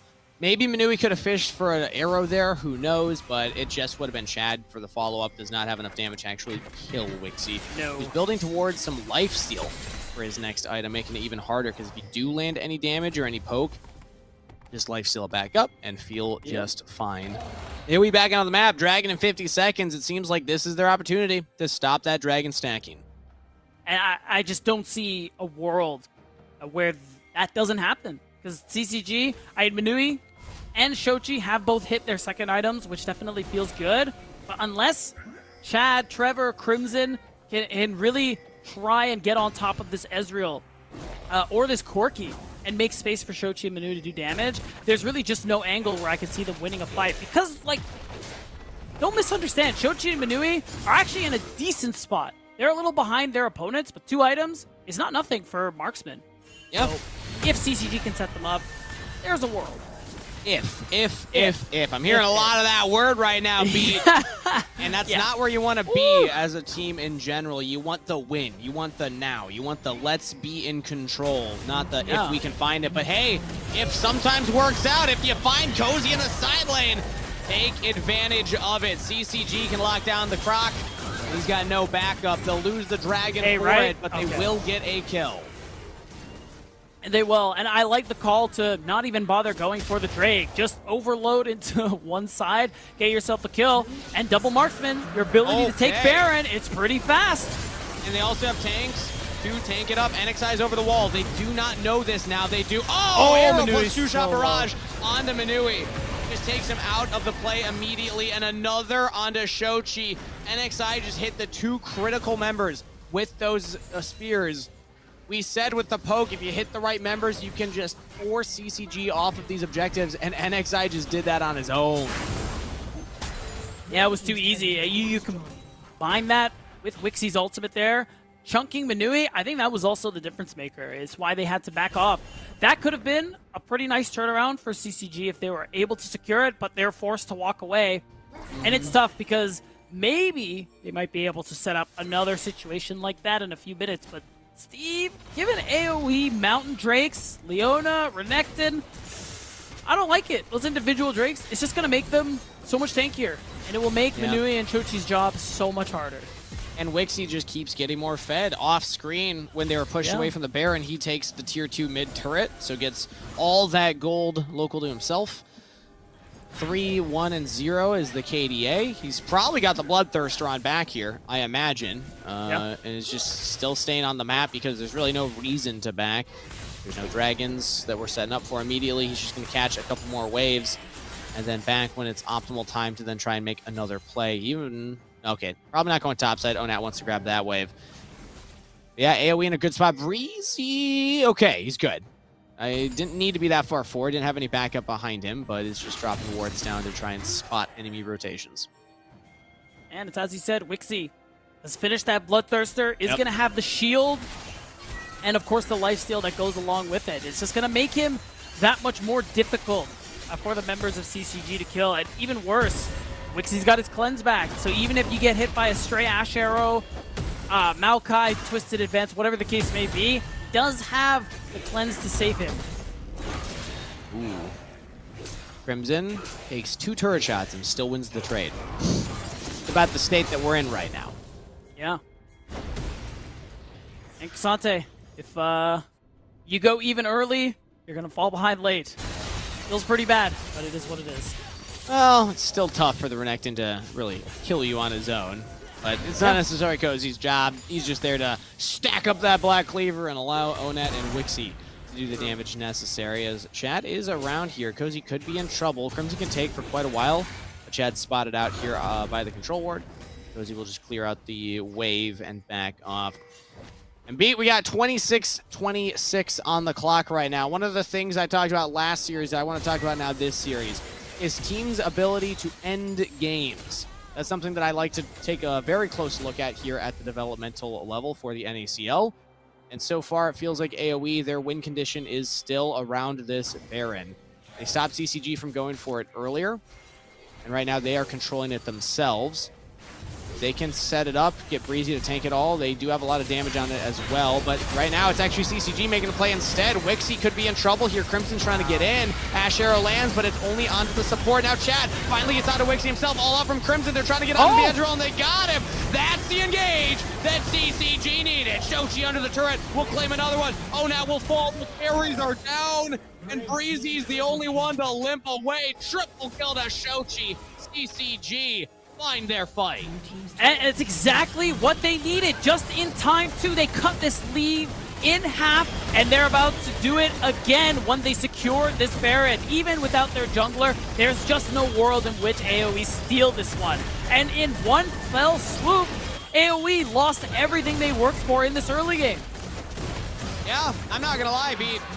I don't even know how that happened. Like, how did CCG get on top of AoE right there? I'm sure we'll get a replay here at some point, because I gotta see that one again. AoE just did not seem ready for CCG's engage, and that means not only the Baron, but a turret, all the kills. Gold is actually in favor of CCG right now, as the Dragon's gonna be spawning in 30 seconds, so the game's just blown wide open. I think CCG are actually in a much better position than AoE from this point forward. 100%, and the big reason for that is both Shochi and Manui, they have their Lord Dominic's regards. Cozy and Breezy are going to get ripped to shreds now, just like that.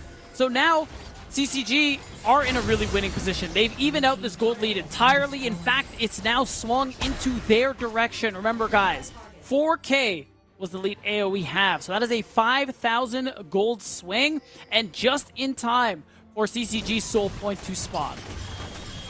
CCG also have the Tristana, who just takes these turrets so fast. There's the engage on the two members yet again! CCG find the angle, find the flank, and they'll find a turret plus a kill. AoE in a lot of trouble, but Breezy found a flank himself here. Locking down only the support. It's just Trevor. That's just the rel. The team can't even get on him, as AoE have Wixie and Cozy left alive. Wixie's gonna have to do a lot of work here to keep his team in he's this got a one, lot and of he's doing just that. Kias on the Crimson almost falls down. Does not trade.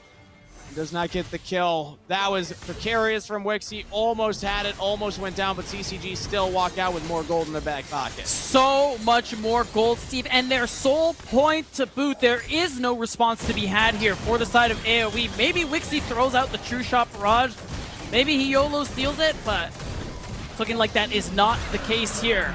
And CCG, I've never seen a team more in the driver's seat than they are right now. Yeah, let's get another. Okay, so here's the initial one. It was just Trevor. He just gets onto Wixie. So the thing I think that is really important here is that Wixie doesn't get hit by the arrow, but still has to cleanse. And they are just throwing layer upon layer of CC on him. You take the Ezreal out of this picture, that is where a lot of the gold was for the side of AoE. Yeah. And you keep making space for Shochi to reset, get the triple kill. And that's how they got their lead. That was like triple leapfrog. Trevor's on him. Yeah. All right, Trevor out. Chad's on him. Okay, Chad out. Crimson's on him. Wixie's like, come on, man. Can somebody please make some space for me? Oh, wait, we don't have a comp that excels at making space, especially if Breezy's also locked down. So they're a poke composition. 3 of their members want to stay at range and throw out directional damage. If they get engaged on, it can be very hard to play out, and AoE's realizing that now as the siege continues. Solar Flare lands, but Shochi buffers it well. Teleport coming in from mid lane. Crimson's just trying to keep the wave alive, but the Baron's gone, so CCG's siege will now come through with the Maokai ultimate. AoE do disengage. They get back to the safety of their second turret now. Inhibitor turrets are the only things remaining for them. All tier 2s have been claimed. Oh, yes they have. And a very successful Baron buff coming through for CCG. Remember, must-win series for both of these teams. We are more than halfway throughout the split. Only a couple matches left, and the schedule does not get easier from here. One of these teams has to try and beat out Blue Otter for that 8th place spot, and it will start with this win here. So CCG being able to make that comeback, it's got to feel great for them because they are well on track to win Game 1. And it looked like a really tough one for them to win up until that last replay that we got to look at. Yeah. The fact that they just full committed speaks to the synergy of this team. Speaks to the difficulty of AoE with the roster rebuild in the summer. It's harder to pull off plays like that as Shochi's making his own play. Almost just one-shot zone at. Really close. Oh, landed. Oh, they got him. It's onto the Renekton, but he just doesn't have the backup.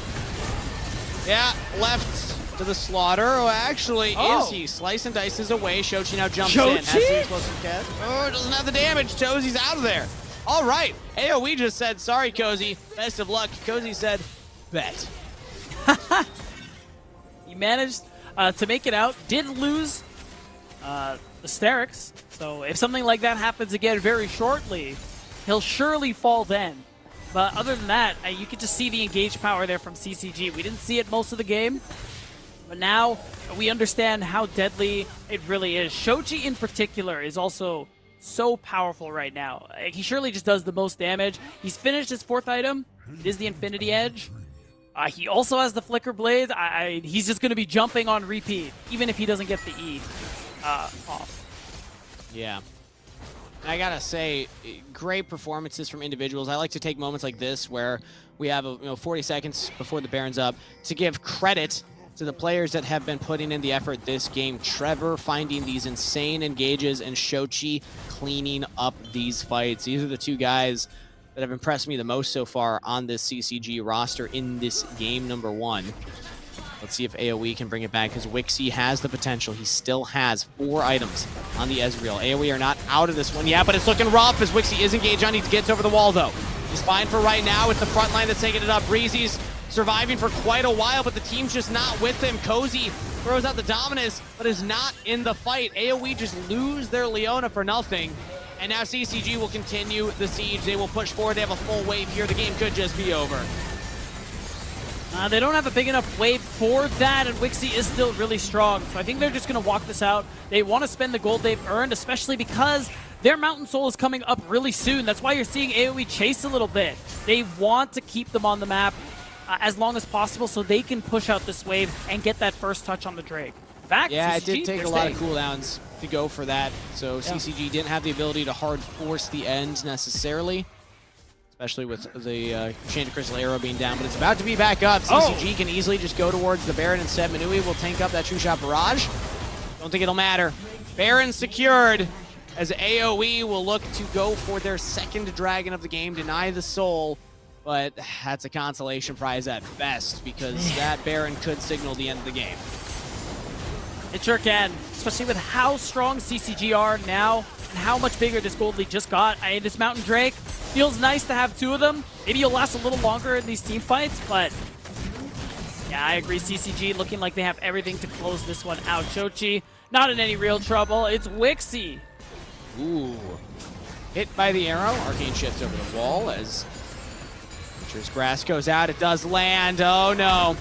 Wixie could be in a lot of trouble right here. Twisted Advanced Bramble Smash, but he's doing damage right on back to Chad. Wixie taking the 1v2 fight. Crimson teleported in, but he's just buying space. Wixie is still fighting. He almost takes down Chad, but almost ain't gonna cut it. Shochi, meanwhile, has empowered minions in the base. Cozy jumps in, ulted back, Dominus up, trying to lifesteal through it. AoE actually have backup now. Shochi has to flash away, but that turret goes down, meaning CCG can just walk forward and hit the Nexus. NXI falls. CCG soars in game number 1. And a big comeback to make it happen to Steve. And AoE, they're one game away, just like that, from being 0-6. And I mean, losing a series 0-2 at this stage for them, it's almost safe to say just chalk up the whole season right there. But I want to talk positives Let's because talk CCG positives. made the comeback and they are now one win away from that big cash prize. A reminder, this is our final money match of the summer split, and that is extra motivation for the team over at CCG. We're going to send it to a short break before we're back to see, can they make the 2-0 happen? You won't want to miss it. So we'll be right back after this.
This summer, NACL is back and we brought more.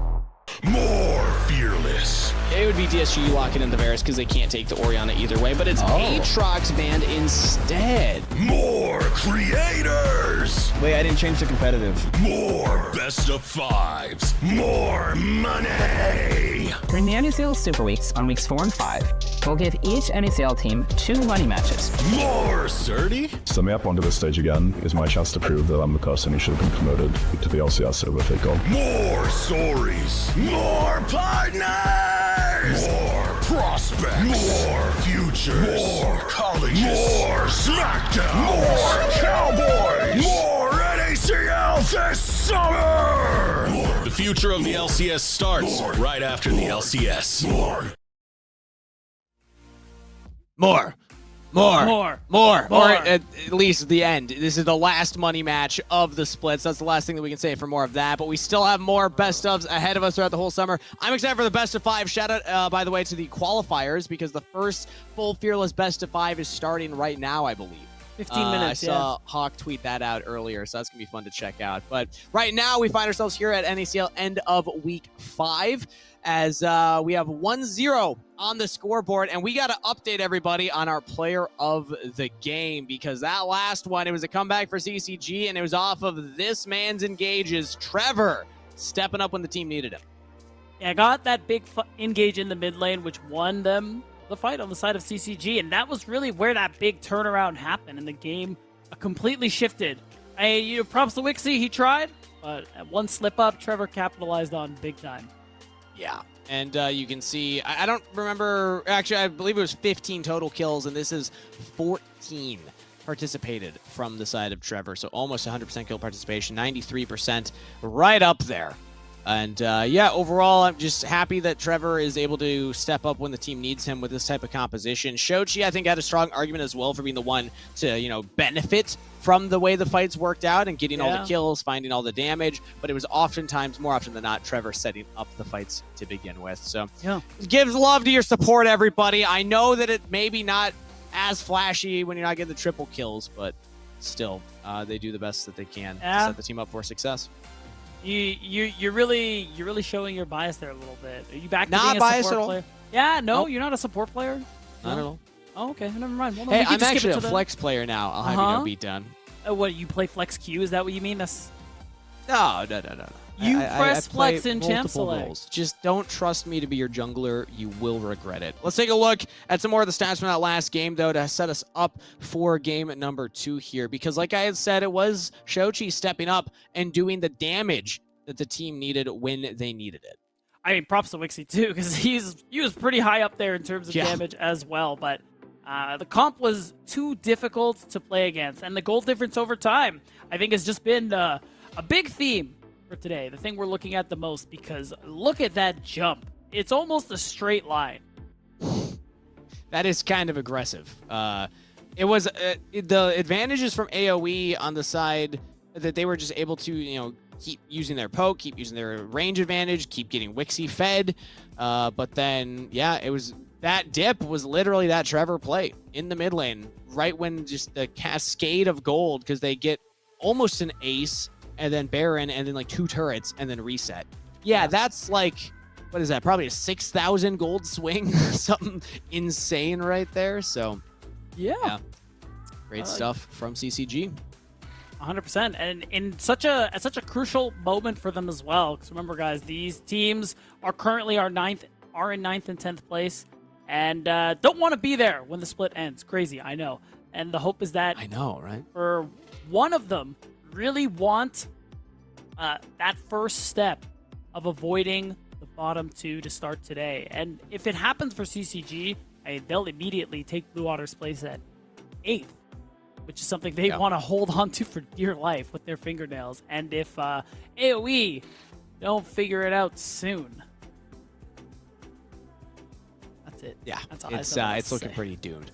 Yeah, CCG did pick up the series against Blue Otter, but notably Blue Otter has a couple more game wins than CCG. They were tied at 1 and 4 in series, but Blue Otter had 5 total game wins to their 9-game losses. So even though they have lost a lot of series, they were picking up a lot of games along the way. So shout out to Blue Water for that, separating themselves from CCG a little bit in that regard. But you're right that a win here for CCG would help them catch up to Blue Water, as Blue Water's schedule is also going to be maybe the more difficult side going forward. They still have FlyQuest, Team Liquid, Winthrop, and DSG. So still a lot of room for the standings to shake up, especially when we're looking for the last spot to get into playoffs. And I think more importantly for a lot of the teams, avoiding the relegation, because that's always a scary time in the season. Even if it's fun for us as fans to watch the players participating, it's a little more stressful, I hear. A little bit. I mean, that's the very way CCG got in here this summer, and it would be kind of a shame to have to already send them down there to fight for their spot next year, especially with how exciting NACL is going to be next year, guys. Remember, just hint. Wait, what are you trying to hint at, Beatdown? Trying to hint at how exciting NACL is going to be next year. Come on, Kangas, keep up. It's going to be very exciting. Very exciting. Can't wait. Couple players I still want to give shout-outs to from that last game. We talked about Shochi and Trevor. Trevor, of course, getting the player of the game. Shochi doing the most damage right there. But I feel like Chad as well has really adapted as a player. Typically, when I think of Chad, we think of like old-school Chad, the guy that it's not a matter of if he's going to gank before 3 minutes, it's which lane is he going to gank before 3 minutes. But I think that he's definitely grown this split as a player and rounded out the playstyle. Playing the Maokai, a much slower champion, a much slower tempo, even if there was action in the early game. I feel like Chad's shown a lot of growth, and I want to give credit where it's due for him stepping up and being more of a veteran on this team. It's kind of weird to say that for a player like Chad, but he has been around the scene for quite a while. Sure. 2021 summer was that first time he was able to win a Proving Grounds back when that was the format. And then you compare that to players like Crimson coming in, very new to the scene. Yeah. Players that I'm happy to see have somebody like Chad alongside them to kind of coach them up and help them, get their sea legs. Yeah, for sure. And now we'll see if they manage to maintain their spot, not have to go to that promotion tournament to earn it back, in hopes that they can keep doing that. They can keep playing, keep developing, because a lot of these players, of course, trying to make it either to or, in some cases, back into the LCS. Yep. Often that is the story. Surprise, surprise. That the Tier 2 is not the end goal for these players. This is the developmental league on the path to LCS. Did you know that the future of the LCS actually starts after the LCS? Kind of a tagline that we've been using. That's a pretty good one. Who thought of that? That's good. Yeah, some guy named Matt. Oh, never mind. Then it kind of sucks, I'll be honest. Oh. Yeah, just, I don't make the rules. Shout out, Cubby. All right, let's catch up on the draft, because this is game 2 now in our best of 3 Fearless, meaning you see the champions grayed out that will not be available again. That's true. Big picks like the Corki, Tristana, and Ashe. And now we can ban out the other problem picks right now, like Ziggs, Karthus, Rumble. Udyr is still interesting. I have seen so much priority on Udyr lately, and it's been confusing me, because I still feel like this champion is not that good right now, but maybe I just got the wrong read. You did. It's a good champion, and it deserves all the bans and picks it gets. I'm sorry. I am not happy about it. I don't like him, but he's good. Now that Tristana and Corki are gone, I think it actually is more important to ban him. Because in my opinion, having like marksmen that have mobility, they can deal with the Udyr pretty well. But now that you can't pick those, it does make a little bit more sense. Zyra, of course, always makes sense for the ban, meaning Nautilus, first pick. Wow. AoE. You don't see that one too often, but you can't go wrong. Is really probably one of the best supports, especially Leona's out of the picture now too. So it's something you definitely want to highly prioritize. Breezy being given the reins yet again to be that engaged. Missed a couple of the solar flares in that last game, but in the early stages... You can't miss not ult. Yeah, you can't miss not ult, and also in the early stages of that last game, Breezy still was finding some pretty good engage opportunities, so I have faith in him to step up. But Sejuani makes it through this time around for the side of Chad. Yet again, a tank engaged jungler for him. Wow, and the instant Nautilus too. You don't... Yeah, I don't usually see this early support priority, but it makes a whole lot of sense. The Nautilus can follow up really easily, and it is a kind of nice anti-dive too when you're playing into things. I like the Nautilus, so you're good at creating space. Alistair is also just so tanky. You press that ultimate, you just don't die. So maybe not as high priority as the Leona, but when she's already gone, this kind of rises up in popularity. Then Kai'Sa as the classic combination with that Nautilus support on the side of AoE. point and click ultimate, point and click follow up from the Kaisa. And we've seen Cho'Gath hover twice. Does anybody know why Onat's hovering Cho'Gath? Is this like a call out to somebody? I don't know. We'd have to ask him. If AoE win the series, you can interview him and ask. All right, I'll take a look, everybody, because I feel like that just keeps coming up. Brand, though, still on the table. AP jungler locked in here for AoE. Yeah, and you can already see AoE have this kind of death ball that they are working with here. So I think the Brand fits into that one very nicely, especially with Karthus and Zyra out of the picture here. So Yone would be pretty cool. It could go top, but either way would pair really nicely with Sejuani. When you're playing into lower range comps, I like it too. I baited myself. Lucian mid is great though, so this is fine. Maybe mid. Probably I'm not mid. convinced. It Really? could still be going bot lane. I think Lucian don't like it Alistar as is much. Dog. Don't say that. Yeah. Dog water. Don't say that. But I also see say Lucian typically picked into the other marksman mid. And now you can get counterpicked here by something else. Maybe a mage rises in popularity. Although, I guess that'd be a lot of AP if we lock in a mage alongside the Brand and the Kaisa. So we'll see. Yeah, exactly. So it's not locked in yet. We'll see. TCG, not convinced that it is Kaisa bot lane, which I think is a fair shout with how prevalent marksmen are into every other lane. I think AoE's on AoE side. I'm trying to think of what could get them a priority. I mean, Trist is out of the picture. Corki's out of the picture. I think Lucian is probably just going to get mid-prio in this matchup. So I think Give me Malphite. Malphite mid. Sounds awful. Sounds pretty fun. For who? Honestly. For you. For me. For the Only viewers. For everybody at home, Beat. Come on. Would they enjoy that? I'm so we curious. need a manifest fun draft. It's fearless for a reason. This is the whole point. We have 106 unique champions locked in. That was the answer, by the way. Oh, nice. Last draft phase, Nice I callback. challenged everybody to come up with it, and I again forgot. So we're just gonna throw it out there. 106 is a lot of unique picks. Let's get that number up though. Yeah, and I mean, in this case, Aphelios, not a unique pick for Manui. He plays this one very, very often, and it does prove that Lucian is going into the mid lane. I will say, CCG, not a whole lot of magic damage to work with, actually at all. So there's a world maybe they're setting up for AP top laner. I mean, Kennen is up, hasn't been picked yet. And when you're looking at death balls, I like the one that AoE have. I think Kennen would end up being pretty good here. Ooh! I'm telling you, I haven't seen Kaisa this Nautilus champ is not a bad in a bot while. lane. You might as well just run it, and now you get to counterpick that Lucian. Oh, interesting. That's the AD. This is the AD. I'm curious what's going where, because I know Cozy does play this top. Maybe it depends on the matchup. Yeah. So I actually don't know. Maybe you could flex this around, put the Akali top side, depending on what CCG lock in for Crimson here. It's going to be Riven. The Riven just cannot get away from this family. These hands were born to play this champ, I guess, and CCG will be piloting it. Now, what does AoE put into it? It looks like the Akali right now. Well, there. Okay. That is, so it is Cozy. Again, known for playing Akali in the top side. This champ, not in the greatest of spots right now in the mid lane, but when you're playing against a lot of different marksmen, it's not bad. You do a lot of damage still to squishy champions, and as long as you don't fall too far behind in the early game, I think you're going to have a pretty good time. I'm just going to say, AoE backs against the wall. Yeah. How crazy is this draft? It's pretty This insane. is what they opted into. They are on the precipice of going series winless, and they're against the 9th place team right now. This theoretically should be the closest matchup, the easiest win for them to possibly pick up. And they're opting for one of the spiciest drafts that I have seen yet in NACL Summer. I could not be more entertained, and I cannot wait how AoE tries to play this one out. Let me know in chat.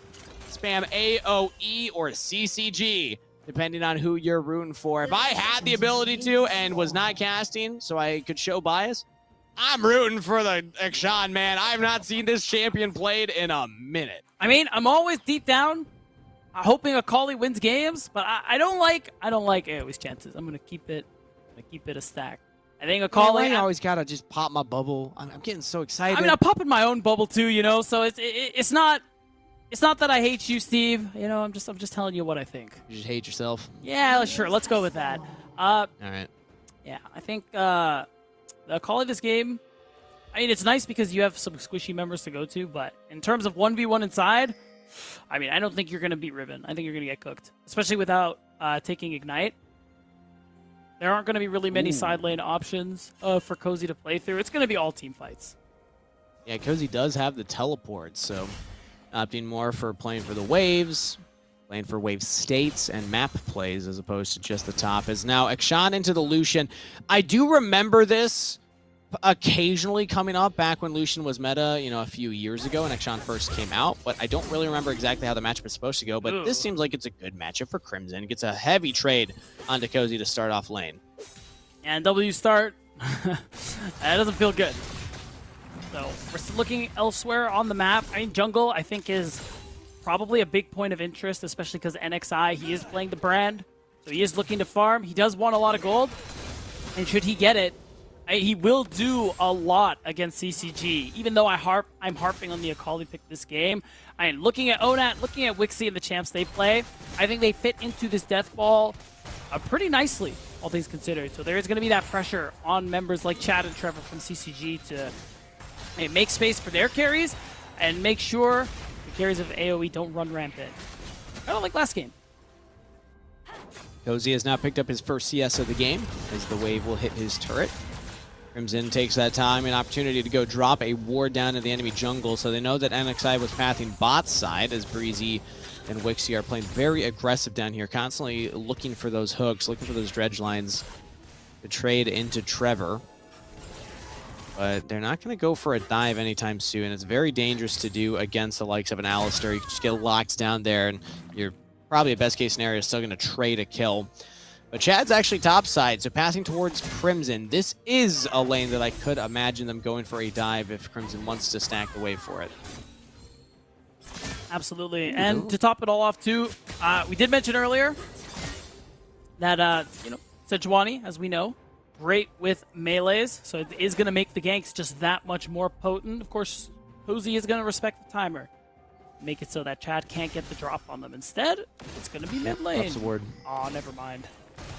That's less fun. Doesn't even go for the top scuttle crab either, so there's an opportunity now. NXI sees that Chad used the Arctic Assault over the wall, can now go from bottom scuttle, walk up to top scuttle, but actually will go for a reset instead, as Crimson looks like he took a rough trade there. And try his best to get the creep score underneath his own turret topside. Resets start coming through here. The first back from NXI will get that item picked up. Yeah, you can see, I think Chad could be in the area. I think he's just ensuring that the wave gets in because they haven't had eyes on NXI for the last little bit. And yeah, I mean, NXI is just happy to back, go for the Faded Ashes because he already had enough gold for it. But because they saw Chad, they did recognize that this top scuttle hasn't been picked up. So double scuttle to a farming jungler versus someone like Sejuani. With the reset mixed in there as well. Yeah. Like, it wasn't even like a from bottom to top scuttle. It's like bottom leisurely back and pick up our first component and then still get the top scuttle. So Chad falling behind is going to be looking for more plays on the map to try and get himself back in it. Sejuani known for doing those every now and then. As Shochi falling behind in CS over Onat here. The Akshan counterpick is starting to pay dividends. Yeah. AoE's mid laner. He's almost 2 waves up. And this is what I was talking about too with Onat, saying he's a very flexible player. He's pulling out something like the Akshan to answer the Lucian. It is a good response because, yeah, you are getting that priority in mid, which is so nice for the brand, who's already gotten himself a little bit of a lead going on here. I gotta say also, okay, wait, we'll get back to that. Cozy might be in trouble here. Ooh, Arctic Assault didn't quite land. Cozy might get out of this one, stunned up. The auto's coming through. The passive from Sejuani, there we go. Under the turret, Shuriken flip at the last moment and does survive. Well played there from Cozy. This is so brutal though. I think the wave is pushing towards Crimson. Cozy doesn't have TP. Yeah, and Chad is still here. Cozy probably won't have much to work with. Actually does still have the smoke screen. Able to get out of there and just barely lives through the Riven ultimate. Oh, wow.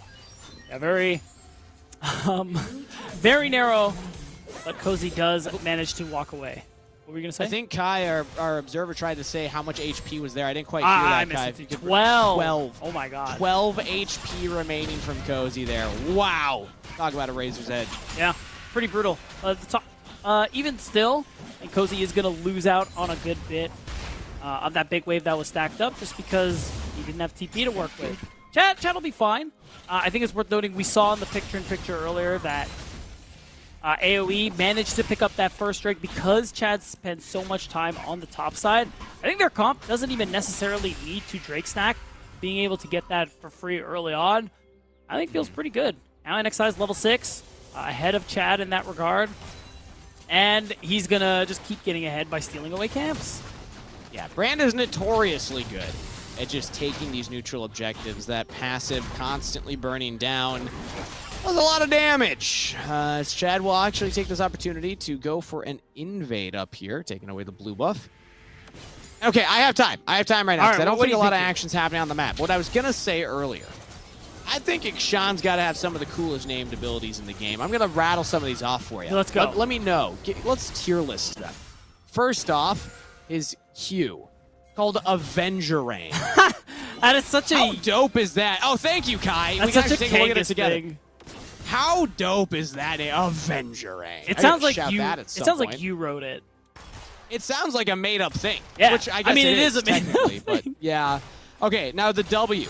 The Going rogue? Camouflage, you also can bring people back. Going rogue, Yeah. baby. It's so apt. It's just like the perfect name for what the ability does. Avenger Rain goes out, hits the wave. But Shoshi's actually doing all the culling as Onat flashes to safety, but there's no safety to be had. Shoshi with the outplay picks up first blood. Yeah, I guess you could say Shochi got his comeuppance there in the mid lane. Huh? I guess you could say that the heroic swing from Onat swung him into his death. I don't know. I got to think of something better there. Nice. Wow. There it is. Yeah, it's called heroic swing. Yeah, you have. That's I thought what we were going for. I thought you said it like that on purpose. I didn't realize you weren't sure. But what I am sure of is that Shochi got a very nice solo kill and is able to kind of even out the CS now on top of the kill. Despite Onat getting that lead early on. I think we didn't really get a chance to talk about Akshan, and unfortunately, I don't think we're going to get the chance just yet because Chad's here and he has ult. Yeah, and Onat does not have the flash available. Heroic swing will give him to safety, though. That's such an annoying movement ability. Yeah, it is. And I'm just going to say it right now before anybody in production tells me I'm not supposed to, because we do have a snippet from all chat that happened. Shochi and all chat said, nice counter pick after getting that first blood. Fantastic. That's why he's my S-tier commentary. Yep, that's him, man. He's him. I don't know what else to tell you. The interesting thing about this pick here from Onat, even though he got soloed, is the ability to make plays inside lane to roam with the going rogue. You called out the active, offering that camouflage, which is, constantly reset if you are near terrain. Does mean Onat can have a pretty big impact on other lanes, can make pretty big plays inside lane once we get out of the laning phase. I think that's what's most interesting to me about the pick. Yeah. Its ability not in the 1v1 necessarily, but outside of the 1v1. But we don't got a 1v1 top side as Chad yet again pays a visit. Cozy will use perfect execution to get away from the gank, but NXI is now here. Chad goes out the glacial person to try and stay alive. Cozy's still at the second use of the ultimate as now NXI is just burning down Chad. There it is. Gets the kill. I'm very interested in the fact that Chad held his flash the whole time there. I kind of thought he would have had a chance to get out, but other than that, and it does feel good, especially for Cozy, who's been on the struggle bus, to be part of a kill there. And Brand getting a kill, it just feels excellent. Also, the fourth ability, yet to be named, Comeuppance, was being channeled there by Onat. So I think that probably could have gotten the kill. Oh, well, I notoriously don't listen. You forgot. Well, it was my thing. Why would you take it from me? I wanted to say it. Did you say his passive? There it is. See, I didn't say his passive. I actually don't know what it's called. Dirty fighting. What is it called? Oh, dirty fight. That's dirty fighting. That's pretty funny. It's the double attack passive, but here we go. Fight breaking out. Trevor trying to tank it, but he does not have a big enough health bar. Caught out of position as Breezy will find the pick. This kill credit over to Onat. I mean, the rotation from AoE was good, and it ensures that CCG aren't going to be able to get that grub again. No Void Mites for them. AoE, I'm getting a lot of what they want so far in this early game. They've gotten this lead up to about 1,200, and it does feel kind of nice for them overall to get this lead, despite the fact that if you look top lane, Crimson's been doing a pretty solid job with the help of Chad to stay ahead of the game. Yeah, has not fallen behind despite the fact that Cozy had the assistance up there for the initial play. And I don't hate the idea of Chad just keep paying visits to get Crimson into the game, try and get this Riven fed, because the Riven in the sideline is going to be very hard to deal with. But as of right now, we've actually lane swapped around. They got Cozy out of the lane instead, opting to send in bot to catch this wave. Shochi's not going to have as much threat onto him as Crimson right now with the completed Maw of Malmortius. Yeah, this Riven teched out for the AP matchup. And this side lane is just impossible. So the hope, I think, is pretty clear, is that you want Onat laning into Crimson, you want Cozy laning into Shochi in side lane. It is very playable, it is very workable, and Onat's already going for it right now. I mean, he's not going to 1v1 him. He's just trying to be spooky. It's about sending a message. I actually think Onat could. With Kraken Slayer and a Maw on the Riven, that's magic resist, no armor, no health. Like, Onat actually could probably chase down. You might need to outplay, you might need to use that flash, which is actually on cooldown, but either way, Crimson's not feeling it, so AoE are feeling this turret. Walk up here with the assistance of Breezy and NXI, and there'll be another plate onto Onat. And even though they don't get the Void Mites, AoE making use of the early grubs, or rather the late spawn of grubs they were able to get a little extra damage, get a couple extra turret plates. You can see it now, AoE with their lane assignments. They've just kind of hauled off laning phase a little early here, Steve. And now you even have Cozy, you see on the minimap, hovering around mid lane, seeing if there's a play angle he can go for. Because I think that's when Cozy's going to find the most amount of value. Just in these skirmishes, in these team fights that are involving members like Shochi and Minui. He wants to get on to, those two marksmen that aren't going to be building that magic resist, aren't going to have the big health bars. That's the ideal scenario here for Cozy, as back into the lane versus the Riven is actually feeling okay, despite the fact Riven has a completed item. I think Crimson is worried because there's not a lot of vision down, and NXI has just been power farming, but there's always the threat of the brand still showing up if you don't have vision on him. But right now, the focus seems to be on Grubs round 2. They're spawning right now as Trevor. Look at this got an flank. Angle. Alistair could just cause a massive headache for all of AoE right here, right now. They see Wixie walking up. Trevor could maybe look to catch Wixie for NXI. Tough. Those are the two targets I'm looking at. Minui is a little slow to this one.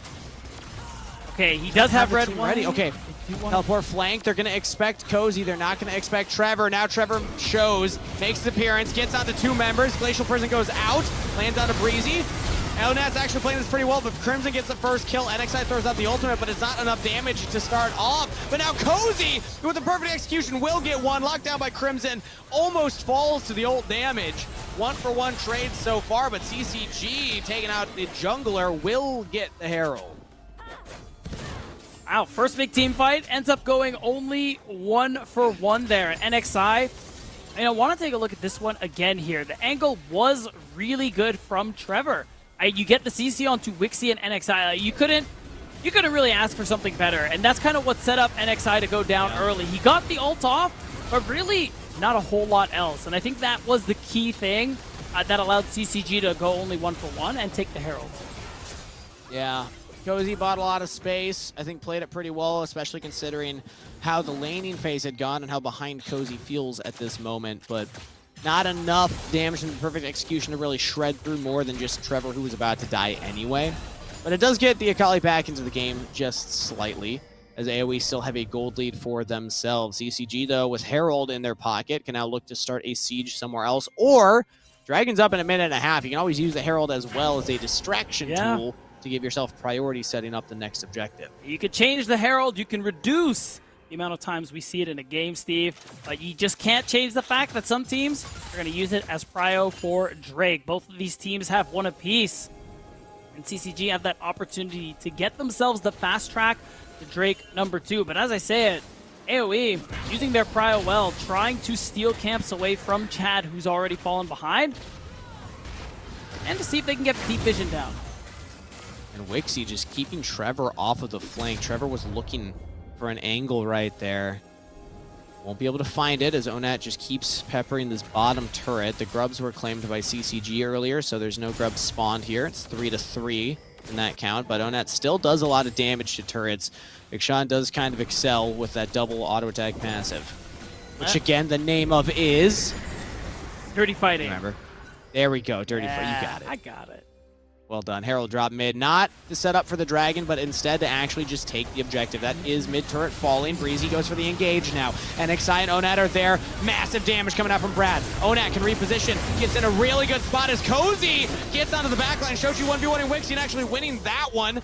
Onat in trouble now. Shochi repositioning, playing this fight beautifully. The Lucian just dancing in and out, keeping the threats away. And it's Breezy for Trevor, support for support, but CCG have bigger health bars at the end of it. They can start Dragon. Yeah, it's tough. You have a little poke here, but NXI, Wixie, I don't think they're actually going to be able to... Good damage. Oh, hold on, TP. Chad as well, and the teleport coming from behind. They might lose the Dragon, but can they win the fight afterwards? Onat is here. Blast going over the wall. Maybe. Avengerang not enough. And Chad gets out. Yeah, Shoji can take up some of that. Crimson as well, and there we go. CCG, they trade kills in the fight, they get the dragon, they get out. Yeah, that's a huge success there for CCG. The fact is, I think Crimson... Ooh. Okay. Ambitious, I'll say, as the damage keeps coming through. We're using ultimates, the stun lands, and Onat will get the kill. A lot expended, but they do claim Trevor's life. You know, there's something comedic about Breezy hooking the wall, and then, like, after 1 second, just flash autos. Yep. Yeah.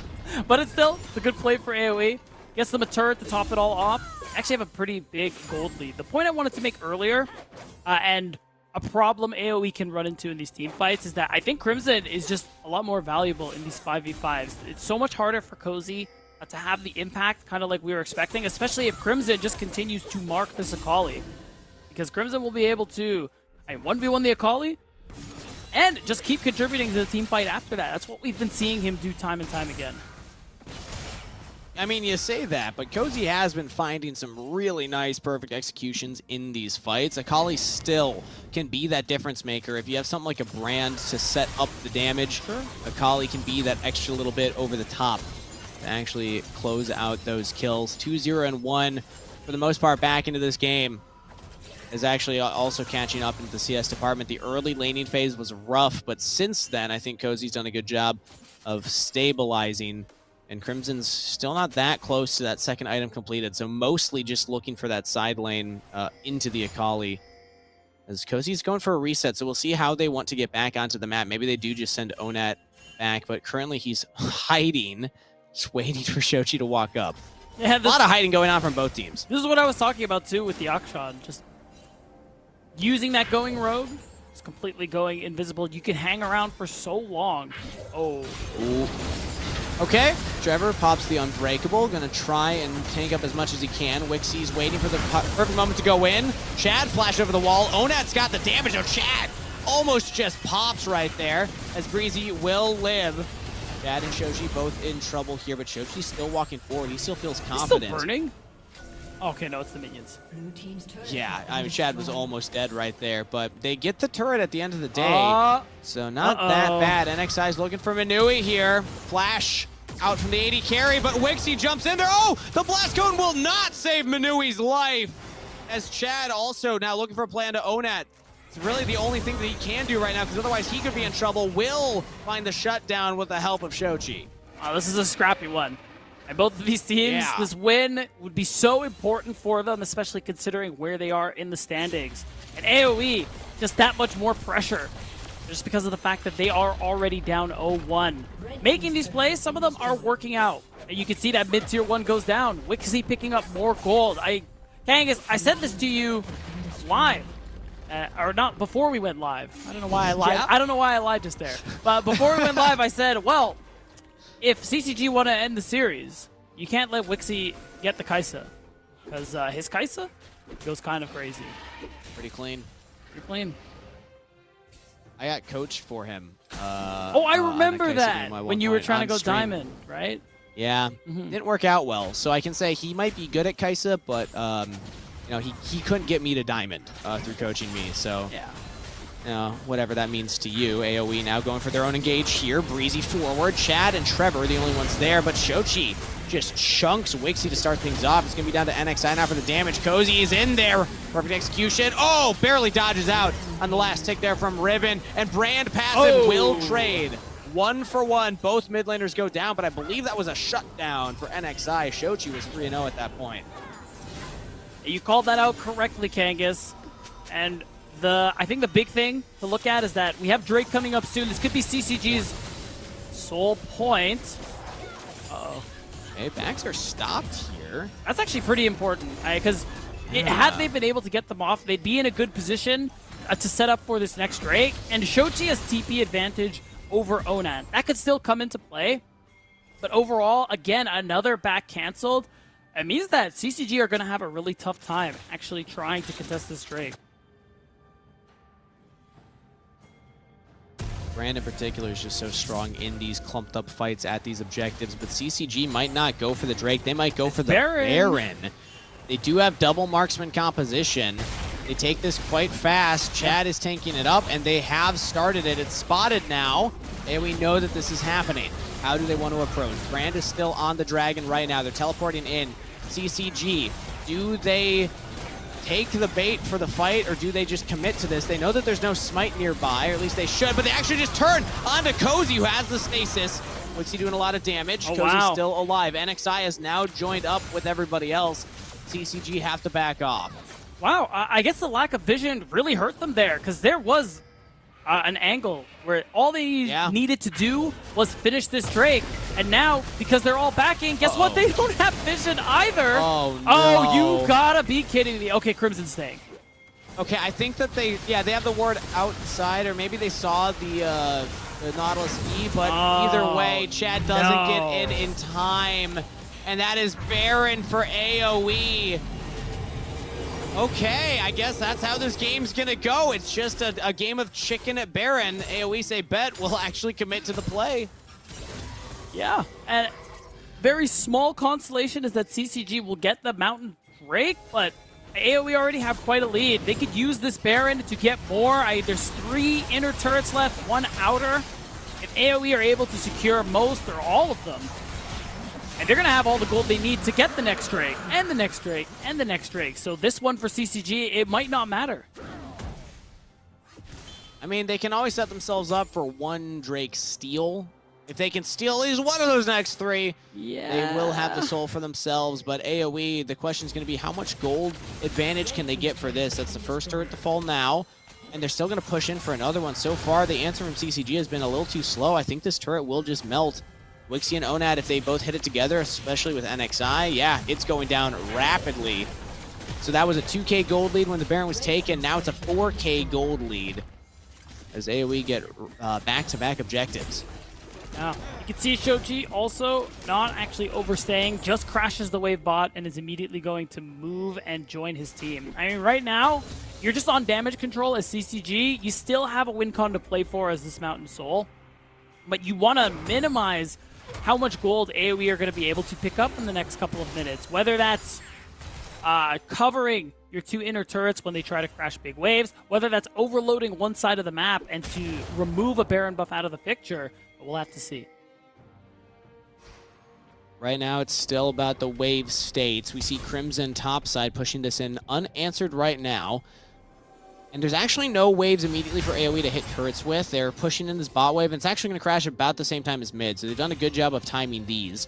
Let's see if Crimson wants to hard commit for the side lane himself. If they can trade, tier 2 for tier 2 turrets, I think that's pretty good overall for CCG. Yeah, I mean, Crimson, he's gotten a couple seconds with it. There it is, yeah. He's just going to secure that. Oh, everyone close your eyes. I'm closing my eyes. Yeah. Looks for the flash Q, but there was a minion in the way, so Chad is just fine. As now Trevor look for the play. Flash forward, Wixie slowed, not stunned up.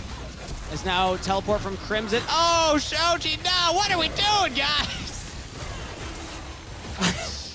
You know what? You hear the first flash go off, and everyone's just, they get that dopamine rush. Like, that looked fun. I'm gonna be honest. My turn. I'm gonna be honest, Steve. I think the last 30 seconds made me worse at this game.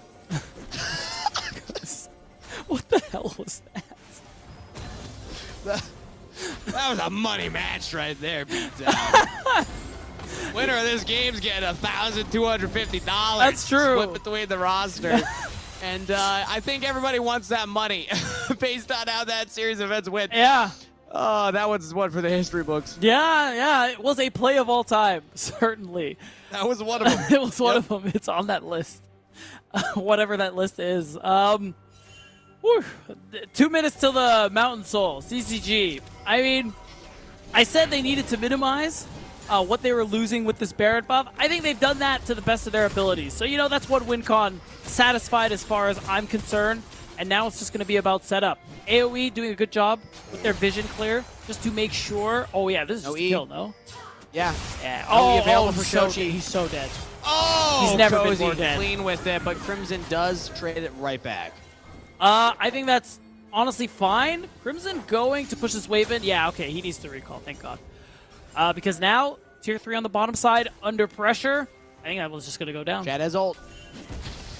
NXI has flash, so not the easiest one to engage onto right now, but not the worst either. As he is just standing there. Engage from Trevor. Stun landed. NXI just gave it to him. And CCG picked it up. Now they're looking at Breezy. Onat throws out the ultimate. Not going to do enough damage for a kill as Breezy's limping away. Wixie as well. The flashes are just not there. Trevor got his back up. The play from earlier actually coming up as Wixie will trade one back. Crimson with a flash stun knock up, and it's traded. Onat revives somebody. I didn't quite catch who. Cozy. But It was either Cozy. way, a double kill for Wixie. That's crazy. Yeah, it is, and I can't believe we haven't even talked about the passive for going rogue. Or, the possibilities of clutch reses like that are why I think CCG need to be really careful about allowing Onat to be part of kills. Maybe targeting him first is the way to do things. Was able to bring back Cozy It's the right W. there. Yeah, I believe it is the W. Yeah, there we go. Passive. Yeah. Scoundrels.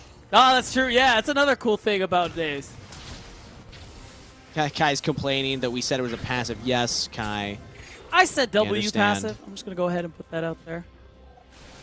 I'm just it's a multiple truth situation. Yeah. Sometimes It was a passive. It was Just a not passive. the passive. Right. Yeah.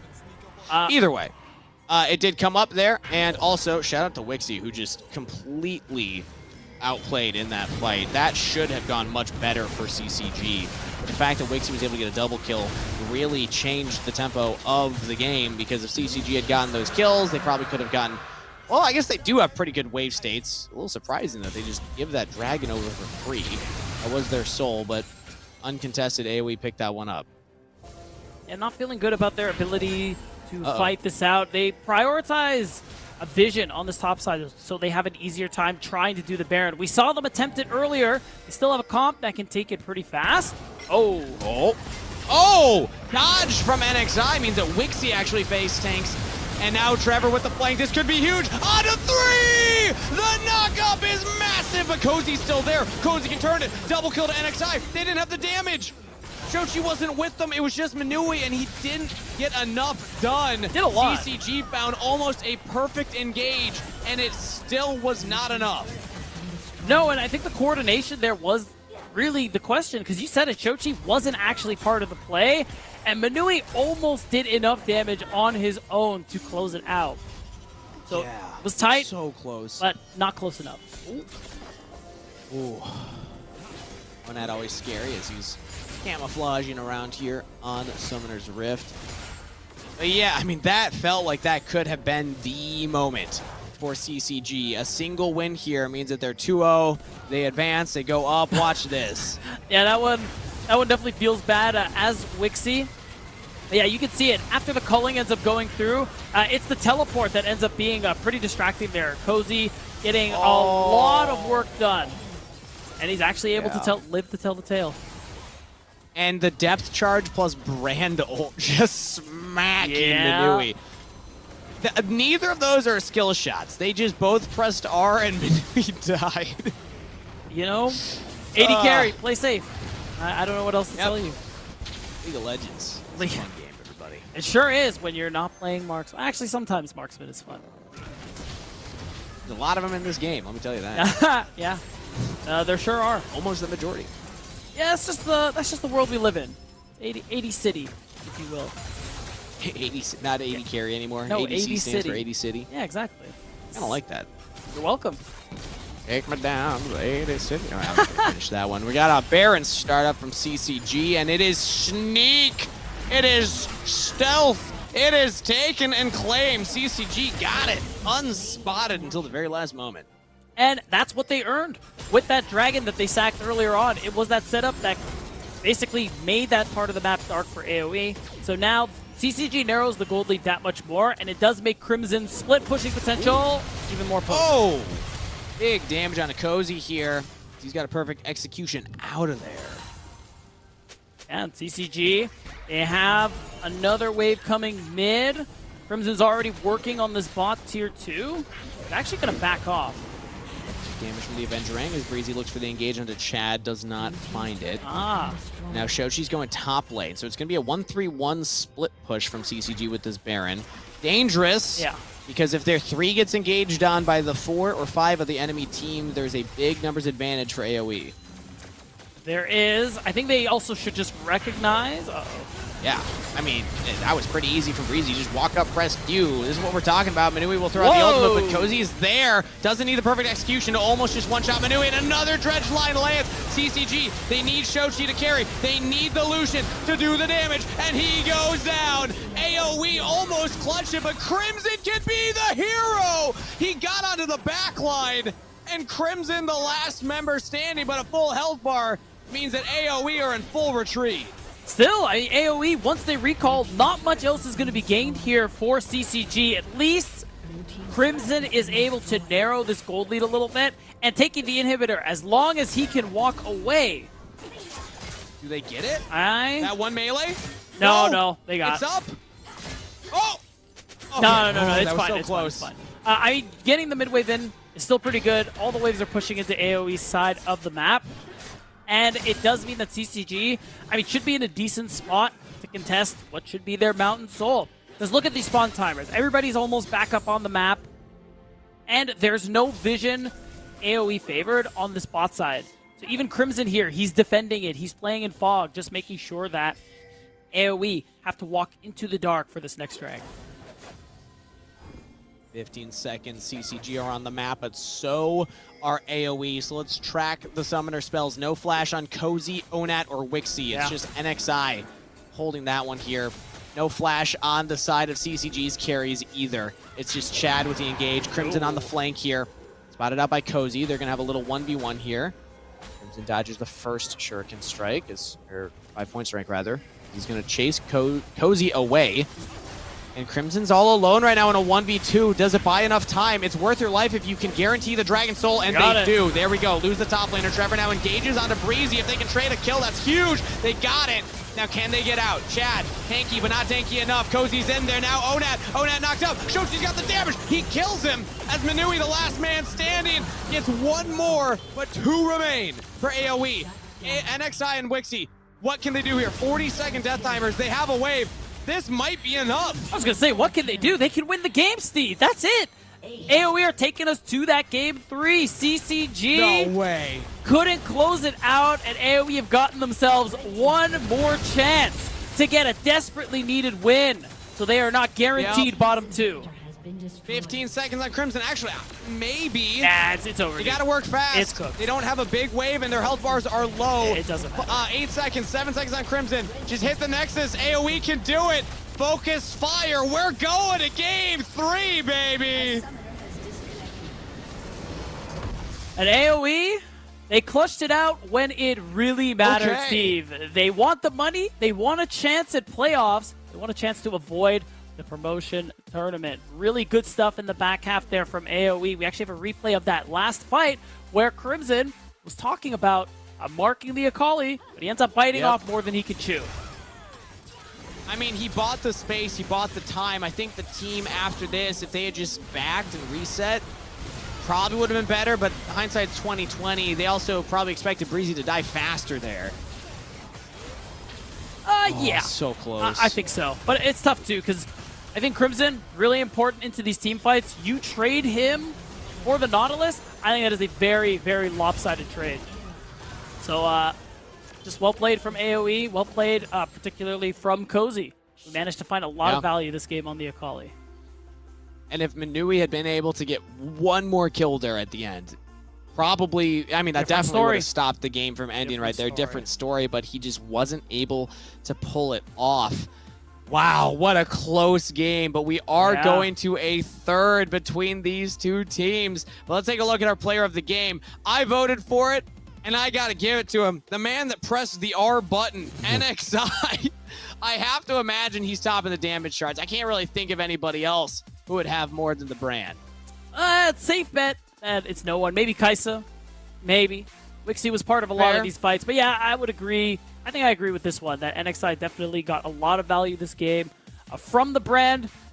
He did a lot of damage and was part of all these fights. Also, heavily out-farming his jungle opposition throughout the early game, was less focused on the ganks, but that's what brands wanting to do. You want to clear out your camps as fast as possible, take those objectives, got the first dragon, and even though the soul did go over to the opposition at the end of the day, I mean, the brand was a big pick for this win and a big reason why they were able to pick up that win. So shout outs to NXI, shout outs to AoE, man, for not giving up. That felt like it was just going to be over, but they were able to get that final fight at the dragon. And at the end of the day, sometimes all you need is that one final fight win. 100%, and they managed to make it happen. Again, they narrowly avoid that 0-2 loss, putting them at 0-6. But if AoE want a chance to actually make top 8 and not immediately go down to the promotion tournament, and they need to win one more game.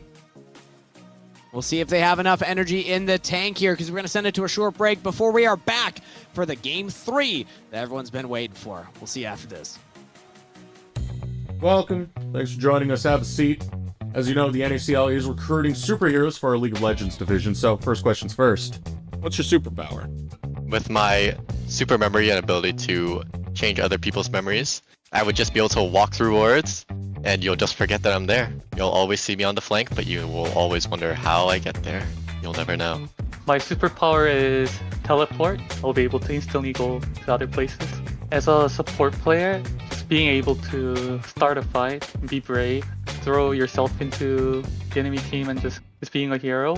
I would say I have a lot of superpowers, but my best superpower is just being able to gaslight people, because, you know, usually you get these support players and they don't know what they're doing and they're always doing the wrong thing. And I'm kind of able to, like, you know, talk to them and coerce them into actually, you know, doing the right play. Not Zyko, though. You know, he's perfect. I'd say my superpower is just being able to learn fast and take criticism and being able to apply it, like, very easily. I'm here on the Rift because I'm selfless. I've just been trying to think of the big picture more often, because my teammates are really hard on me when it comes to that. My superpower is that I have super speed. You want to see me run around the world and come back here? You want to see me do it again? I keep the good vibes, so even if I'm 10 deaths, I'm still keeping it together mentally and for everyone on the team. My superpower for my team is just being, you know, good vibes. There's gonna be some tense situations, but sometimes you just gotta play like it's a normal game, like an everyday game, even though it's like a lot on the line. In these situations, you just gotta have a good, funny guy. I think something that makes me a hero on the Rift is, you know, when my team needs me the most, I perform in the late game situations. In a team fight, I got the ice in my vein. I just love those moments where it's like everyone's dead on your team and they're watching you. They're all watching your last move and, you know, you get to clutch up for them. Probably invincibility, just because it's cool. I get people top, and because of that, my team will never have to worry about enemy top lane. My superpower is that I'm the Avatar. I like to bend the elements. I'd like to think I save everyone when they're inting, you know, because that's what superheroes do, especially my jungler. My superpower is adaptability. I'll adapt to my environment. Need me on a tank? I'm on a tank. Need me on a carry? I'm on a carry. I'll adapt to my environment. I say that the thing that makes me a hero on Drift is I'm always for the boys. Skip a camp to come to a fight, flip a random fight. Someone needs me to be there to protect the stacked wave. I'm for the boys. Our people will get in touch with your people.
Hello and welcome back, everybody, as we prepare for Game 3 of our second series of the day. And everybody can guess in chat what beverage Beatdown just took a sip of right before we went live. I'm not going to give any hints. All right, 1-1 on the scoreboard. AoE did it. They got another win. They've got a couple of game wins, but they've yet to pick up that series win Beatdown. Let's take a look at how that last game went so we can explain how they found that win and maybe what insight that can give into the Game 3 on the horizon. Well, it's going to be tough because obviously these champs aren't available full Fearless Pog Champ. But I think a lot of people on the side of AoE really pulled their weight. I mean, you look at the damage chart of the big damage dealers, and NXI, Onat, and Wixie, they were all at the top of the charts. And even though Cozy's on the lower end, I think he found a lot of high-value damage, high-value kills, executing people like Manui and Shochi in those team fights. Yeah. Dude, look at that gold graph, by the way. Yeah, it was pretty much there, always AoE. If we're talking about gold difference over time, there's two tiny little specks of red. It's not important. Doesn't matter. I'm just looking at the end there. We got a gold canyon, a little big dip, and then a big bounce back there from the side of AoE after winning that final fight. And also, I said shout out to NXI, player of the game, in my opinion, for playing the brand, pressing the R button, but also Wixie. I mean, wow, I did not realize actually topping the damage charts on the Kaisa of all things. With a pretty tough composition to play with. I mean, you have a Nautilus front line, but that's not the biggest front line in the world, so props to Wixie for, being able to output that amount of damage. That's why I said, don't let him get the Kaisa if you want to win in 2. But TCG, they were not familiar with his game like we are, Kangas, so they pay the price. Now it's 1-1, and CCG, this would be such a big win for them. It would put them ahead of Blue Otter. They would actually currently hold 8th place, and Blue Otter, of course, play Winthrop in our next series. So, it does give you that opportunity to take part of your fate into your own hands. But, of course, you are still depending on Blue Otter, stumble a little bit in the back half of the split. Yeah, and again, Blue Otter up a couple of games over CCG. Even if CCG take the series lead, if Blue Otter can get at least a game against Winthrop, they're still in a decent position themselves to make that playoff run. But it really does feel like that's going to be the competition unless AoE can get this game. If AoE gets this win, suddenly it's a 3-team race for the last playoff spot. That's going to make things very exciting going into the second half of the summer split. A lot of champions banned from both sides due to the Fearless bans. And now let's see what the teams opt to ban. Is it a CCG on the blue side for the first time this series? It is Udyr. It is Twisted Fate. And it's, of course, Rumble. It's been 100% ban rate so far today. And the highest overall presence champion throughout all of summer. Talia. Wow.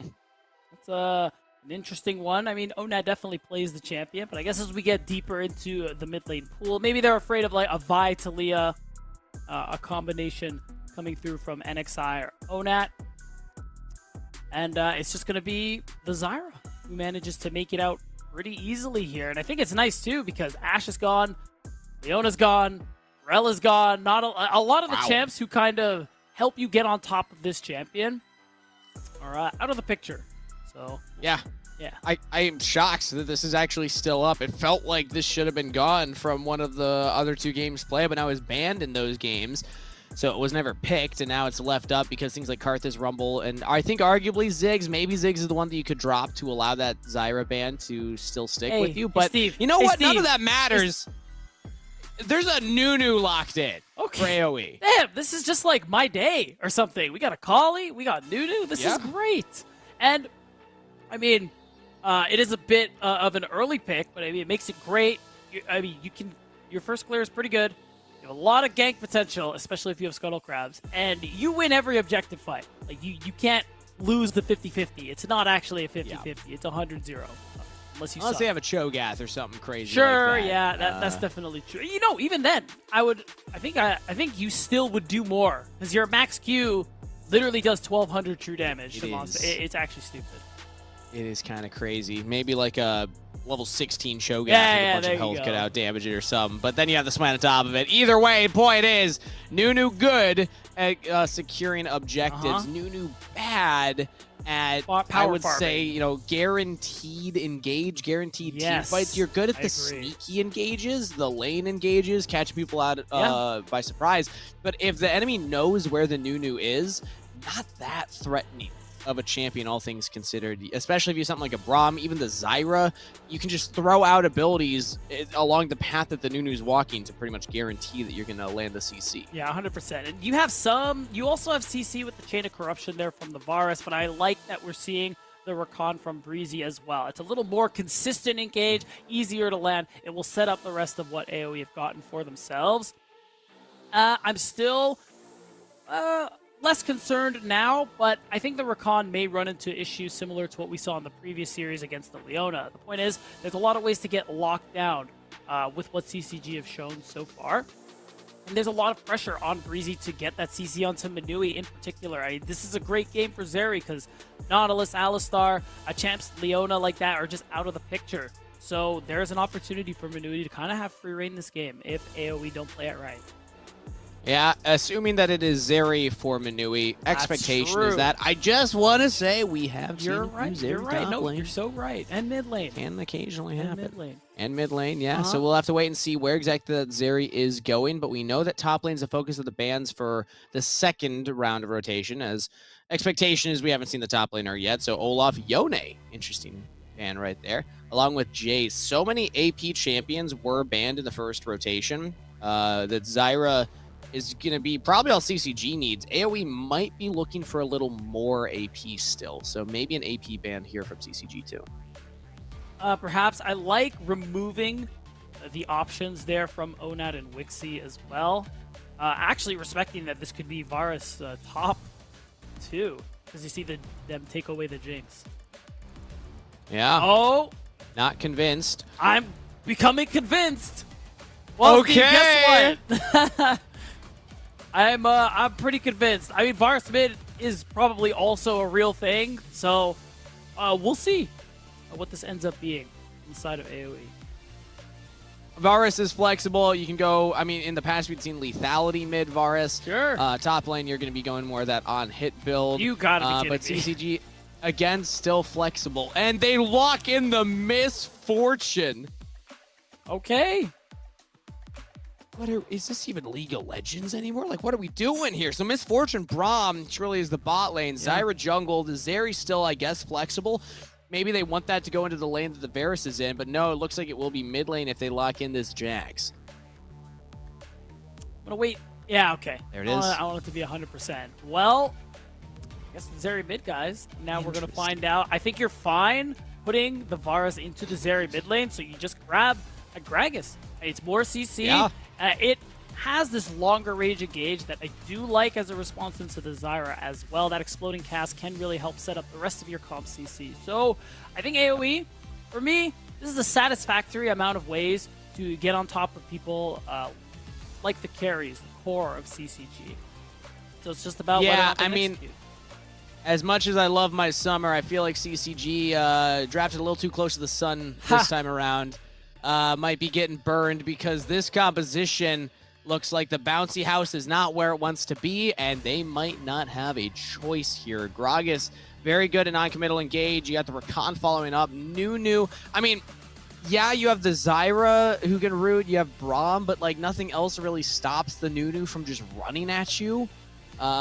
So I'm a bigger fan of AoE's draft overall here. If I had to take a pick, I'd say AoE might be picking up their first series win and a money match win with this draft. Welcome to Summoner's Rift. That will be enough to get them across the finish line. Let us know who you think is going to take it by spamming CCG or AoE in chat. But here we go. Game 3. All the money on the line. All the money and some of the best chance that either of this team is going to get at locking top 8, making playoffs and avoiding that promotion tournament. It's looking like chat agrees with you, Steve, by the way, because they've got AoE on this one. Yeah, why wouldn't they? Because you're wrong I'm a half the smart time, guy. so you know. Well, oh no! Yeah. Did you time that? Are you in chat right now? Did you hit enter right as you said those words? I wish I thought of that. That's something I may try in the future now that you mentioned it. So thanks for the idea. It's getting worse. Yeah, I mean, I think honestly, I think I'm in agreement with you. I think the Gragas pick for Cozy is what really sells me on it too. Yep. Because you can break up the fight. You have a lot of ways to mess with how Chad wants to play the game and to cancel the misfortune ult. It's kind of a big thing that I think about with this champion. Can you interfere with her when she's using the bullet time? Yeah, great. I like your comp. Yeah, there's a couple champions in the game that excel at that, and Gragas is definitely in that category. But we'll see if Cozy's able to get into those situations, because it's going to take a while for the Gragas and the Misfortune to interact with each other. So let's start talking about expectations for the early game. Junglers are starting on opposite sides, so I don't expect them to interact very early, so I think we might have a bit of time. Where do you want to focus on? Top, mid, bot? Where do you see the big win conditions for early game looking for either of these teams? Well, if I'm looking for AoE, it's definitely bot lane. That's why I like the NXI starting top side. You're playing against the Misfortune. That biggest snowball ever is just going to get the most value here. It's undeniable. And plus, you have a strong lane duo bot side with the Zyra Khan. I think it's perfectly fine to want to play towards that overall. On CCG side, I honestly think you're okay with this game. Being nice and slow and just farming things up. You also have this double marksman comp, but you have the Zyra who wants to keep farming and will outpace the Nunu. We've seen it many times today. Zyra, Karthus, whoever, they will outpace the tanks. This is kind of the way it goes. So there is that pressure on AoE to accelerate this game a little bit. But, you know, they can't. Their comp's good at that. Yeah, and I think they also have enough damage threats that even if the tank jungle is falling a little bit behind the clear speed, Zyra will still be squishy later in the game. So if you find that big chain of corruption, if you find that big engage from Breezy, you can look to blow up Chad very quickly. But I mean, Chad, in the little content piece that we had, what's his superpower, he said it would be adaptability. He feels that he has been doing that more and more. Being an adaptable player, diversifying his skill set, no longer just being that aggressive style of jungler, and instead trying out different things. The AP Zyra jungle is not something that every jungler has taken to immediately around the world. It is a very different playstyle. Yeah, it certainly is, and I think that speaks to that rounding out of playstyles that we saw from Chad you mentioned earlier. I mean, I think we saw more of that from Chad last split, but it is nice that that has continued in some way here in summer. Especially at such a crucial time for both of these teams. As we see, the Zyra has already completed the initial clear. Hasn't gone for a back yet. Is actually waiting for the second spawn before going for a back. Typically, we see the full clear into a purchase. Chad is instead going to just keep power farming. I mean, this is something you see sometimes when it comes to power clearing junglers. You just do your whole jungle a second time, and here comes biggest snowball ever. Just drops the ward instead. But honestly, that's pretty impactful too, because that ward could have been used to try and track NXI, try and see where the enemy jungle is going to be, or if Cozy's going for backs in certain bushes. So, not the biggest pickup, but it could factor in. Yeah, and we'll say too, it's a tough spot for Crimson. Has the TP, is still going to lose out on a little bit because Cozy looking like he has that wave kind of frozen on the top side. And already mid, we're just seeing Onat have a great time using his better range into Shochi. So that priority is going to matter quite a lot, especially with the amount of activity NXI is going to want to have this game as Nunu. Yeah, Shochi's going to have to back and teleport now. Onat did a great job of trading. It seems like a lot of it happened off screen, but what we saw on screen is just a range advantage of the Varus being able to charge up that Q and snipe Shochi. He will actually stick around for this next wave, so Onat will get the first back. Curious what the purchase is going to be. For a lethality mid lane Varus, do we go for the Cole? No. We're going to go instead for the tier stacking. Yeah, it's either stack tier or just rush Manamune, or you're probably just going to go for something like Opportunity. It's been nerfed, but it still seems like Varus players, when you're going the poke build, do want to go for it. I think that's probably what we're going to see from Onat. The poke's already very potent in this lane. It's only going to get worse. Yeah. Trevor's, meanwhile, hanging around, trying to help out with some of that poke, potentially. Onat will walk forward, gets hit by the Winter's Bite, should have to flash here, throws out the Chain of Corruption, as he actually does not burn the Summoner spell, so will instead trade the ultimate for that roam. And I think that's totally fine. Keeps the Summoner spells, keeps his flash, And there is no angle for CCG to contest the Drake. I mean, as Chad, you're probably happy about that, because Zyra, you take these grubs, laughably easy. And it will be a nice thing, I think, for Crimson, who is going to be really strong inside later on as a split push threat.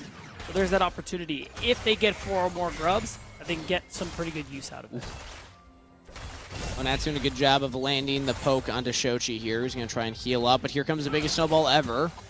Trevor has the shield, so even if this lands, I expect him to be just fine. Breezy jumps in with a knock-up. Shochi with the ultimate, looking for some damage here. Flash out from Breezy, who got tagged by the Braum passive. So, Summoner Spells expended from the side of AoE. Nothing expended from CCG other than that Zeri ult. Yeah, it's a really nice response here from CCG to be able to absorb that play from NXI. And it's good recognition. That's what he wants to be doing for a lot of this game. The Nunu is just going to gank perma. As long as you're tracking him, as long as you recognize what timers are good for him and you're there, and you can keep this game nice and slow and continue to grow this small gold lead you have for yourself. Love the Gragas into Jax matchup. Using the body slam to counter the counter strike. As they're not able to stun you up in the time that you can walk back away from it. But other than that, we're probably not going to see a lot of action topside, so best to get away from there. Thank you. Now, bot side. This is where we can see some action, man. Misfortune, she does damage. That's true. I mean, already both, you can see, have the BF sword. They have their ultimate, so things could get spicy really quick. But speaking of spicy, not actually. Sub to our Twitch channel. Half the proceeds support the players and teams in the league. And of course, look at the bottom of your screen. Don't you want these emotes? I want these emotes. I haven't even seen some of these. What's that Fiddlesticks one? It's like Monka S, except Fiddle. Oh my goodness. Yeah. Is that Scion? Oh, it's Scion driving. Oh yeah, it's Wicked. Yeah, it's you know the Wicked emote. You've seen it. The Wicked emote. Hold on. I don't think I have. No. Look at the chat. This one. It's literally I this like the Victor death one. Yeah, that one's good too. I've never seen that. Beatdown just sent me apparently the reference. I promise you that is the first time my eyes have witnessed. Dude, you don't even know your meme culture. Like, what's going on, man? I really don't. It's pathetic. I don't lie about it. Or did you forget? Oh, we're going full circle on that one? You like the callback? All right, well, why don't we call it back to this game 3. Very important for you like that. Very important for both these teams. Yeah. Small advantage to CCG. I think as time goes on, if AoE don't accelerate this game, make the moves, CCG are going to be very happy. They're going to get their second win, and they will take that first step towards actually making top 8, getting that last playoff spot. It is between these two teams and Blue Otter. We're just scrapping it out. Ooh, close a cast. Dodged by Crimson right there. Seems like a 3-horse race at the bottom of the standings, but reminder that there's only a 1 series differential also between Winthrop University. So depending on how their series against Blue Otter goes, there could be a lot of shakeups in the standings, not only in the bottom 3, but in the bottom 4. So we're only halfway through summer. After today, just over halfway through the summer. Thank you. There's still opportunities for everybody to make surges and try and make those deep playoff runs. Also opportunities for people to, unfortunately, bomb, as we have seen in past splits as well. But this is also not only just for the standings. It's the money match, baby! Cash prize is on the line. The winner here walking away with an average of $250 per player on the roster. Oh, Steve! Again, a lot of money. You never told me what you would do. You wanted to... What I would do? Well, you never asked. You never gave me a chance. You know what? Fine, I'll own that. I should have asked.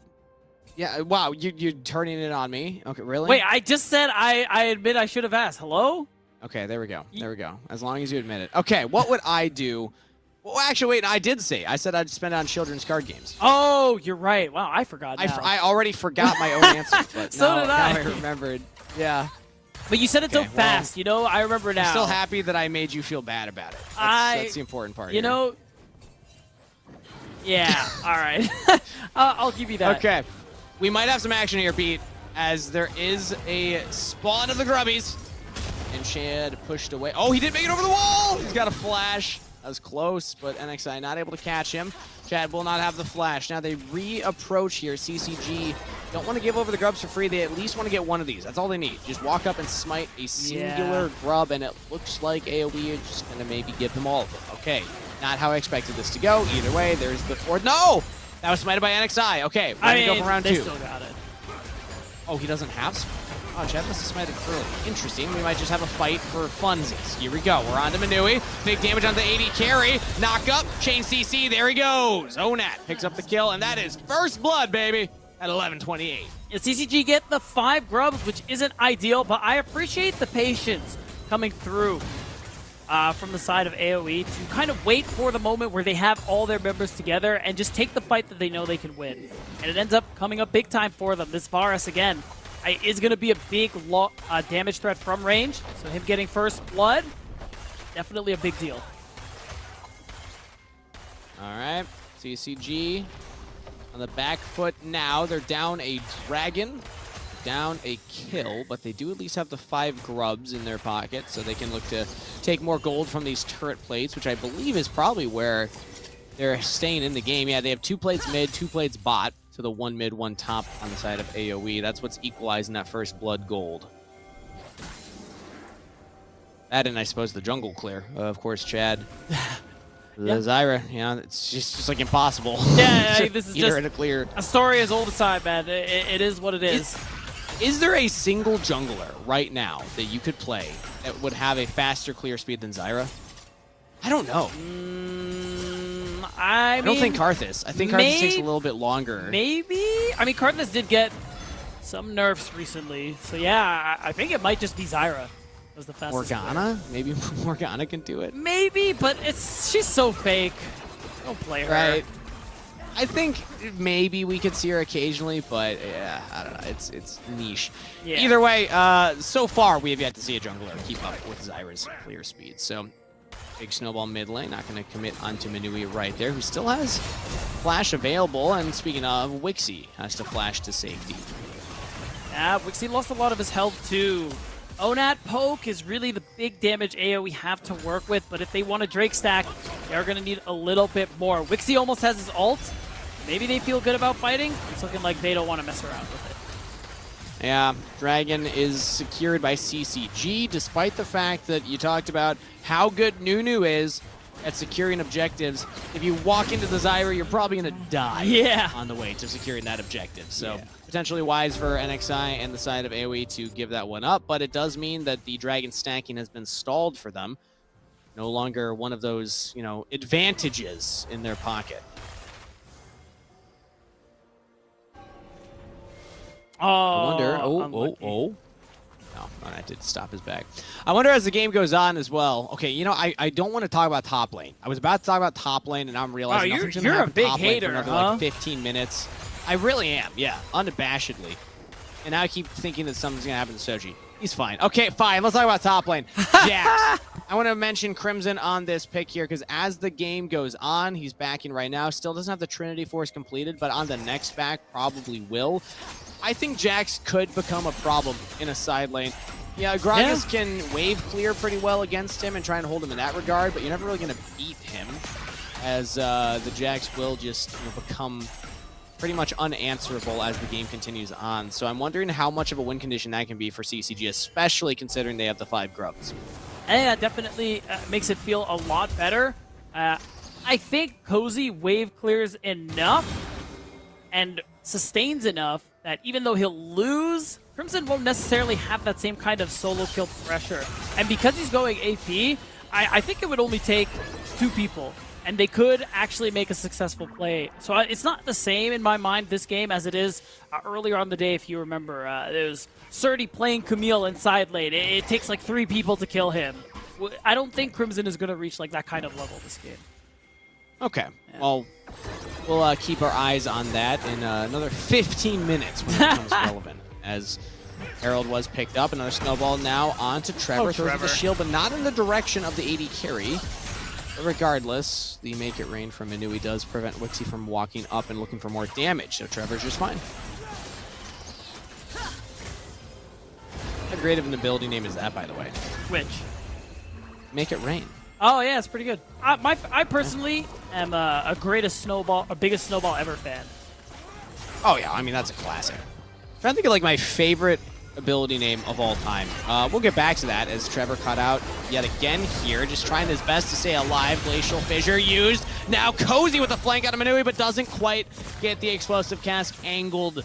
And Manui gets knocked to safety. Not danger. NXI will live, but AoE don't find anything for that play. That's actually really rough. It is. Oh, hold on. Oh. CCG can find something though. Chad, exhausted. Wixie, no ult, no they got flash, him. no chance of escape. Chad picking up that kill as his mid laner takes the top turret. I didn't quite see what happened to start that one off, but that is huge because not only do you increase this gold lead, this is the perfect opening for that Rift Herald. CCG, they're going to knock down this mid-tier 1. It will get another charge. That mid-tier 2 probably won't be much longer for this world. And we said AoE were the ones who wanted to try and... Oh! Nice attempt, Onat, but not going to be enough. Crimson with the flash commitment. And Trevor! Trevor! That is... Didn't need to do that. You didn't need to do that. I'll be... Supports deserve kills too. No, they don't, but no. But at the end of the day, Onat off the map. This time, Onat isn't farming. And we are going to see that...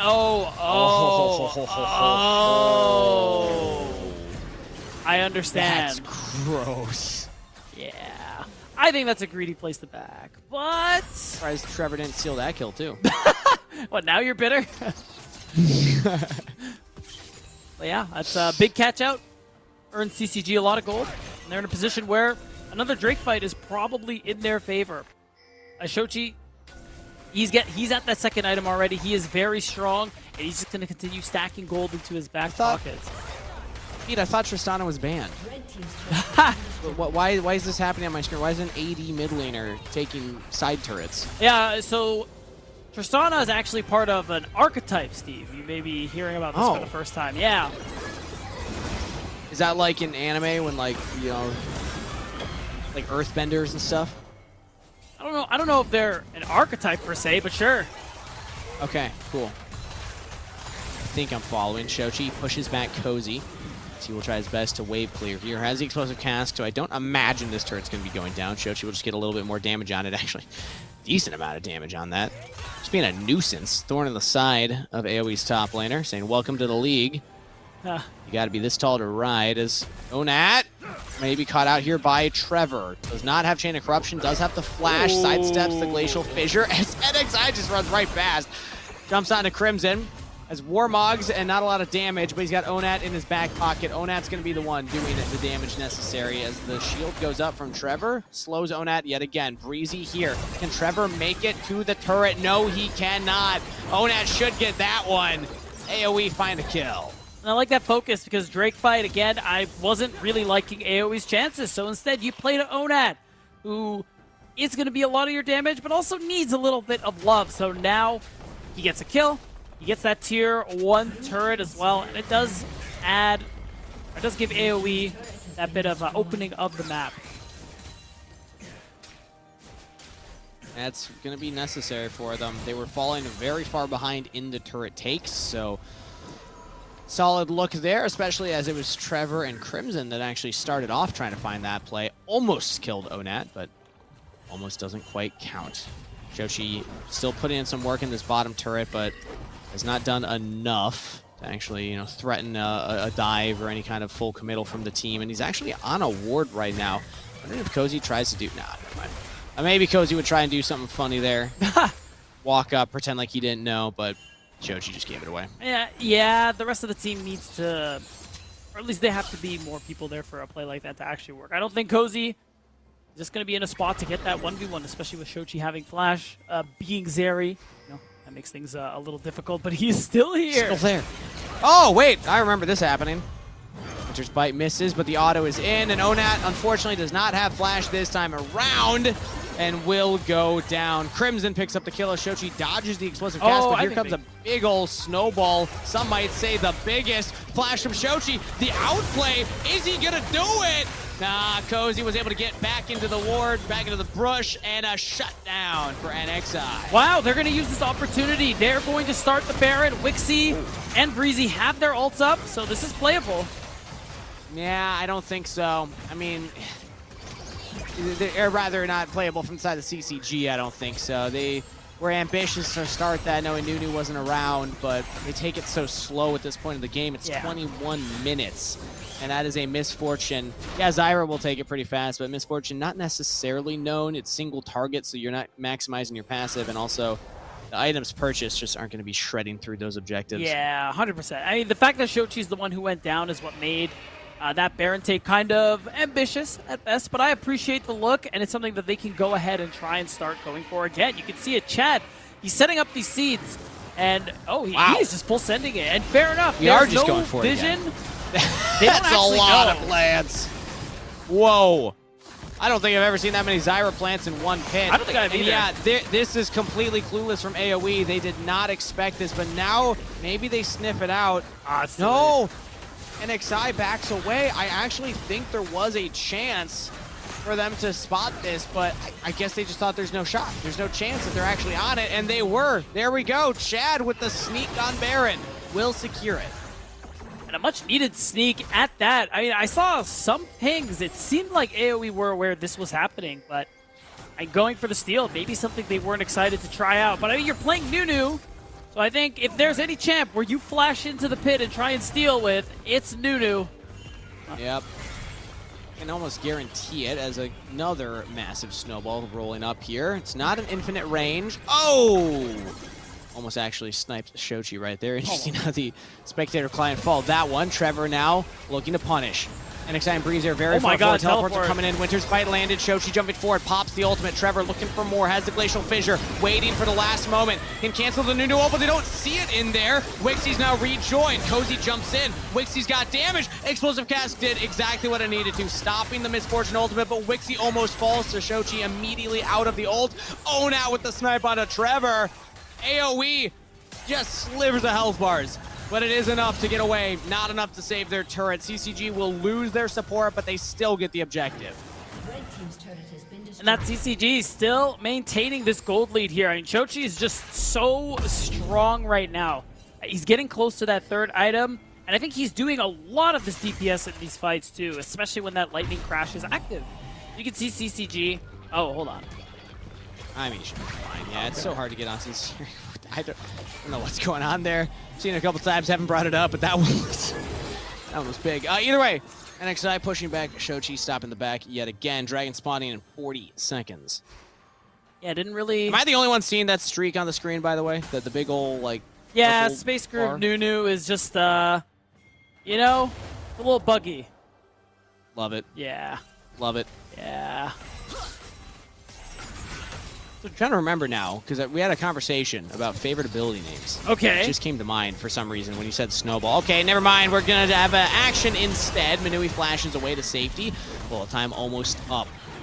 Manui, if you can reposition correctly for this fight, this could be huge. AoE will need to be careful of that big damaging ability as another Snowball coming in. NXI is just relentless, man. Gets flash out of Chad. The Zyra jumps to safety. Still has the ultimate available, but gets heavily chunked by the lethality Varus right there. CCG are going to have to walk up with low health bars or just give up the dragon and play for something else. I think they're going to choose the latter. Yeah, I mean, with the wave being gone, though, I mean, wisely done there. On the side of AoE, there isn't really much except for this top tier 3 turret, but you're already going to see the recalls as well. So I don't think the top inhibitor will... Oh, actually, only... Oh, it's going to go down. Yeah, Okay, Crimson yeah. does a lot of damage to this thing with the Sundered Sky and Trinity Force completed. So that is an inhibitor down. Oh, and they're out. DCG making full use of that Baron while it was still up just to the very last moment as now AoE try and make a play mid, but Breezy can't quite find it. CCG with a power play right there. Just got 3 turrets and an inhibitor for a single dragon. Woo! I'll tell you what, Steve. I'll take that trade any day of the week. Would you take that trade? I'd take that trade. Yeah. Is CCG trading on the map really nicely? It just continues to balloon their gold lead. And I think now, for the first time this game, you can just see where this gold is. And, yeah. No way. I know. Shochi's at 3 This guy had items. a shutdown when he was 0-0-0, by the way. Yeah. Doesn't have one currently, but I imagine he's close. Probably. I mean, he is out farming Onat quite a bit this game. He's just been farming a lot of these side lanes, and he's a big source of damage. 3 items completed, working on that 4th. Most likely going to be the Bloodthirster. Although I guess it could be also the Shield Bow. Sometimes we see that on the Azeri instead. Depends on if you want to do more damage or just be a little more survivable. As we are looking at Onat. Yeah, wait, I wanted to see the Onat wave clear. That would have been so satisfying. 3-item Varus. Yeah! Yeah! I like the zoom. He got it. We didn't see it, but but we heard got the ding. super We minion. heard the ding. We heard it, exactly. That's how I know. Yes. Shout out. Sound Fun fact cues. for everybody. For everybody at home, play League of Legends with the sound turned on. You know, I would love to make fun of you for that, but I bet there are so many players who play with sound off, so I just gotta look at that. I played with sound off for probably the first 3 years of the game. I would just listen to music and just like mute the game because I was like, this is annoying. Explains a lot, doesn't it? That's, it does. Yeah, it does. Yeah, yeah. Well, it is what it is. All right. Trevor hits a Winter's Bite, but there's no follow-up from the rest of the team. 50 seconds still Baron, and as of right now, AoE do not seem interested in contesting for Vision. There's a lot of blue wards. They want the snowballs, though. They got one play, and they are going to keep making it, man. There we go. Breezy follows up onto Manui. Still no flash. They have the barrier up, and Manui's in a lot of trouble. Chad gets a good position there for damage, and Manui is still alive. There was just no follow-up from the damage dealers of AoE, and they are getting slaughtered. CCG take full advantage of the overcommit from AoE, and they have the Super's top wave, they have the teleports, and they have this game, this series. CCG will pick up another series win in summer and deny AoE their first.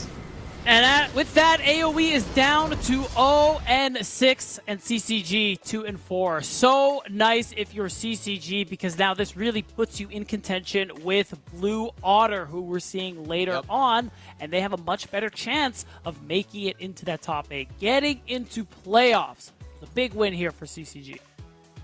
Massive win from CCG. Let's take a look at the end of that game. Shochi on the Zeri, it felt like nothing was happening around the Zeri for so long, other than just taking turrets and farming until the end when you're able to do a lot of that damage, but still was top in the damage charts, regardless of not having the highest kill participation throughout the game. Chat also showing us multiple different junglers, multiple different styles. I think stocks for CCG will rise a little bit. I know they still dropped a game to AoE. This is still the only team below them in the standings, but I think I've seen enough from this team in this series that I'm hopeful for the rest of their summer, and I think that there's a chance that they can make that push for one of the last playoff spots.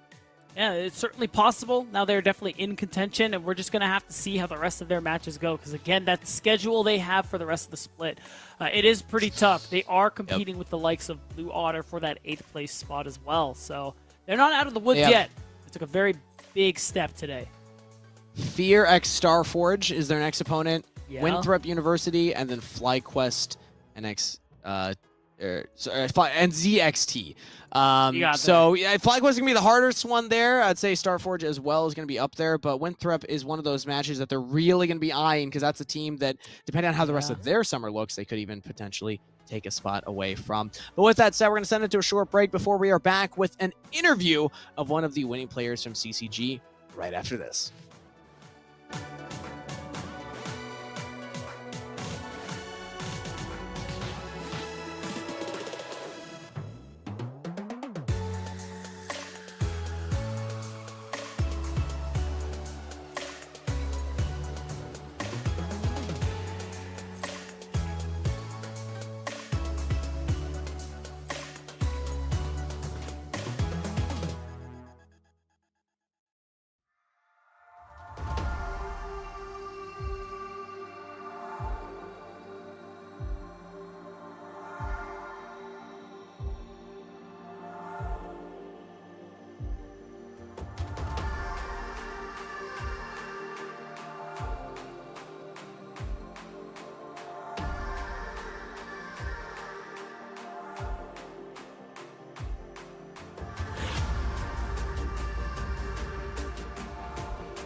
Hello and welcome back, everybody, for our post-series interview. I have the one and only top laner, Crimson, joining me after winning that series in 2-1 fashion. The money match, by the way, and last money match of the summer split. So congratulations, Crimson. I want to start off by asking you the pressure going into that last game. You're up against AoE, who've yet to pick up a series. Do you feel like there was any extra pressure? Like, we can't be the first ones, right? We can't be the team to give them the win.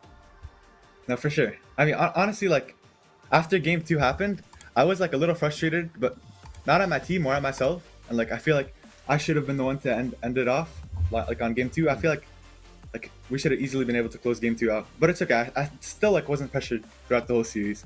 I knew we had it in us. Like game 3. Well, let's go back to that game 2, because there were 2 specific moments that come to mind for me. You're on the Riven. One is a big team fight win where you're the last one remaining. I guess it was technically a team fight loss, but you had a full health bar. Everyone else was low. You barely missed the mid inhib. If you had gotten that inhib, the supers probably would have stopped the game from ending in the ensuing fight at the Dragon Soul. But then there was also the fight at Dragon Soul where you went for the 1v1 against Cozy, turned into a 1v2 because Onat was there. So talk me through your POV from that game and maybe some things that you learned in the moment, because that was a stressful one. It really came down to the wire.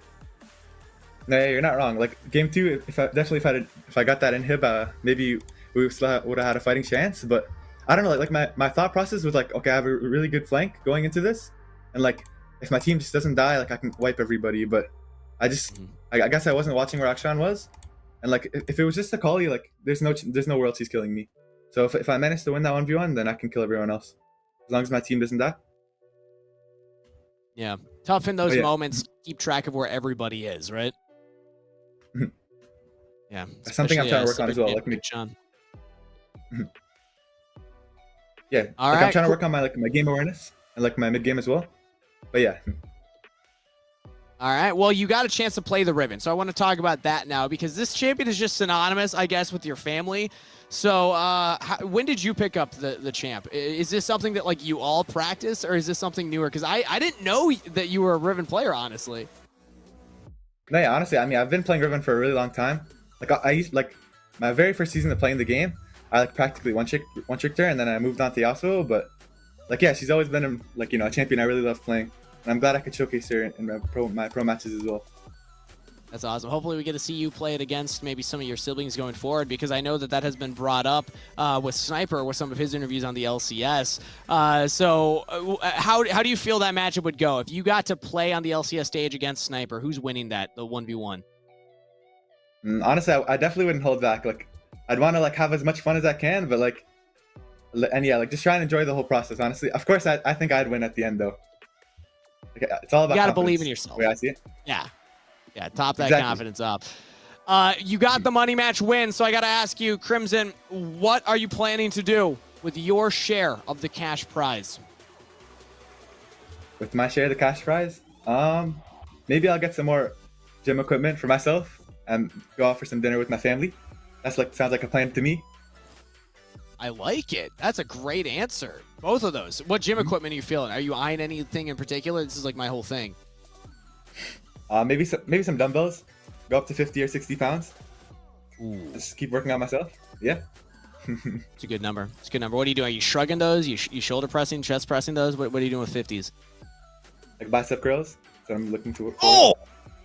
This man's just out here curling 50s? Okay. All right, Crimson. We got to arm wrestle when we meet up in person at some point. But congratulations on another win. Any final message you have for anybody out there watching? Shout out to my team.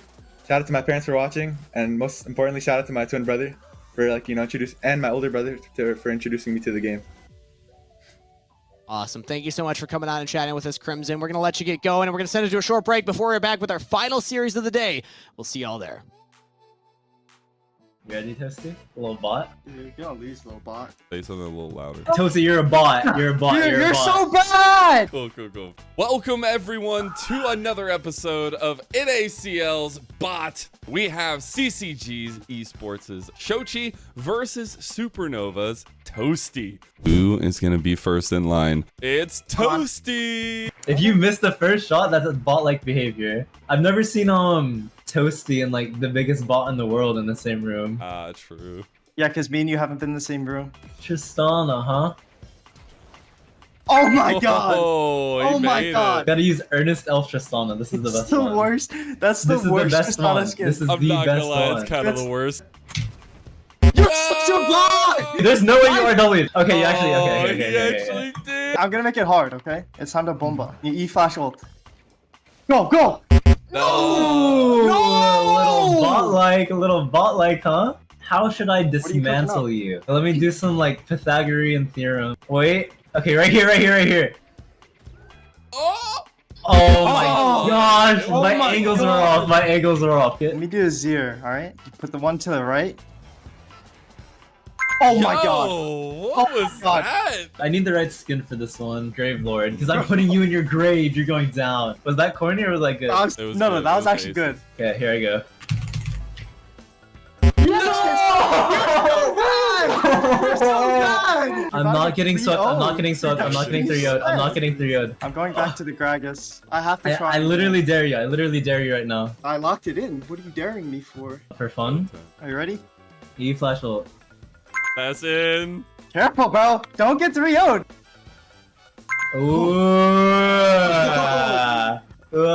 Back to you. You had to get one eventually. You are not doing the Malfoy one. It's actually so inconsistent, but I'm just gonna run it. Flash like over here, okay? Okay, fine. No! Embarrassing. Let's do some Zinzao action. E to this dummy. You're gonna R flash the ball into the net. I'll just demonstrate it for you. Okay. Make sure you R flash, not flash R. Okay. ER flash? Yep. Oh my gosh, you actually Let's you go! actually first time that? Okay. How should I give you a B? Bro, you're not even gonna get this one. Like, You made me mad. I wasn't gonna do it to you, but I'm buying the rocket belt. W to this ward, interrupt the W with the Q, proto belt over here, and R flash. if you get this one, you actually deserve it. Yes! You're so bad. You're just gonna Q W R flash, okay? Oh, that's Oh it. my That was god, pretty careful, that wasn't bro. bad. Oh! I'm not getting swept. I'm not getting swept. I'm not getting 3-0'd. I'm not getting 3-0'd. Yes! How do you get swept? You're such a bot! That is a T, my friend, and that is bot. This was pretty embarrassing for me. My stock's not looking so hot after this. I'm doing it again. Do it again. You're so Bro, it's the same exact spot. It's actually glitch. It's actually glitch. It's actually Your flash glitch. is bad. The angle is bad on your kick. That Yeah, was that good. The angle is bad on your kick. Toasty, as our champion here of this episode of Pod, do you have any words? I'd just like to shout out my enemy opponent for being a bot. Thank you for the shout out. I'll see you in playoffs, Toasty. You're not even gonna make playoffs. Like, calm down. Like, We'll see. We'll see. We'll see. All right, that's going to be our episode of Bot. Thank you all for tuning in, and we'll see you next time.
Kangas is dead and I killed him.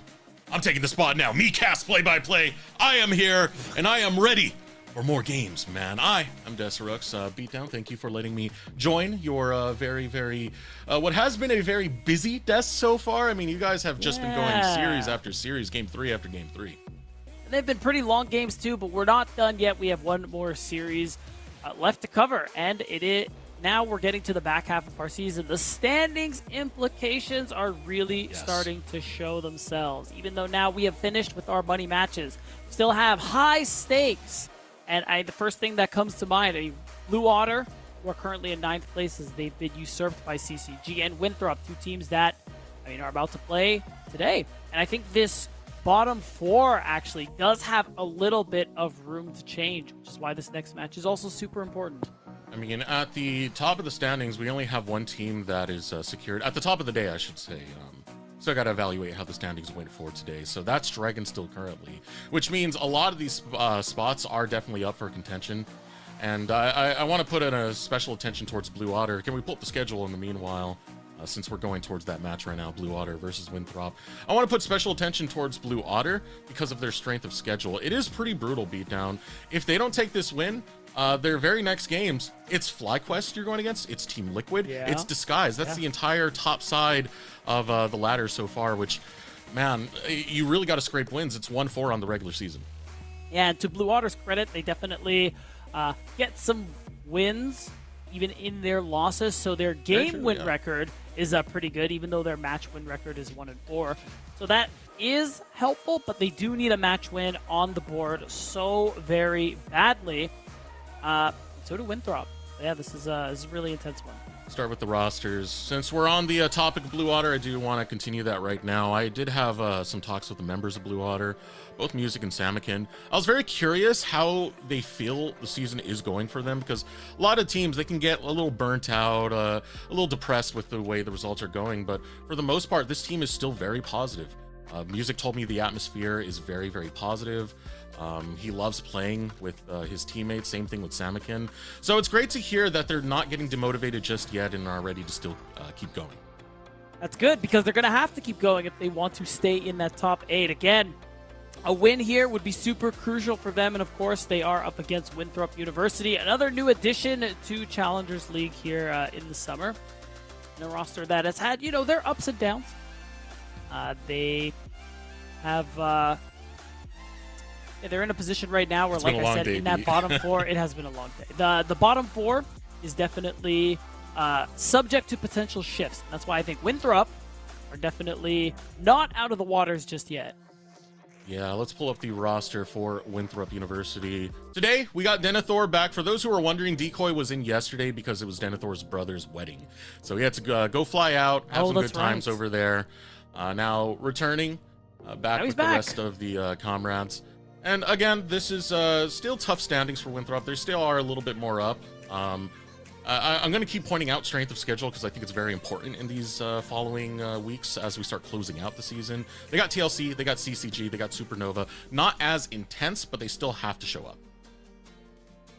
They certainly do. And I think, honestly, when we consider strength of schedule, me and Kangas were talking about it earlier, of the 4 teams, Winthrop have the easiest remaining schedule. So a win here would almost guarantee their safety, which just really shows how important this match is for them. Again, of course, this team, they have had some really good moments, I think, so far, taking games off some of the higher-seeded teams, and have that potential to keep growing and maybe make waves in playoffs if they actually get there. Yeah, but they really do to keep pulling their standings back up. And through that, I mean, a lot of that has come. I'm going to look in the mid lane once again as Darklings. He's been very impressive to me, especially with some of the pocket picks he's been willing to pull out. We saw the Zed before, which was so exciting, but this dude has been like... funny. This dude has been locked into the marksman mid meta so much that he's pulling like Zeri and Misfortune in the mid lane. So it's kind of wild. For I mean, Zeri is as we saw it in the last game from Shochi. Marksman in every lane is just a thing now. But yeah, props to Dark Wings for being able to adapt, keep up, and be a big part of Winthrop's success, in my opinion. I think Winthrop's, the way they play the game, very interestingly, it's very lane focused, and it's about making space for Winnie to play the early game the way he wants to. That's why you see, if it's available to them, running like the Karthus Lucian is a big combo that is super impactful for them and something they find a lot of success on. I will say one of the things I have noticed about Winthrop is Winnie's impact on red side compared to blue side. Obviously, there's some geometry between the rift that does affect that, but Winnie has more times than not been willing to go for these aggressive dives when he's on blue side, especially towards bot lane. He's done a few towards the top side. So interesting stat to bring up there as we still continue with the draft. Yeah, I mean, it's an interesting thing. We don't talk about it as much anymore, but when the symmetry changes on the map, the adjustments to make things kind of even out on both sides came out, there was a lot of talk about how, red side bot lane is easier to dive. That's still definitely the case because of the addition of those brushes. And yeah, Winnie will absolutely take advantage of that. All right, I'm looking at some of the champions left up. We got a lot of power picks that we can really go through here. There's a lot of power picks. Stuff that pops up. Rumble is one. Tristana is still available. This is going to be a pretty big B1 for Blue Otter. Yeah, I'm very curious what that last ban is going to be. I'm thinking maybe Rumble, just so that you can go for, maybe they're comfortable trading Tristana for Lucian or for Corki. Either way, yeah, that makes the most sense. All right, this wouldn't be the biggest surprise for Quacker to go for that early, but it would be leaving up some of those power picks, so that's why we got to shift over to it. Tristana left open, left available. Blue Otter to go over to Sammikin. Easy. Yeah, I mean, it's a pretty easy one. Sammikin, we usually know him for the mages, but of course is perfectly comfortable on the marksman, as every mid laner has had to be for the last couple of months. Right. So it just is what it is. For me, I'm wondering, that would be interesting. Historically, it's been a good answer, and it's something that Dark Wings, he just wants to go ahead and lock that one in. I mean, we knew Dark Wings more for the mages than we did know the marksman. It was just this split where it popped up more in the season that we started seeing that. So we're going to see some good pick now available for Dark Wings as looking for this challenge in the mid lane against the Tristana. Yeah, and then we're going to see what the pairing is going to be. Okay, so again, that lane focus, where you just try and secure yourself good matchups here, where again, Syndra has historically been that good matchup into Trist. Renekton is just a really safe blind, and again, it's that priority, Winthrop.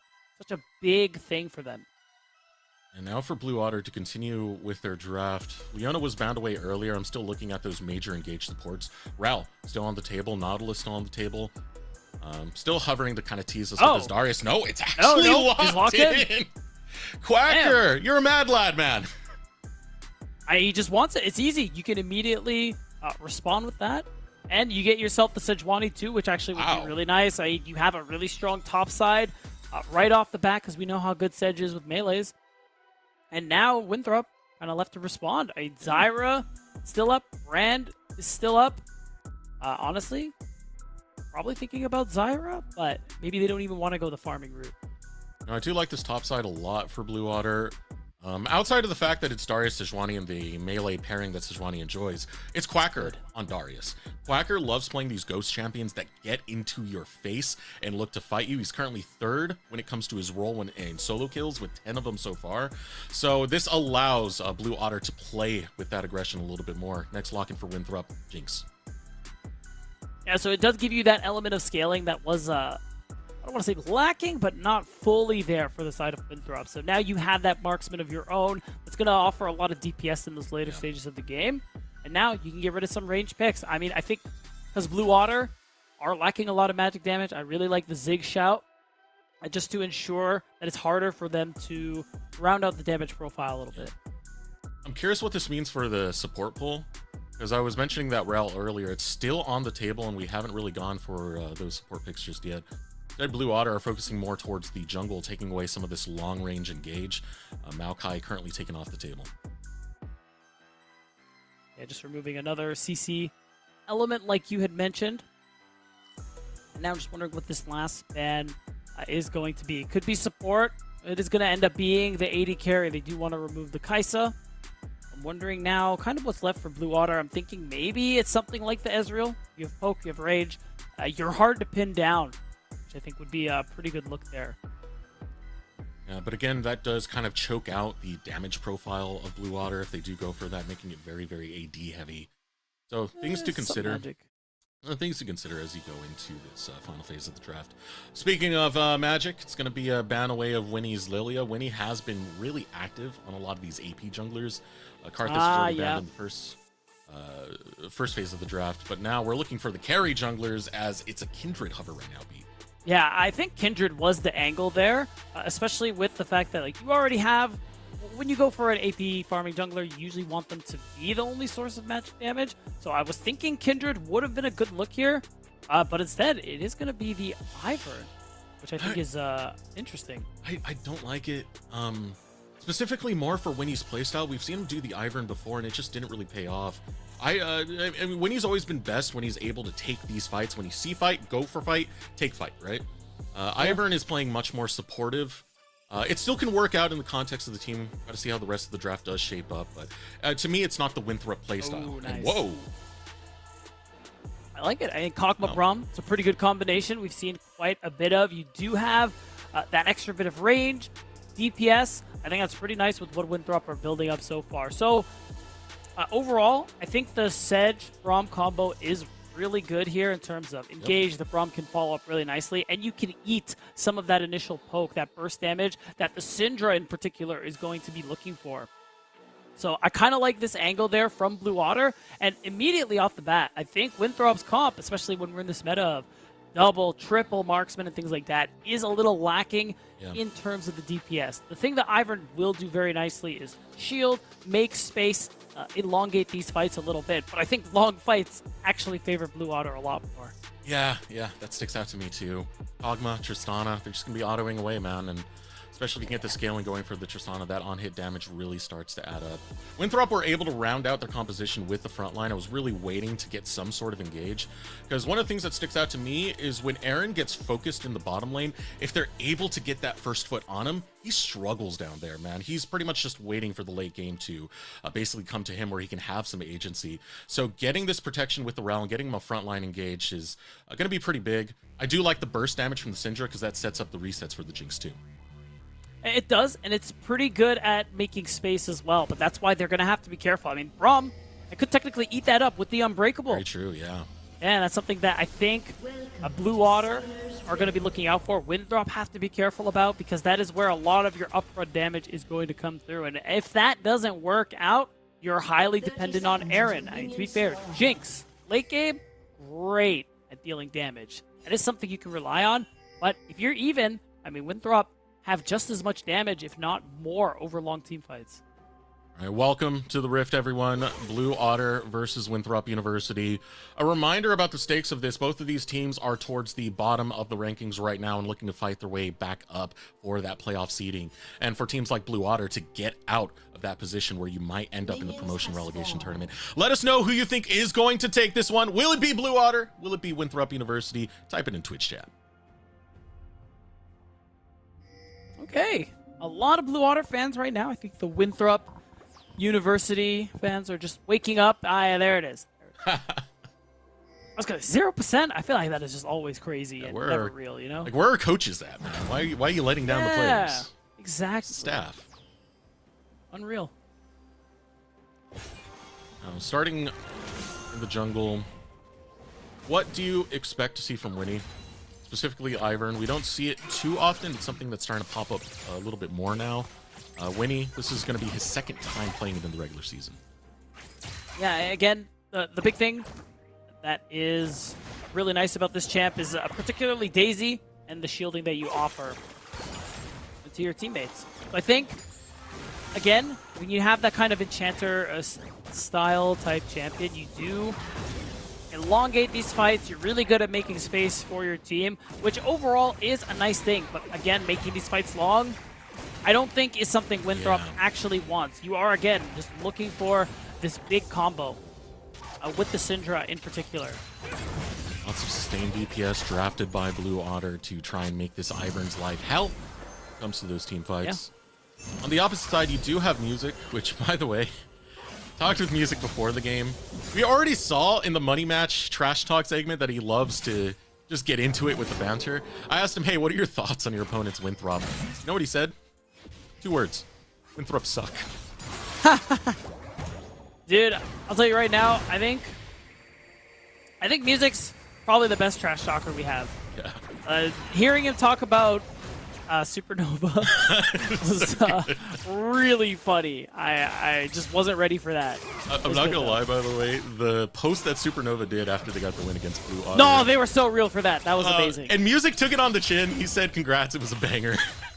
Okay, that's what respect. I like. I love it when people are able to take banter and dish it out as well. Now here comes the fight. Focus into the bot lane. Aaron getting jumped on. He does have his flash available. Will you just use his cleanse to get out of the concussive blows? Pressure coming in. Music trying to make his presence felt. Yeah, all things considered, as Aaron, it's not bad. And Rovix flashed just to get your cleanse out. So you still have that for emergencies if the play were to be tried once again. And I like that there is that pressure on the bot lane, though, from Blue Otter. Just because, again, the big source of DPS late game is the Jinx. You set Aaron behind early. Winthrop are not happy campers, not at all. When Aaron doesn't get an early lead, more specifically when he gets put down, he actually does get picked out a lot. He does die a lot. And that's one of the issues that Winthrop have to kind of maneuver around. Getting Aaron towards those late stages of the game, because when you do see Aaron in some of these team fights, his positioning is pretty good. You can get some pretty decent angles. It's just about surviving this early lane. Certainly the most important part. Still has the tools to be able to do so. I like that when he's also doing his part, clearing out some vision and making sure it's harder for Music to get the drop on them. Especially in what's probably going to be a very crucial game for both these teams. Every little bit like that is super important for them. Again, Blue Otter currently at 9th place, had their spot taken by CCG, who won the last series. And Winthrop, not out of the woods just yet.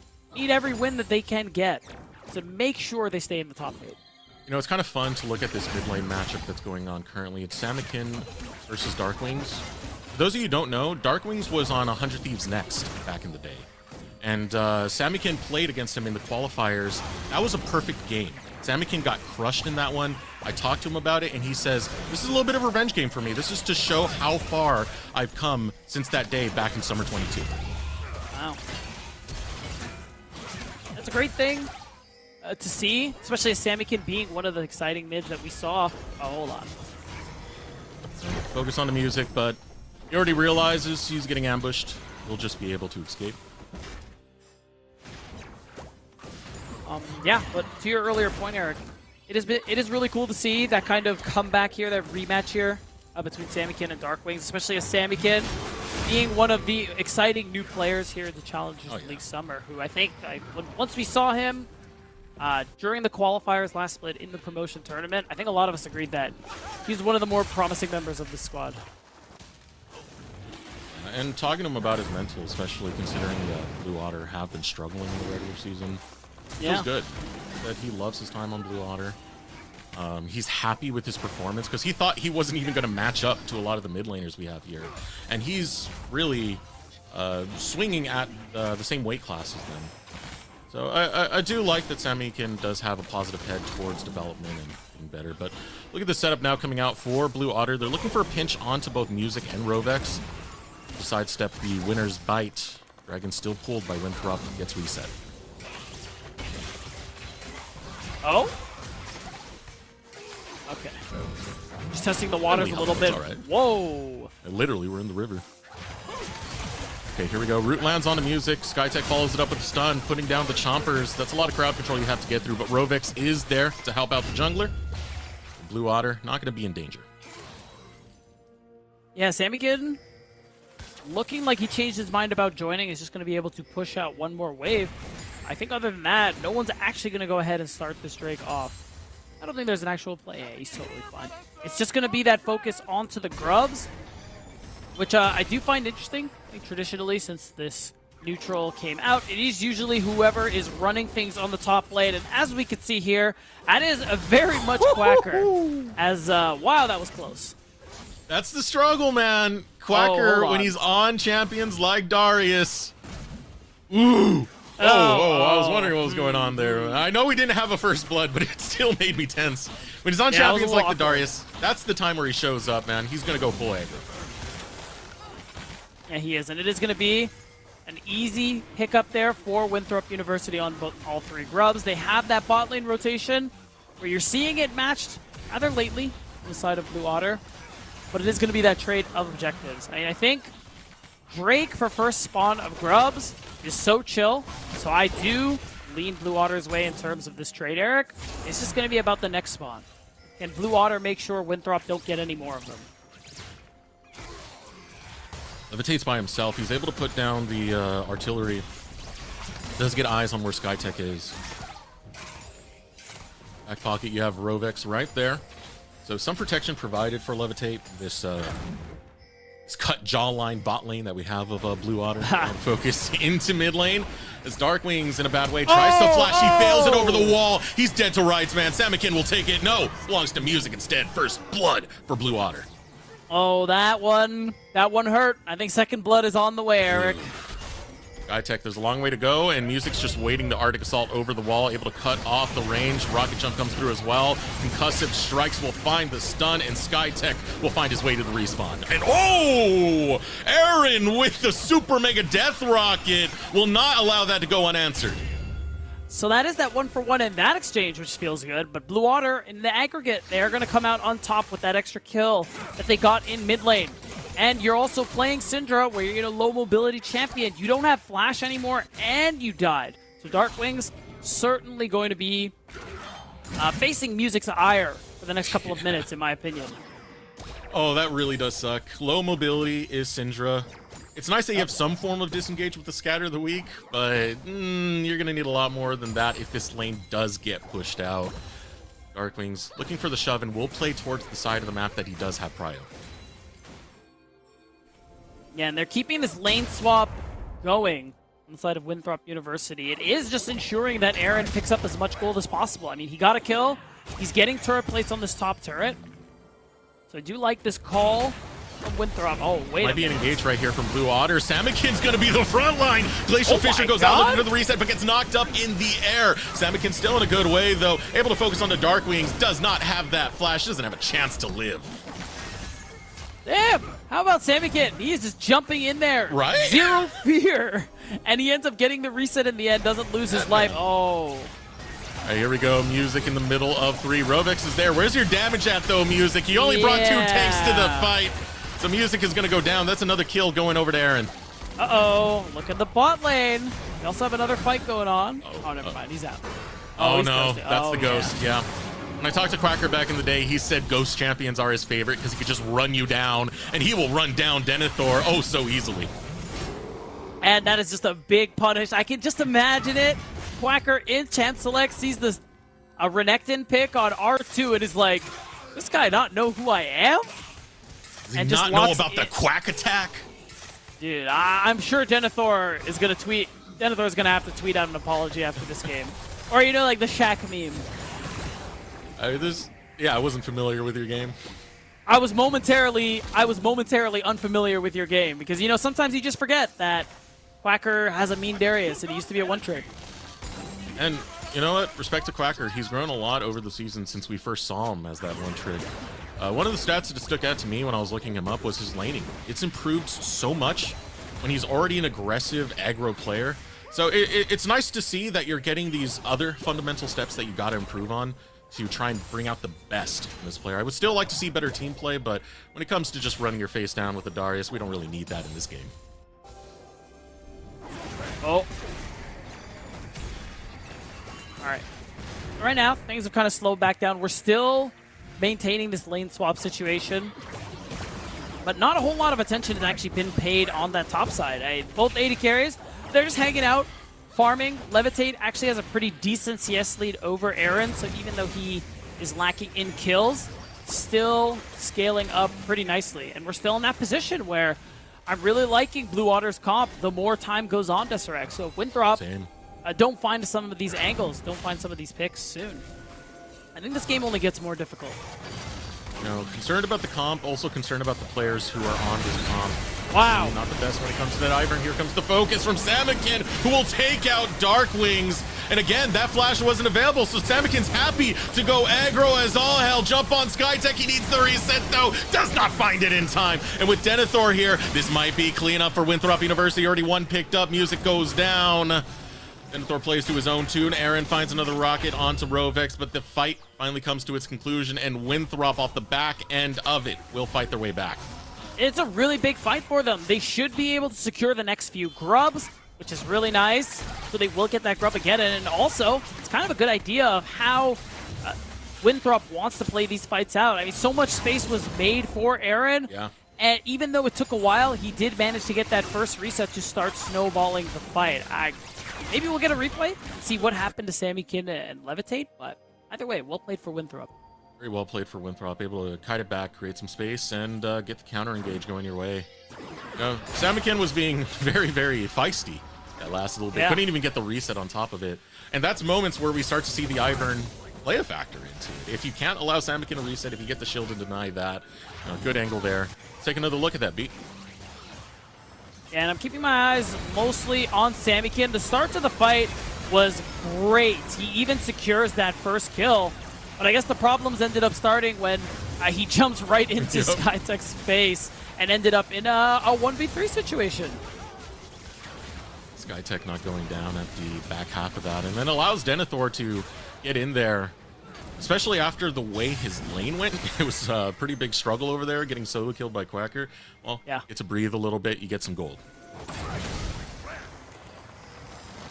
Yeah, right now you can see Winthrop, I just have total control over this top side. So much red vision, as you can see, and with the Rift Herald up and available, that's going to give them that perfect opportunity to go ahead and start it off. Winthrop would enjoy this quite a bit.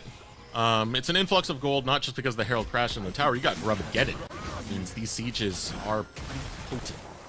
Winnie on the invade will be stealing away some of the camps of Music, who's forced to migrate south for the winter. Try and get some food elsewhere. Herald going to be started up as Blue Otters start to poise. I mean, look in the picture-in-picture. Is going to be that first brick going over to Samikin very easily here. I think that ends up being a pretty worthy trade, especially if Blue Otter can get a little damage on this mid-tier one as well. So, and the gold lead is basically nothing. I'm curious if they're going to just insta-drop the Herald. No, it's just going to be Denethor. He's going to have a good amount of time with this tower. Might be able to take it. Quacker's still just waiting in the wings. Yeah, Quacker's just going to wait for the tower to fall, then show up to the wave. I mean, I think that's the right decision. You have no wars on the top side. You know they just took the Herald. Yeah. You don't know if they're waiting for you. So it's just playing respectfully. Going to risk his life over there on the top side, but it still gives the tower over to Winthrop. And gold over to Denethor. Again, was put behind early in lane. Found a kill. Now he's found a tower, so not going to be that bad. No, he's doing all right, all things considered. I like that Quacker, ended up going for the Sterix immediately. And the reason I almost said Tenacity is because those items give you Tenacity now. I was not thinking about the top laner. But so he does have that survivability. He will, have that CC duration reduced on him as well. I kind of like that angle from him so that he can get as much damage out and sustain as much as possible in these team fights. Along with the Ghost, makes it really hard to stop the Quack attack from getting in your face. Now Blue Otter, a bit of a setup towards the mid lane at the current moment. Dragon stacking has been going into Blue Otter's favor. And with that, a bit more focus coming here for Winthrop University. They don't want him to exactly hit Soul Point this early, so trying to fight for some vision controls Winthrop. Yeah, 100%. They ended up giving up those first two Drakes, but they got 6 grubs, they got the Herald, and as long as Winthrop continued to deny the Drake stacking, I think we call that one worth in my books. So now, that's the angle that they're looking for. This next Drake, the Blue Otter don't want to make it easy on them. Mountain Soul, it would do this team a whole mountain of good. So they're trying to set up for it the best they can.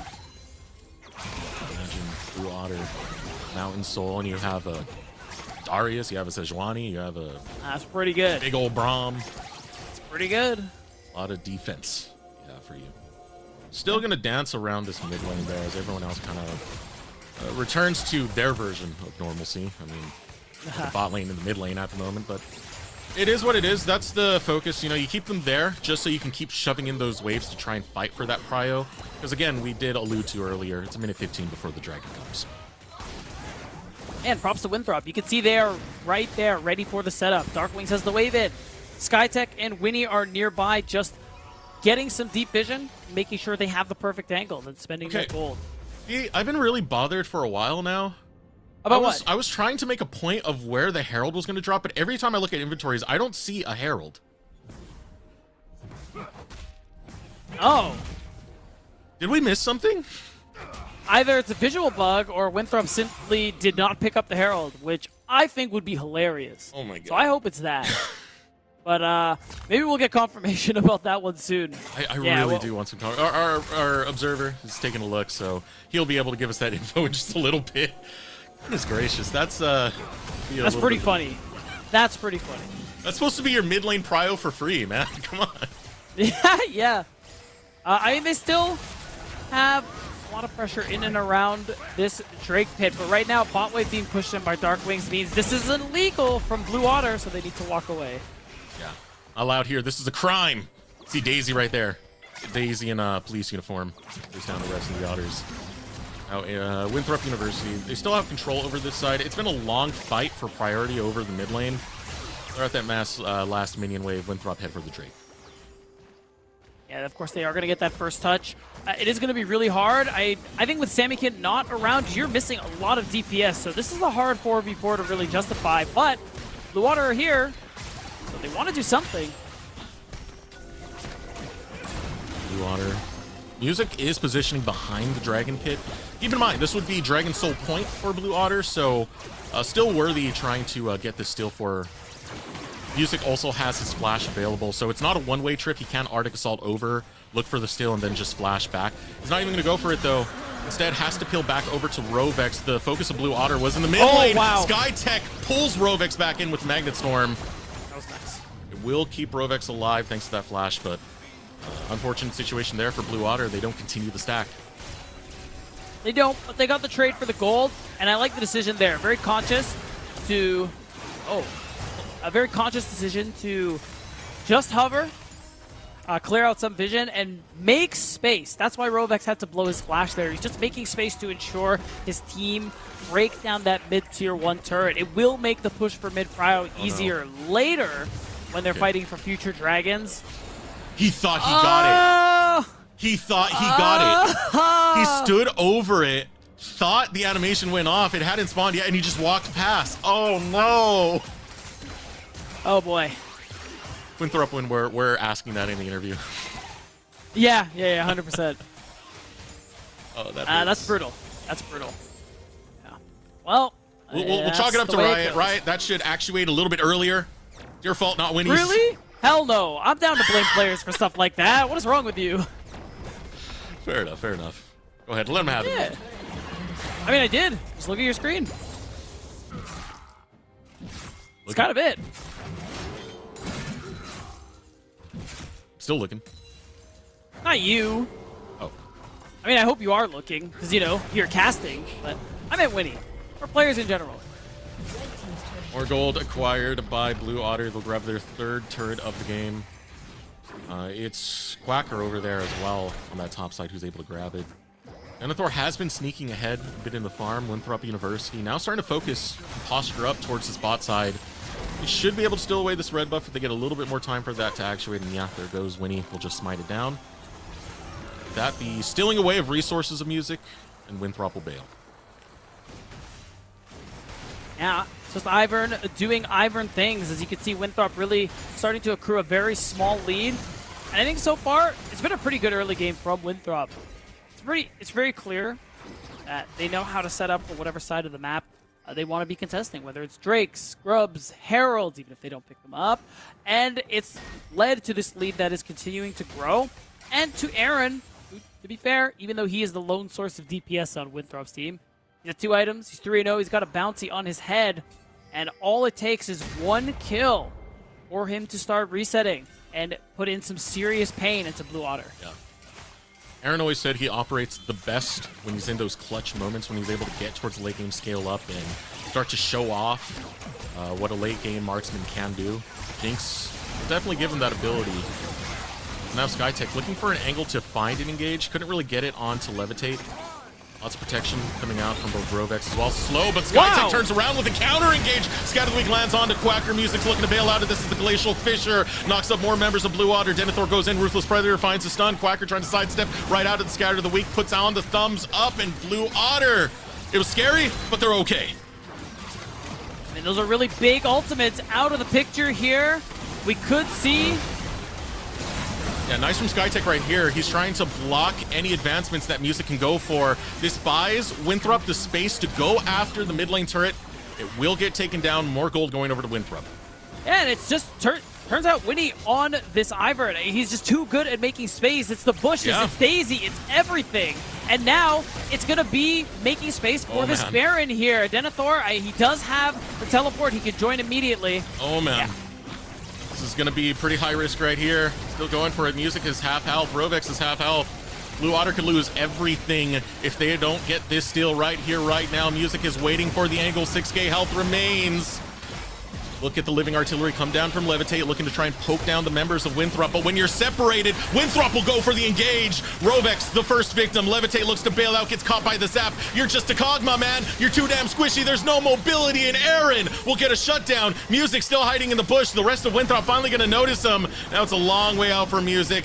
Goes over towards the blast plant, should be able to take it to his safety. Samikin's gonna arrive. He wants to focus onto Winnie, but here comes Denethor, still looking for that blast plant. Denethor gets closer. It's a kill for Quacker, who's able to show up just in time, but Denethor with the long chase. Arctic Assault away from Music, survives by the skin of his teeth. Now Denethor has to fight it out. 2v1, it's a handicap match. Denethor versus Samikin versus Quacker. Winnie coming in the sidelines, able to put down the shields, looking for the long fight, but Denethor, the guillotine snaps down onto his neck, and Quacker takes the kill.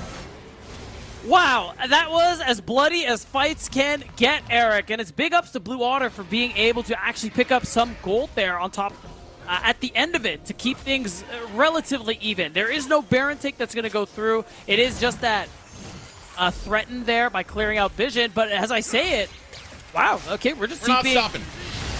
Why, we're not stopping any time there. Samikin? Yeah, what's going on with that? Doesn't really matter because he's still unchecked and still putting down those autos. Now trying to focus on Aaron, who gets caught by the apprehend. Quacker able to slam down onto Winthrop to fall. Blue Otter look for the purple worm. Oh, and they're going to get it, Eric. They still have both their marksmen. They still have so much damage, and basically their only engage tool is gone. In fact, they do this fast enough where I wonder if Blue Otter will just run it straight to the dragon, also try and collect their soul point right after the fact.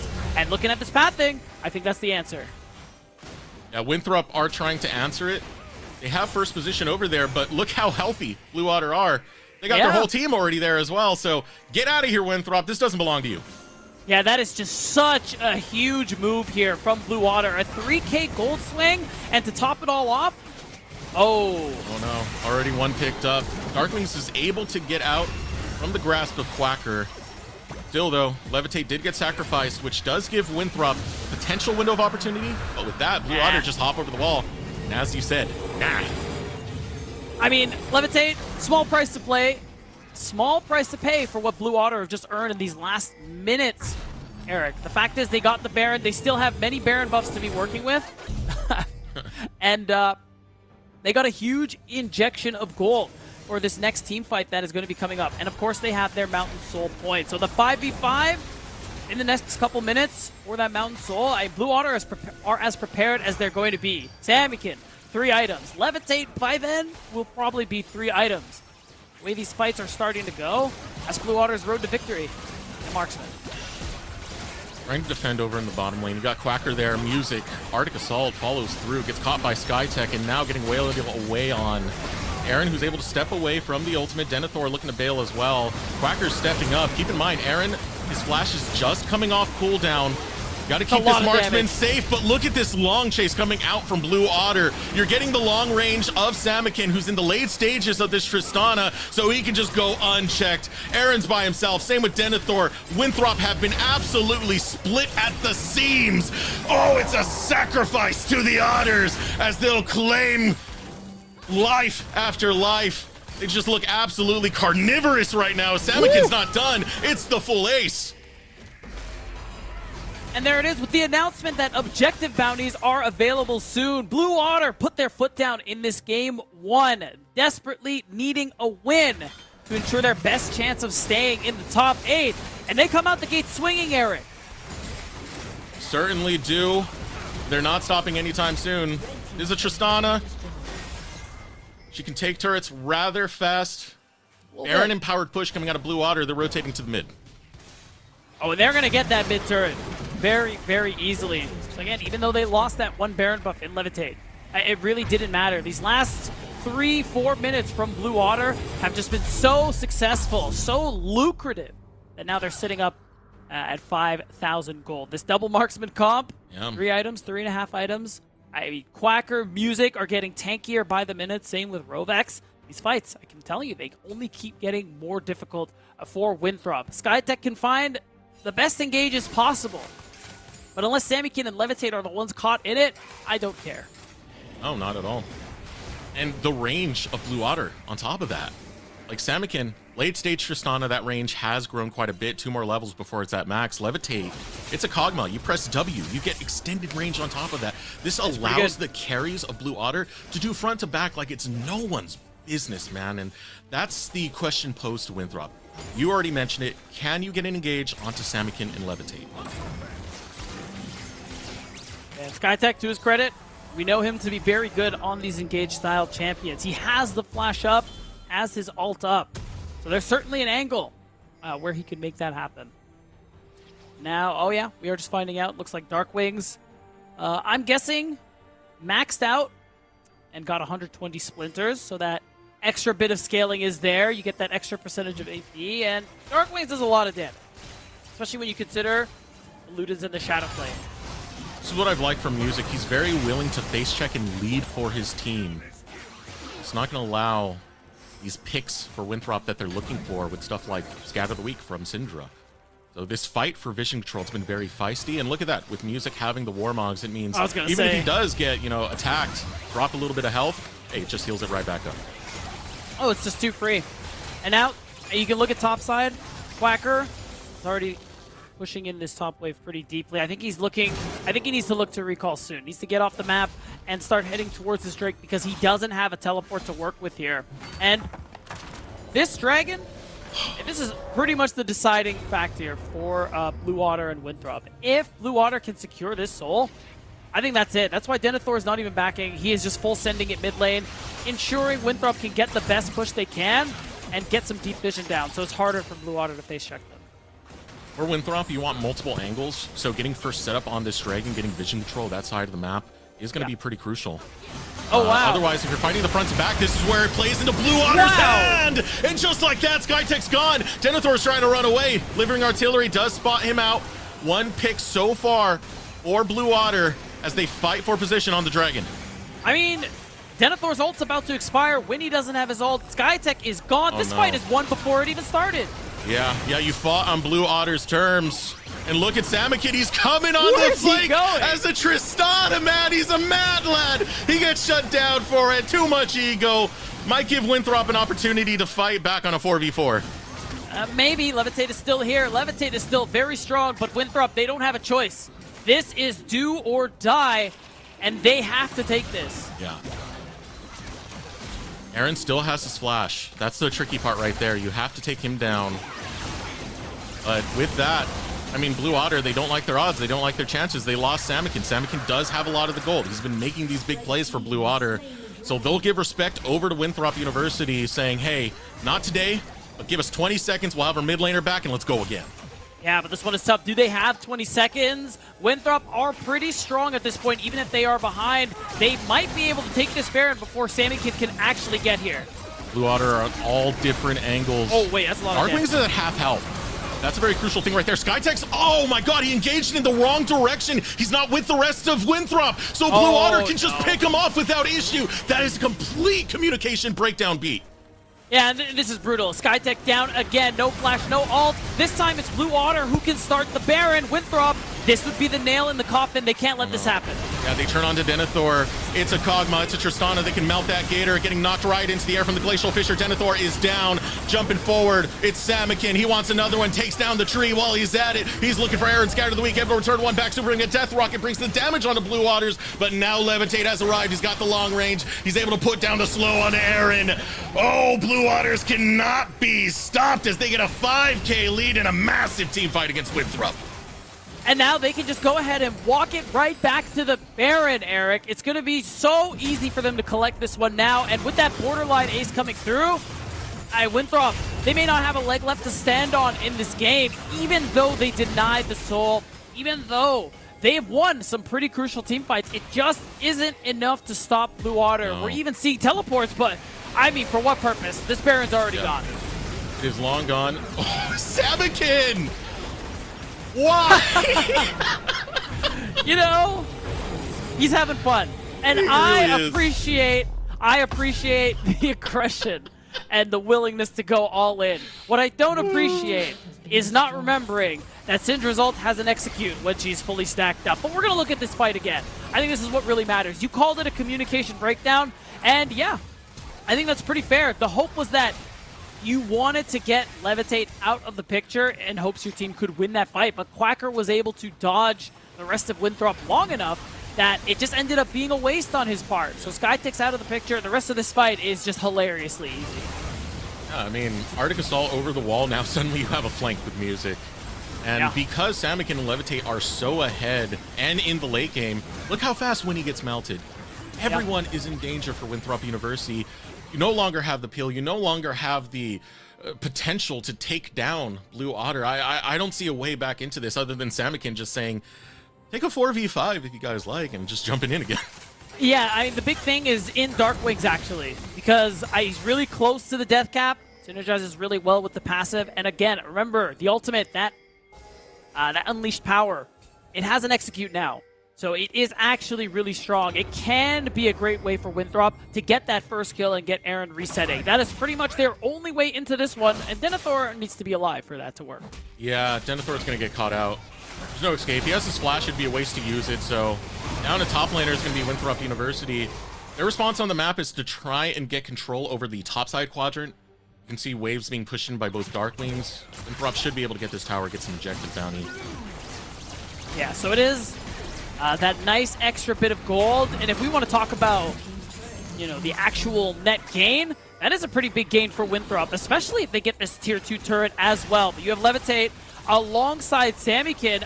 This is a Baron empowered push, by the way. I don't think you win this race. Oh, you definitely do not. Okay, they're sending back Samikin, so it does slow it down a little bit. Samikin will be on the defense. Wait, it does seem like Blue Otter don't want their inhibitor go down, but yeah. Wait, is he just not going to end the game? That's the same question to me. You keep Samikin there, the towers go down even faster. Levitate will still be able to take that tower nonetheless, though. Yeah, okay, so this Renekton is spawning very, very soon, so it isn't going to end up being that Levitate actually ending the game. But yeah, I'm kind of with you. I feel like if Samikin stayed, they just win. Like, the game's over. Yeah. But Blue Water still in a fantastic position. Still in a very powerful position to close things out. Maybe they wanted to wait for the Mountain Soul, because that's going to be up in 30 seconds. And with this bot wave, perma pushing for the next couple minutes, it's going to be so easy for Blue to be able to walk into it. Winthrop are responding quite slowly to this mid lane push. Not going to be an issue, not going for the siege, because the focus is the Drake you had mentioned moments ago. Instead, they're just going to clear out the jungle camps, not allow Winnie to get his payday. He clears out that blue buff, and now going over towards the dragon. This is, again, Mountain Soul that would be found by Blue Otter. Those defensive stats, they work well against champions like, you know, the Syndra. You want to stop that burst, that's one way to shorten it quite a bit. Yeah, the shields, the extra resistances from the two individual Drakes you have, it makes a difference. So with that soul in hand, Winthrop in a really difficult position now. They have this top wave perma pushing, which is something nice for them. It might set them up nicely for this Baron. That will be coming up in 2 minutes. Maybe that's their way back into this one, but the 5v5 is very difficult. 2 minutes, as you had mentioned, till that Baron, so not much for fights when it comes to the neutrals. You still got a lot of map pressure, thanks to the supers being in bot lane. So Blue Otter, they want to play up that pressure, get the waves going over in the top side, get the waves going in the mid lane. They did lose an inhibitor towards that top side, so that's why you have Samikin over in that side lane, assisting that hard push. With these waves now crashing into the base, Winthrop on the defense. Yeah, and right now Samikin playing in fog, but actually reveals he wants to push one more wave on that top side. So a lot of action is just going to be in this top and mid lane here as Blue Water look to get the remaining inhibitors down from Winthrop. Remember, Blue Water still in a really strong position. If they take one good fight, the game is over. Winthrop, of course, do not want that to happen, so they're just trying to clear waves as quickly and safely as possible. The music just camping out like a menace. And he will be able to clear out that control ward. All the meanwhile, a hard push did come out of Darkwings. This is very necessary at this point of the game. You can get one more wave really shoved in. This does allow Winthrop a bit of time to kind of work around the response towards Blue Otter. We'll be focusing on that Baron. Yeah, that's right. We're still 4 minutes away from Elder Dragon, so it's going to be a bit of a distant possibility here. But see this vision? Yeah, Blue Otter, they're looking for something. Only needs one pick. And again, they can turn that into a fight win. A lot of the key points of the map here on this top side are dark for the side of Winthrop. They have, funny enough, some extremely deep vision, but nothing really in and around the river besides one blue trinket. So it is going to be hard for Winthrop with where they are on the map to actually try and face check this. They have to do it as basically a 5-man, and even then, it is still kind of dangerous. Remember, they need a pick. They need to use Darkwing's burst damage to get Aaron his first reset. They're looking for an angle right now. See Music trying to grab that Scuttle Crab. I believe it went to Music. Yeah, so some vision provided over to Blue Otter around this Baron. Always going to be appreciated. Scatter the Weak lands on the Rovex. They're finally looking for that pick. Ooh, Rocket Jump comes just in time. The Magnet Storm of Skytech will pull Samikin back in, and Samikin doesn't have an escape anymore. It's a shutdown found by Aaron. Back-to-back kills. Winthrop University. They find a weakness in the armor, and they exploit it. They exploited big time. That is such a big pickoff and a big mistake there from Rovex and Samikin. Now that's a Baron. Already this gold lead has been reduced so much, and now it's going to go down to basically nothing here. Winthrop, in terms of gold, they get themselves right back into this one. Oh, so questionable for Blue Otter to spread so thin like that, especially in the mid lane, in perfect sight of all 5 members of Winthrop University. Great way to capitalize. That's that power of the Syndra. The Scatter of the Weak allows that pick to happen, and just like that, Winthrop University get Baron. Woo, they sure do, Eric. And honestly, just in time, too. We're 2 minutes from the Elder Drake, so not only is this a huge amount of gold that they can spend to get themselves an equal power with Blue Otter, but now they have an easier time pushing waves, getting aggressive. Look at what they're doing now. Winnie, Skytech, Aaron, all syncing up to get some deep vision down and give them the best chance to get a first look at the Elder Dragon. The great equalizer, the chance for Winthrop to come back and win the game. Don't think this is over just yet. I don't think it's a position where Winthrop can just steamroll through Blue Otter. No. Blue Otter, they got great scaling, man. And again, that front to back is so spicy. So Winthrop, it's in their court to set up early. And look at this. Going for a bit of a cheeky play right now. They see Blue Otter in the mid lane and they say, hey, there's an inhibitor for the taking. Yeah, no, it's a good call. They should be able to get this one pretty easy, especially if Denethor... he's not going to be able to stop any backs. But yeah, there is no response to be had. I don't think... Are they actually just going to keep looking? No, surely not. I mean, Samikin's in the mid lane right now, and that's one of your big power points. Glacial Fisher comes out, able to find a knockup onto 3. Winthrop start to find the retreat. They haven't taken too much damage. Samikin will use that teleport. Blue Water defending their base currently, but they already lost one inhibitor. There's one exposed over in the top lane, but Winthrop are not leaving.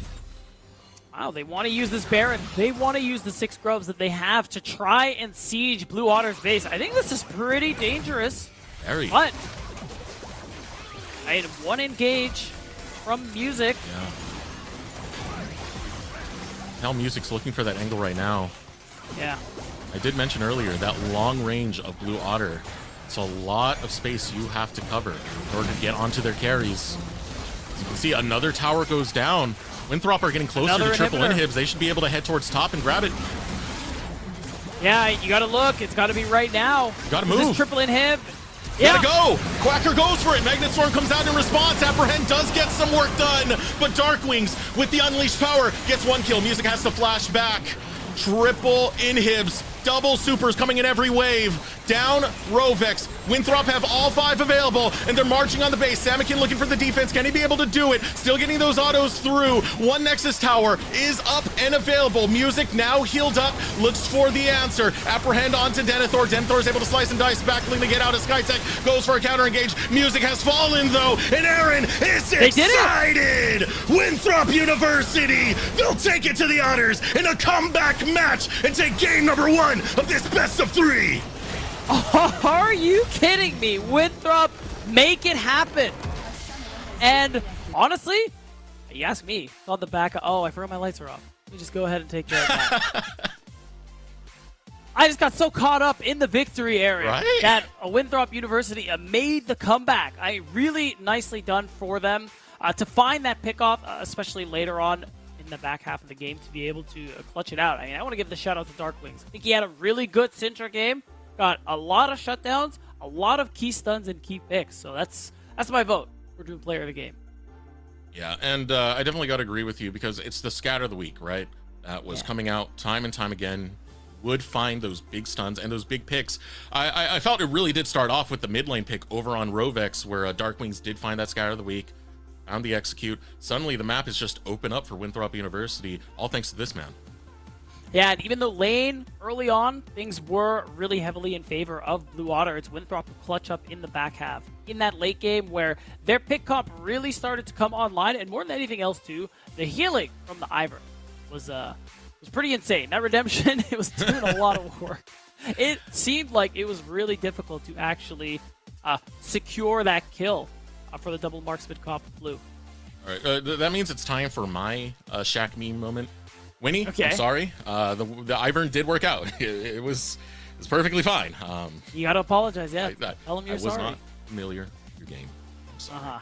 But congratulations over to Winthrop for taking that game number 1. Still, you got a chance for Blue Otter to bounce back, so we're going to throw it over to break while we get ready for game number 2.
Welcome back to the NACL, everyone. First of all, put the games aside. Beat, how are you feeling, man? This has been a long day for you, and we just had a long game to start off our third series. Hey, it's fine. It's fine. I'm good. It's only 10:40, which is, I mean, as far as gamer hours go, that's really nothing. Long work day, though. But hey, a lot of good work to be done. Appreciate you for that. Thanks, and appreciate that win from Winthrop. It was a comeback where they stood in it for the long haul. They allowed Blue Otter to make some of these blunders, which were very over-ambitious, to put it lightly. But hey, you know what? You win at the end of the day if your name is Winthrop, and it was ultimately a good comeback. It was, and there you go. We called out Dark Wings. He did a hefty amount of damage in the back half of that game. And again, I think that's why we gave him the props that we did. Aaron, too, most damage on the Jinx. He really turned up in the back half, which was a nice thing to see. Yeah. And I think the goal difference over time feels bad if you're Blue Otter or Blue Otter fans, because you had that game. It was in the bag. 7.4K. That's the peak right there that Blue Otter were able to take. And again, right. I think it was kind of ego coming out. I think Samikin played well up until he started just rocket jumping every single fight he saw. And in that result, he ended up getting picked here and there, especially by Darkwings, who was finding that. It's moments like those. You can't get too full of yourself in the moment. You still have to play, the game out and all the way to the end. You just don't win it because you have a huge gold lead. Yeah, I will say there was like 2 moments where I'm like, hey, Samikin, what are you doing? Other than that, I think he did have a pretty good game on the Tristana, so I don't want to be too hard on him. But overall, this is definitely a tough spot to be in as Blue Otter. I mean, we've been talking about it all day. Strength of schedule, trying to get the best record you can so you can make it into the top 8. And it's something that now Blue Otter are on the cusp of losing. Going 1-5, I think, would be really brutal for them. It would lock them as the sole owners of 9th place, and they'll lose their real chance at contention just because the rest of their season is going to be really hard. It would have to be some crazy upsets. Are you sure you're still a color caster? Because you're actually taking it easy on Samikin after some of those plays? That's surprising to me. You usually keep telling me to go hard on them to... Okay. Which I still want you to do. Don't get me wrong. If someone is making mistakes, I want you to flame them. I just don't think in this case it's as bad as you're making it out to be. Maybe we have role swap. What's going on here? I don't know. I think rocket jumping into 5 members would be a bad decision. Okay. Now we're just lying. He didn't do that. you're just making it up now. We didn't get a chance to pull up the Fearless bands, but it's all right. They'll show up once we you'll hit the see them in draft champ anyway. Let's chill. Yeah. So a lot of these champions that did get through that were, I felt like pretty big picks for Blue Otter, the Darius, the Tristana. They're not going to be able to be showing up again, and I think that's a bit of a blunder for Blue Otter because again, I did like their game 1 draft. Yeah, I did too. So they've chosen to stay on blue side still. Now we're going to see obviously a couple of changes here in the first rotation bands, and I do wonder what that priority is going to be. I mean, it was a Tristana before. That's out of the picture. Maybe Corki. They want to go that route. I think maybe at this point in the game, Comfort could be a way to go. I think the Hui has been a really great pick for Samikin as far as we've seen him throughout this year. As the champs comes out, he's been pretty good at it. I believe it's been his most played throughout the entirety of this year. Samikin, very adept at that champion. Next ban comes in, it is going to be a ban on the Ashe, taking away some of those marksmen. I'm still looking at some of these other picks that might go through. Karthus was already banned away. Leona was banned away. Let's really leave up. Ral was picked last game. The Rumble, that was one of the final big ones that I was looking for. That will be off the map, and now Blue Otter got their B1. Yeah, so again, a couple of different options here. I mean, Corki's up. We saw earlier a B1 Nautilus. I am not as high on that, so the point is, Blue Otter, they have a lot of choices that they can go for. Wow, Quacker, okay. You know Blue Otter is locking in right now when he doesn't even hover the Darius. I'm just saying, guys. Yep. Hui, again, most played for Samikin. Has looked pretty good on it, man. I will throw that out there. And it allows him to play Yeah. towards the style that we've seen from Samakin kind of historically, which has been some of these longer range champions. Zoe is one that comes to mind, which has been banned out in almost half of their games. People ban Zoe from Samakin, even if he's not playing it that often. It kind of shows you the presence he has on it. Next pick for Winthrop University will be that Sari for Aaron. All right, so another hyper carry that he's going to have the chance to have that impact on, and Can't do that. yeah, you can't do that. Can't This do is, that. You can't fool us. Yeah, Fearless. nice try. This is Fearless. There's no Tristana the rest of the series. You can go for a jungle, you go for support, maybe take away the Nautilus, just because I think that's kind of the bane of Zeri's existence. But yeah, there you go. That makes more sense. That's real. And the thing is, this is still kind of a double flex. Who knows what's going where? I'm Yeah. just not even going to talk about it until we get to the later stages. There's still some things to talk about. Just Darklings. He has put the Zeri in the mid lane before. All we're going to throw And, there. and so. the Ezreal. And the Ezreal. And the Ezreal. So we don't know where these champions are going. We'll find out as the draft continues. I see a Varus, I am going to lose it. I won't lie. Actually, I want Blue Otter to play Varus. Just a thought. Oh, I kind of like this. Okay, okay. What are we thinking? Vi Talia? Vi Talia. Nautilus? Oh, wait, no. Talia. We can't be Talia because they have a... Way top is not That's real, fair. so, That's you fair. know, We it's forgot okay. about the existence of that. Okay. Yeah, that's fair. yeah, literally. Okay, still Nice something early. to pair up with this level of pick that we're going for Blue Water. I mean, that's the thing about the Vi is it's point-and-click crowd control, and she can be very, very aggressive early on. Doesn't need that level 6 to start ganking. You already said a 100%. beat down. The Nautilus, get more pick going. We got it locked in for Blue Water. Yeah, I mean, you might as well at this point, you know, you only get this one shot at playing the Vi. You might as well get the best combo that you can. And I think this is perfect. You have two great point-and-click ults. Aaron, Darkwing's not going to be moving a whole lot in these team fights, and that's exactly how Blue Water like it. When we've seen music playing in the past, some of my favorite games from him back when he was on Supernova last year was on the Vi, so really harpens to why I like this pick so much for Blue Otter. Does give them a pretty solid identity right there. Denethor will be on that Cassante duty, comes in as that R3, so has an opportunity to ban away some of the counter picks. Yeah, especially when you're looking at a Quacker as a player. Maybe we see the Olaf takeaway. I mean, okay, Makes a there lot it of sense. is, right as we say it.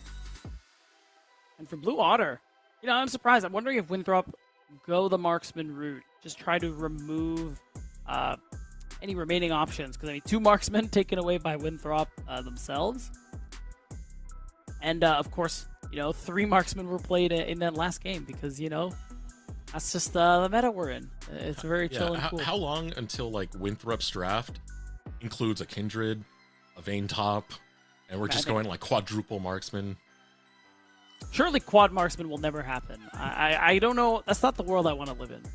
I want to clip that for the day that it does happen because I don't know, man. Sometimes meta can get very, very weird.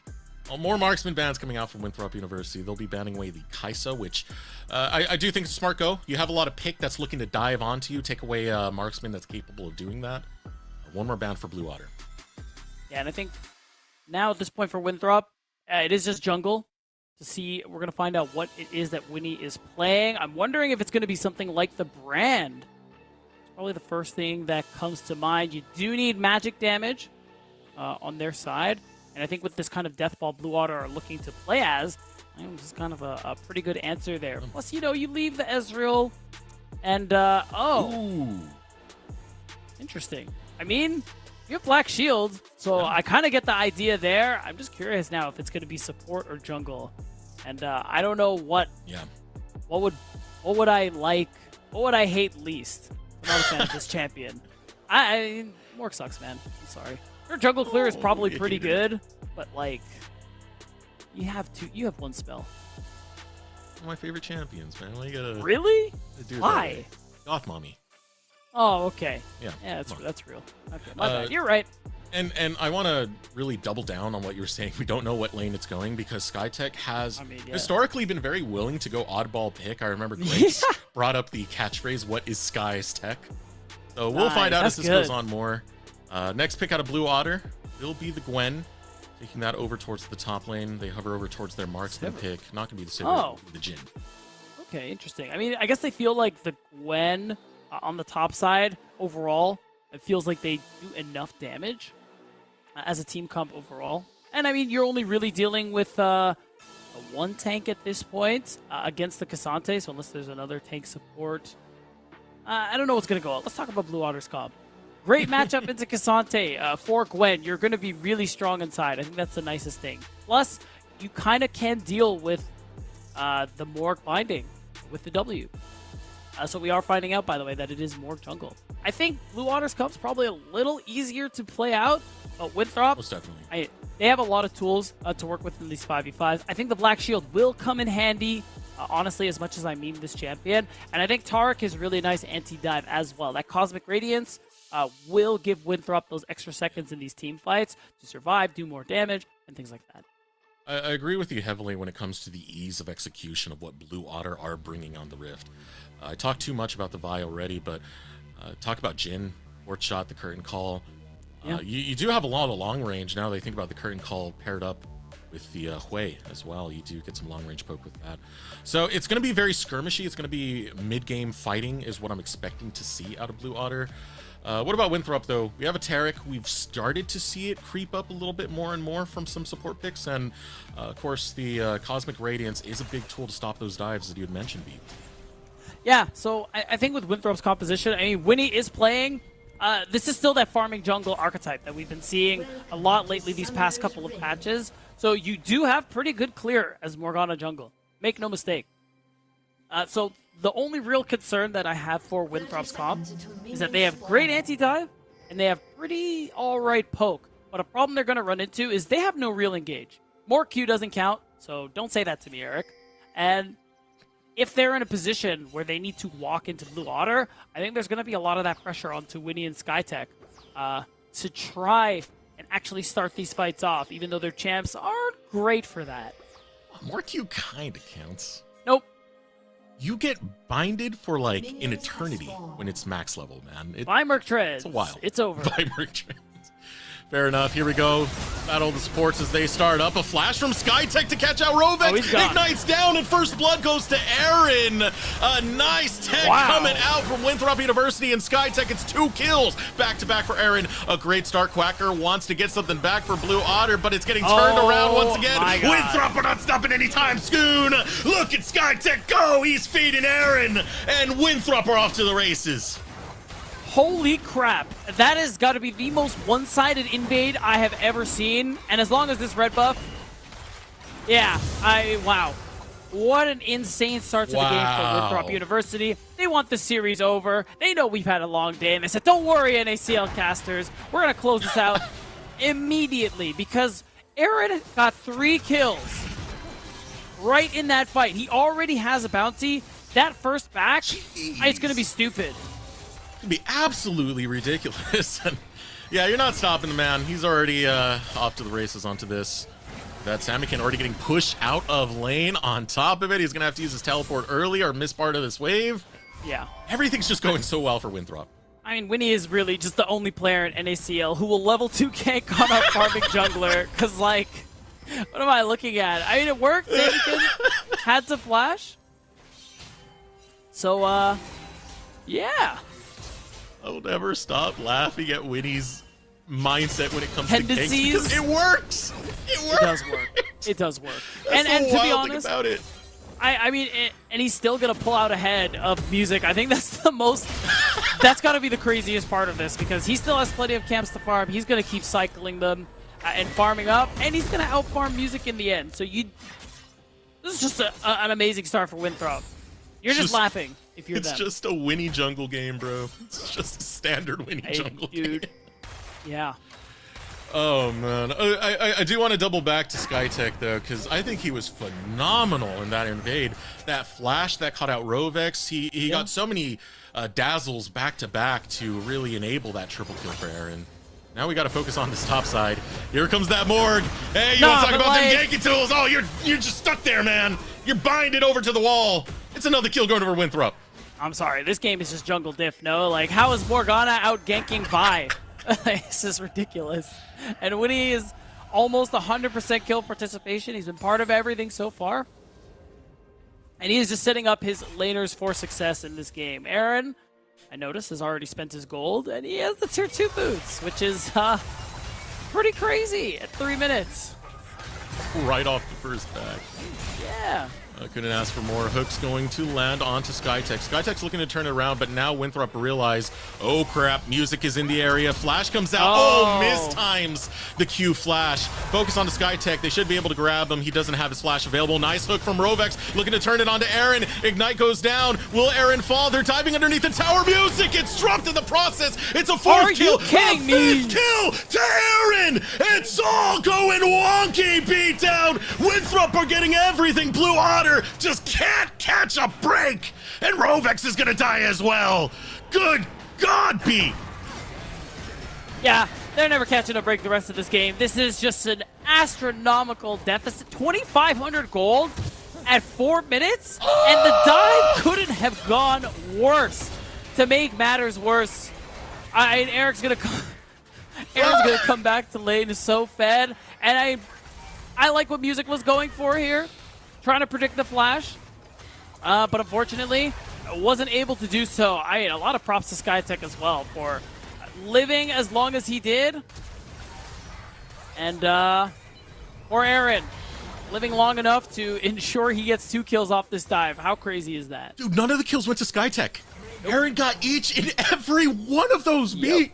Yep. That is insane. Look, gold graph right now. Here we go. Pull it up. Not gold graph, gold bar. Whatever this is. Player gold. Look at that. Player gold. Look at that. Aaron's all the way up there. He's got 1.2k. That's the word you're looking Levitate. for. Leaderboard. Thank you. Yeah. Oh, okay. Put a hold on that because we got to fight topside. Blue Otter's worries are not ending anytime soon. Blue is the way they are feeling right now because they are getting handled as Denethor is not done. He's level 6. He sees a level 3 Nautilus and says, thanks for the grub, bud. Double kill for Denethor. Oh my god, I don't know if I've ever seen a game just go this one-sidedly. Now, of course, Winnie feels very confident about, this. He's not actually going to secure a kill or steal any camps, but just that threat onto Music to slow down his farming. He's going to give that opening for Winthrop to start the grubs. Winthrop on a speed run. That's what they're looking for. How fast can they close out this game? I don't know if we're going to do an over-under this early, but Winthrop University... I have no idea what I need to guess. Starting up the grubs. Blue Otter, don't fight it, dude. Don't fight it anymore. You learn from your mistakes, old man. This is not the play. No, it's really not though. Oh. No. It's still the chase onto Rovex. All right, now looking for the turnaround. Quacker is right there. Aaron over the wall, still getting some pop shots in. Skytech will find that flash, get himself to safety. But Music is not in the right place to be. Still finding the hook. Blue Otter. They're able to grab one. That's a big shutdown. It's on Aaron. Remember, he had a bounty. Flashing back's going to be Dark Wings. Quacker does not fall in the process. Ooh, maybe a bit of ego coming out from Winthrop University as Blue Otter get the kills they need. Yeah, that's definitely a word for it. Really just a very curious fight. I understand Winthrop being in this insane lead thinking, yeah, pretty much everything we do is winning. And, in a way, I agree with that statement. But also, you really got to understand that you're still an 80 carry, Aaron. And you can die very easily if you're not careful, gold lead or not. Yeah. And the heads up from Rovex, he's been watching Aaron very closely in a lot of these exchanges. He's been able to find the mistakes that Aaron's been making. Didn't cash in on him in the past, a few of those hooks going through, especially with that last dive that we saw over in bot lane, but able to find it in the mid lane at the most crucial time, getting that bounty off of Aaron's head. All of that's going to feel so good for Blue Otter to start making waves to come back in this game. And I can't believe we're talking about a comeback 8 minutes in.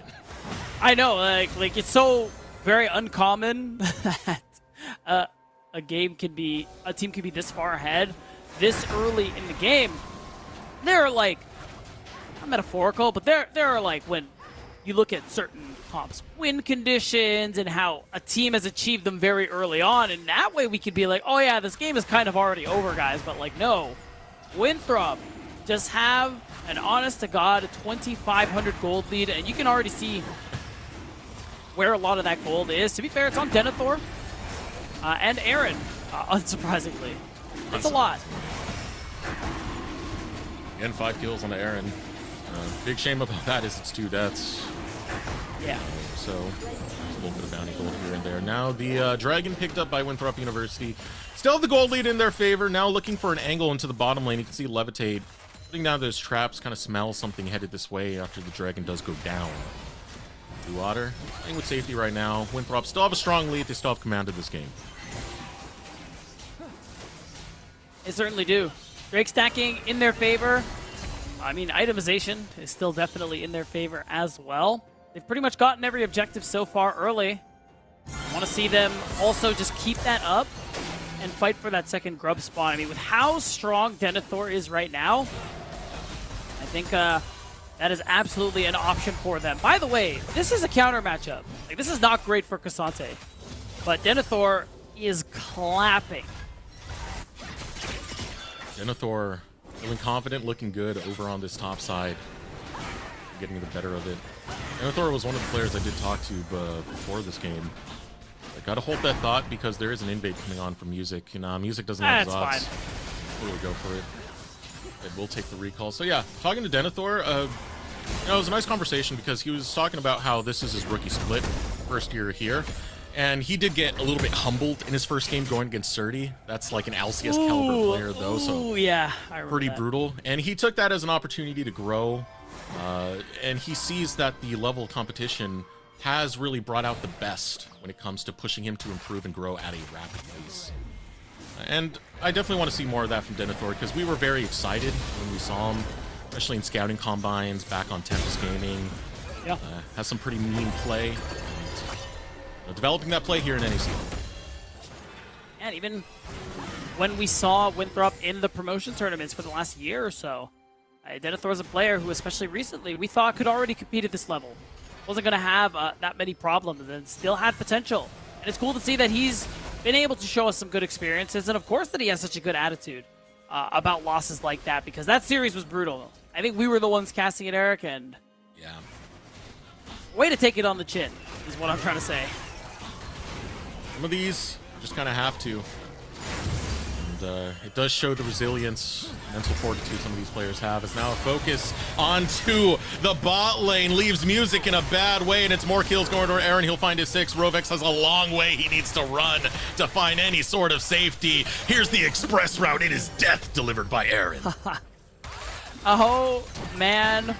And it is just more kills over to the Zeri, who has just been fed to bursting ever since that early game triple kill ended up coming through. And yeah, right in that position for the all-out Quacker. What is he really going to do about this? It's Denethor who is fed, who is ready to fight, slug it out, and go on a killing spree. And again, like, this is just not supposed to happen, but Denethor is owning this top lane matchup, and it's really nice for him to be able to just continue that momentum his team's gotten in this early game. And of the 12 kills, I gotta say, Aaron having seven of them is really insane. 12 minutes right now. I think I'm okay to say that this is Winthrop's game to lose. Not that it's guaranteed, just the fact that when you have a gold lead like this, I mean, Blue Otter winning this one is going to come down to mistakes on Winthrop's part. Like, that is really the way it's going to go. And it feels really bad for Blue Otter, who, again, we talk about how every win, especially in this back half of the split, is so important. And to have things fall apart for you so early in this game, it's rough. And a reminder of who Blue Otter's opponents are in the coming weeks. Yeah, please. It's FlyQuest, it's TLC, it's DSG. 2 of those teams are at the very, very top of the rankings right now. So for Blue Otter, that is a brutal road, man. I know they have wins against some of our top teams. You know, they took a game against Dragonsteel, but taking series against a team like FlyQuest, that's also going to be a big struggle right there. It makes the rest of the season hard for Blue Otter if they do want to get playoff seeding. Yeah. And especially when we look at CCG, who just got their record up to 2-4 today, Eric, earlier on in the day. It just makes Blue Otter's road to actually making top 8 that much more difficult, and that is what they are staring down the barrel of. 5K gold lead for Winthrop before plates fall. And with that gold lead, moving that momentum that they've gained over towards the mid lane, will take priority over there and expand that over to the Dragon Pit. They're going to look to take another drag. Or Blue Otter, I don't even want a contest at this drag, man. You got to bide your time. It's not that crucial to grab second dragon. So you can see right now they are forfeiting a bit of that vision control and space back over to Winthrop University. Dragon is up. Anyone's for the taking. Oh, Rovex. Oh boy. Skytech, at this point of the game, has become fearless beatdown. I mean, he should be. Oh, hello! Oh, Denethor, hello there! How you doing? Oh my goodness, he just showed up with a jump scare and now he's dragging people to the slaughterhouse. Double kill for Denethor. That is... Woo! That's a tough one. You know what? I'll take a moment to give a shout out to our observer, Kai. That was an amazing use of the Fog of 4. Yeah, true. He got me on the jump scare, man. I wasn't expecting Denethor there. Yeah, I will say, I like what Winthrop are doing too. They have so much vision control on this bottom river. It's really hard for Blue Otter to actually approach and try to do this Drake. But Winthrop, they're hungry for it all. They got all the grubs. They got that first Drake. They want this Rift Herald. And now they're in a perfect position to reset and go for the Drake. That sucks for Quacker because you hear the call, the cry of the Rift Herald, and you realize there's more members nearby. He almost gets one back. Blue Otter are going to find some success on Darkwings as they do a dive past the tier 1. With that, Kill's going to be picked up. Blue Otter are able to find 2. Ooh, they are, but it's tough. The trade is definitely very lopsided in Winthrop's favor, especially with Aaron. Just going to knock down another turret, another nice chunk of gold into their back pockets. And again, it's just, you know, this lack of interest in that second Drake overall. I like this too from Winnie. Like, he's just taking camps away, taking resources, taking as much as he can from music to just make it that much harder for him to make this comeback. Denethor standing fearless in front of 3 members of Blue Otter. His health bar hasn't even gone down. He's still stepping up. He's running right into them. It's still picked up over by music, but here comes down that cosmic radiance. You can't do damage to the man. Denethor's gonna run you down over the wall with the Vault Breaker. Gonna get away as music, but same can't be said for Levitate. This Morgana will bind you and lock you up like it's prison. Now music running towards the wrong end of the map. This is no man's land. Denethor looking to clean up that final kill. Blast Plant used. Denethor just waits it out a little more, and or music. How do you get out of this situation? I think at this point, just take the tower, man. Yeah, if he waits long enough, can get the execute, which I think is what he is going for. But also, the fact that, I mean, music's time is wasted like that. His death is desynced that way. Winthrop get more turrets. Quacker, sure, gets an objective bounty, but this gold lead just climbs and climbs and climbs Deserex. Back-to-back objective bounties for Blue Otter. But as you said, the gold lead has been climbing throughout the game consistently for Winthrop University. Yeah. Taking a look at the dragons, by the way, able to stop the stacking of the drakes is nice for Blue Otter. This is one place that they're going to be a little less pressured in, but still, I mean, we're still talking a 7K lead. That is a lot, beat. Yeah, especially at this stage. You consider that Winthrop have the Rift Herald to play with as well. It's sitting there in Winnie's inventory. So there's that option for more gold coming through. You still have tier 2 turrets, and that is the opportunity for another big cash out. This game is already in such a difficult, is already so difficult to play out as Blue Otter. So just losing that much more gold to Winthrop, it would make it a little bit worse. Do you think Blue Otter have decent wave clear in the form of Samakin being on this way? That will allow them a way to try and prolong the game. But the thing is, Winthrop are going to be playing in every single lane that they can and leading these waves in. So you don't have 3 Samakins. That's the big problem right there. Pressure coming out from Winthrop University, starting up siege over in the bot lane. Oh, no flash on Samakin, remember. Here comes Winnie. Spiraling Despair goes on Samakin. Winnie's still going to get in your face nonetheless. True Shot Barrage. That will clean it up. It goes over to Winnie. He's going to give his life for the cause. Vault Breaker comes out. Music will escape with his life, but it will be a trade. Samakin dies. It's traded for Winnie and a tower. Make that 2 towers. So Winthrop, add another 1,000 to their gold lead. And this is brutal. And it's like what we were saying earlier. Objective bounties picked up. What happens immediately after? Winthrop still grows their lead. Yeah, because you are at this position where you need to get members of Winthrop off the map before you can do any actual adequate trading. Because anything you really trade for, Winthrop, they have just so much more stats than you that if you trade kills, they'll be able to get that and turrets. So Blue Water in a position where some crazy 5v1 in a side lane is kind of the only option. Because right now, if they don't do anything, they're just going to be waiting to die. I talked a little bit about the mental of Denethor. I want to expand that over to Aaron. Because I talked to him about the season. He said it felt like the season was going okay. He would like to have better showings against some of these teams. But he does keep in mind that, like, he just played a CLOL season, and it is a very exhausting process to go from one tournament to the next. There's a lot of credit to Dragonsteel for that. As a pick's going to be found, Winthrop University, they're grabbing the jungler at the same time that the Baron will be spawning. Yeah, they're definitely in a position where a 20-minute Baron is just laughably easy for them. I will say it is interesting. They're still holding on to the Herald. Oh, okay, yeah, I was gonna say surely it was gonna despawn.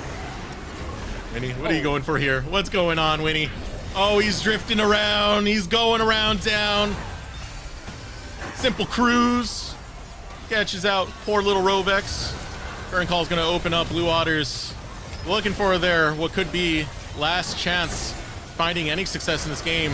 Rovex is going to step up forward. Quacker's looking to come in as well, but you don't really have a smite, so it gets secured over to Winthrop University. Now team fight breaking out as Winthrop go on the chase. First one to fall will be Skytech. Blue Otters are not going to be able to take that and leave, though, as Darkwings with the True Shot Barrage grabs another. Now Quacker, wrong side of the map. Darkwings will go for the long chase with the Mystic Shots, poking him out bit by bit, piece by piece. You have Winnie on the other side.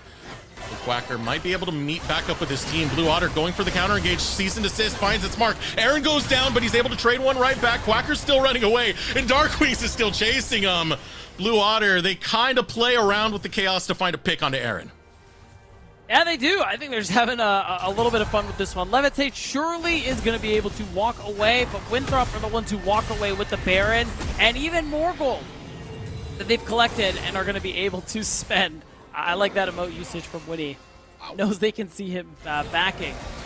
And even though Aaron goes down and gets shut down, she's got to feel pretty good for Levitate. He's still, what am I looking at here? An item and a half ahead of Levitate. And he's playing the Hyper Carry Zeri. Right. Over under. What are we doing? 26? 25. 25. Yeah. Ooh, that's spicy. Yeah. Like that'd be pretty close, pretty fast. I mean, that's the over-under. I didn't say over or under yet. I'm thinking. Oh. So what do you think? I want to say over. Last time we did this, they instantly closed out the game. Yeah, and I'm pretty sure I was right then. But I'm gonna say over. Twitch chat, get involved in this. Does this game end before or after 25 minutes? And Twitch chat, if you're thinking to yourself, Beatdown, what are you talking about? This gold lead is insane. I know, but also, this is just probably the messiest game I've ever seen in quite a long time. So, ending it in 2.5 minutes, I'm sorry, I don't believe it. Well, the moment you say that, Winthrop get onto inhibitor.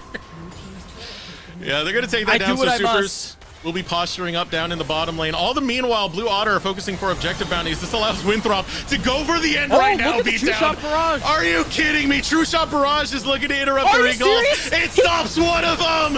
Oh, Winthrop. They're just going to close the game right now. They're just ending it. Over, under. Screw all that bullcrap, man. Winthrop want the close. They want a 2-0, and they're going to take it to Blue Otter. And even though Winthrop, I don't think they set a record with that game, Eric. That has still got to be the most dominant game I've seen so far. Maybe the only real argument is their first match against FlyQuest Challengers. But I would argue this game was even more dominating than that. Sorry, Pete. Every time we put the over-under up, Winthrop just instantly win the game. Is that what we need to do for this team? Is just throw it over under every time they play? Hey, I am not complaining. Let's take another look at the post-game breakdown. My word, Aaron did so much damage. And I mean, it all started with level 1. Skytech had a great dazzle to start up the stuns that got Aaron his initial kills. Then the dive going awry for Blue Otter, giving Aaron a 5-1 lead about, what, 4 minutes into the game? Aaron, I don't know why I said Aaron. Eric, we'll keep it a stack. There's nothing to talk about here. The game ended level 1. I think we can just keep it moving, man. We can highlight. I know you're tired, beat down, but It's we not can still about me hype up being our players. tired. This isn't about me being tired. This is just that the game ended so fast, and it just instantly became Winthrop's game to lose. And let me tell you what, they were not big on playing catch today. They did not throw. They will take a 2-0 great win coming out for Winthrop University, They will. where they just took over the game from the early points of it. And evening up their win-loss to 3-3 on series, going to help them climb that ladder and not be near that promotion relegation slot that the 9th and 10th place have. But off that note, we are going to take a moment to throw it over a short break. When we return, you'll be joined with me and one of the members of Winthrop for an interview.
Welcome back, everyone, to the NACL. I am joined by Denethor of Winthrop University after a very victorious 2-0, especially that game number 2. Gotta feel good, Denethor. How you feeling, man? Yeah, feel pretty good.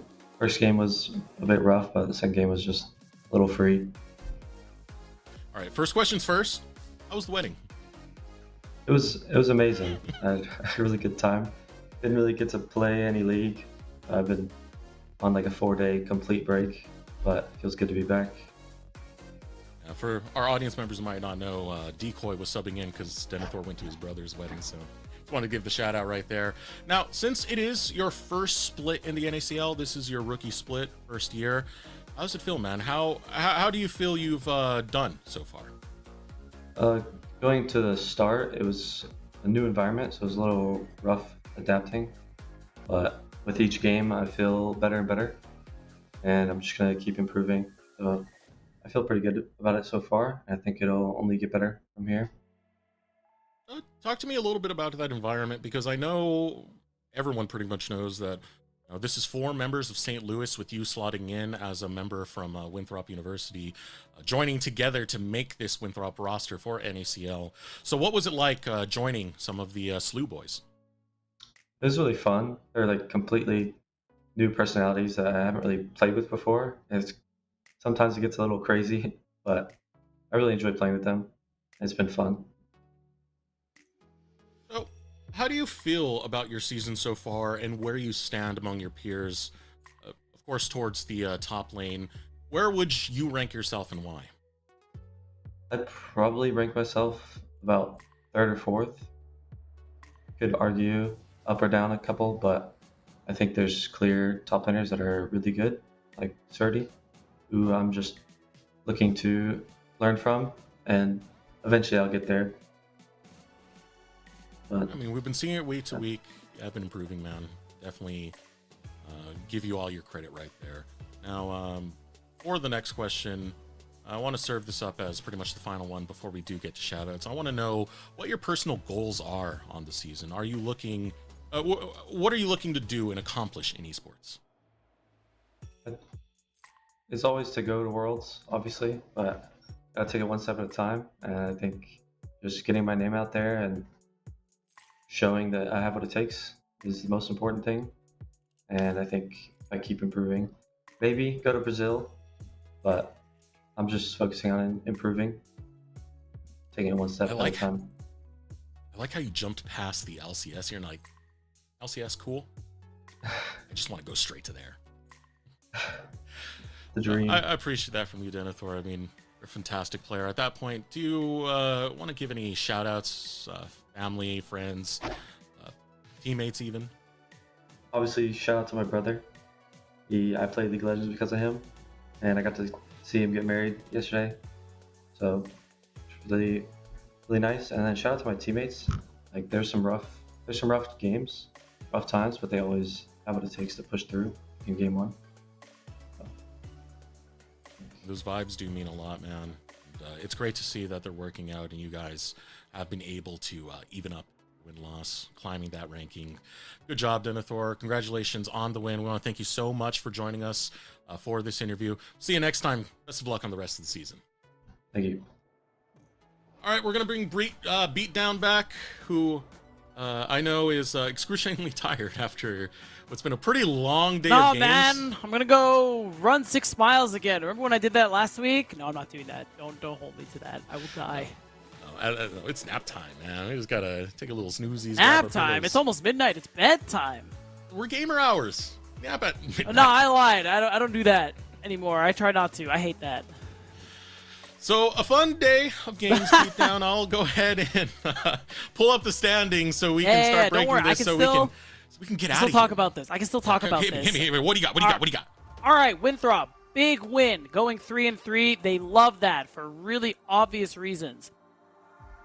All right, my phone was doing something freaky. They love that for very obvious reasons. Now they're in a much safer position, and when we talk about this bottom four here between Winthrop, CCG, Blue Otter, and AoE, they have the easiest strength of schedule. So they're really safe right now. The real fight is between CCG and Blue Otter, who just lost today. So that's really where my eyes are for these next couple of weeks to see who's going to make that top 8. AoE... it's not mathematically impossible, you know, but I'm holding my breath. That's all I'm going to say. Yeah, it's that's a hard road for AoE to actually overcome when you're 0-6 on the season. This is the point where your season is starting to leave your hands and you're just basically praying for the downfall of other teams. It's for sure. I did want to take a moment. We're being honest about it. I didn't want to take a moment to look at the strength of schedule for CCG. They got Fear, Winthrop, and FlyQuest, so that's kind of a rough schedule as well. Definitely going to be a battle for both Blue Otter and CCG to try and get that spot. But as we bring it over to the end here, we want to pull up our Samsung SSD Fast 5. That's right, Samsung SSD Fast 5. Take a look at some of the stats that unfolded. I'm trying to see what stands out to me. I think it's pretty funny that Heal and XU had the exact same fastest level 6. I don't think I've ever seen that since joining the broadcast. I think that's pretty neat. I wonder what game Aaron's stat was from. I don't know. Who could have guessed? Also, I think that's meant to say fastest kill. That says 10k gold. That doesn't seem right. No, you got 10k gold, you know? Yeah, whatever, man. But that's one of my favorite stats when we get those early early kills. Because when an AD carry is just part of some crazy level 1 strat, and it's a minute, it's sub a minute, which I've seen before. That's what I like. All right. Well, our staff and producers are excruciatingly tired. I know you are as well, Beatdown. So let's get to wrapping this up. You don't have to keep saying that. We can just keep going. I know you're very tired, Beatdown. So let's look to close this one out. I know you're exhausted. It's okay, Beatdown. Oh my God, whatever. Okay. You know, I love you, man. That's the way we do it. And of course, all the love to the audience as well. We want to thank you guys for tuning in. Shout out to all the teams and staff that make this possible, including our producers, Emery, Cynthia, Kai, Caddy, everyone who works behind the scenes. Be sure to tune in next week. Our money matches are done, but that doesn't mean the regular season is over. It's the fight to get your seeding for playoffs. It's going to continue next week. But for now, I want to thank you for joining us on the broadcast desk. My name has been Des Rooks. This is Beatdown Boulevard. We'll see you next time. More NACL.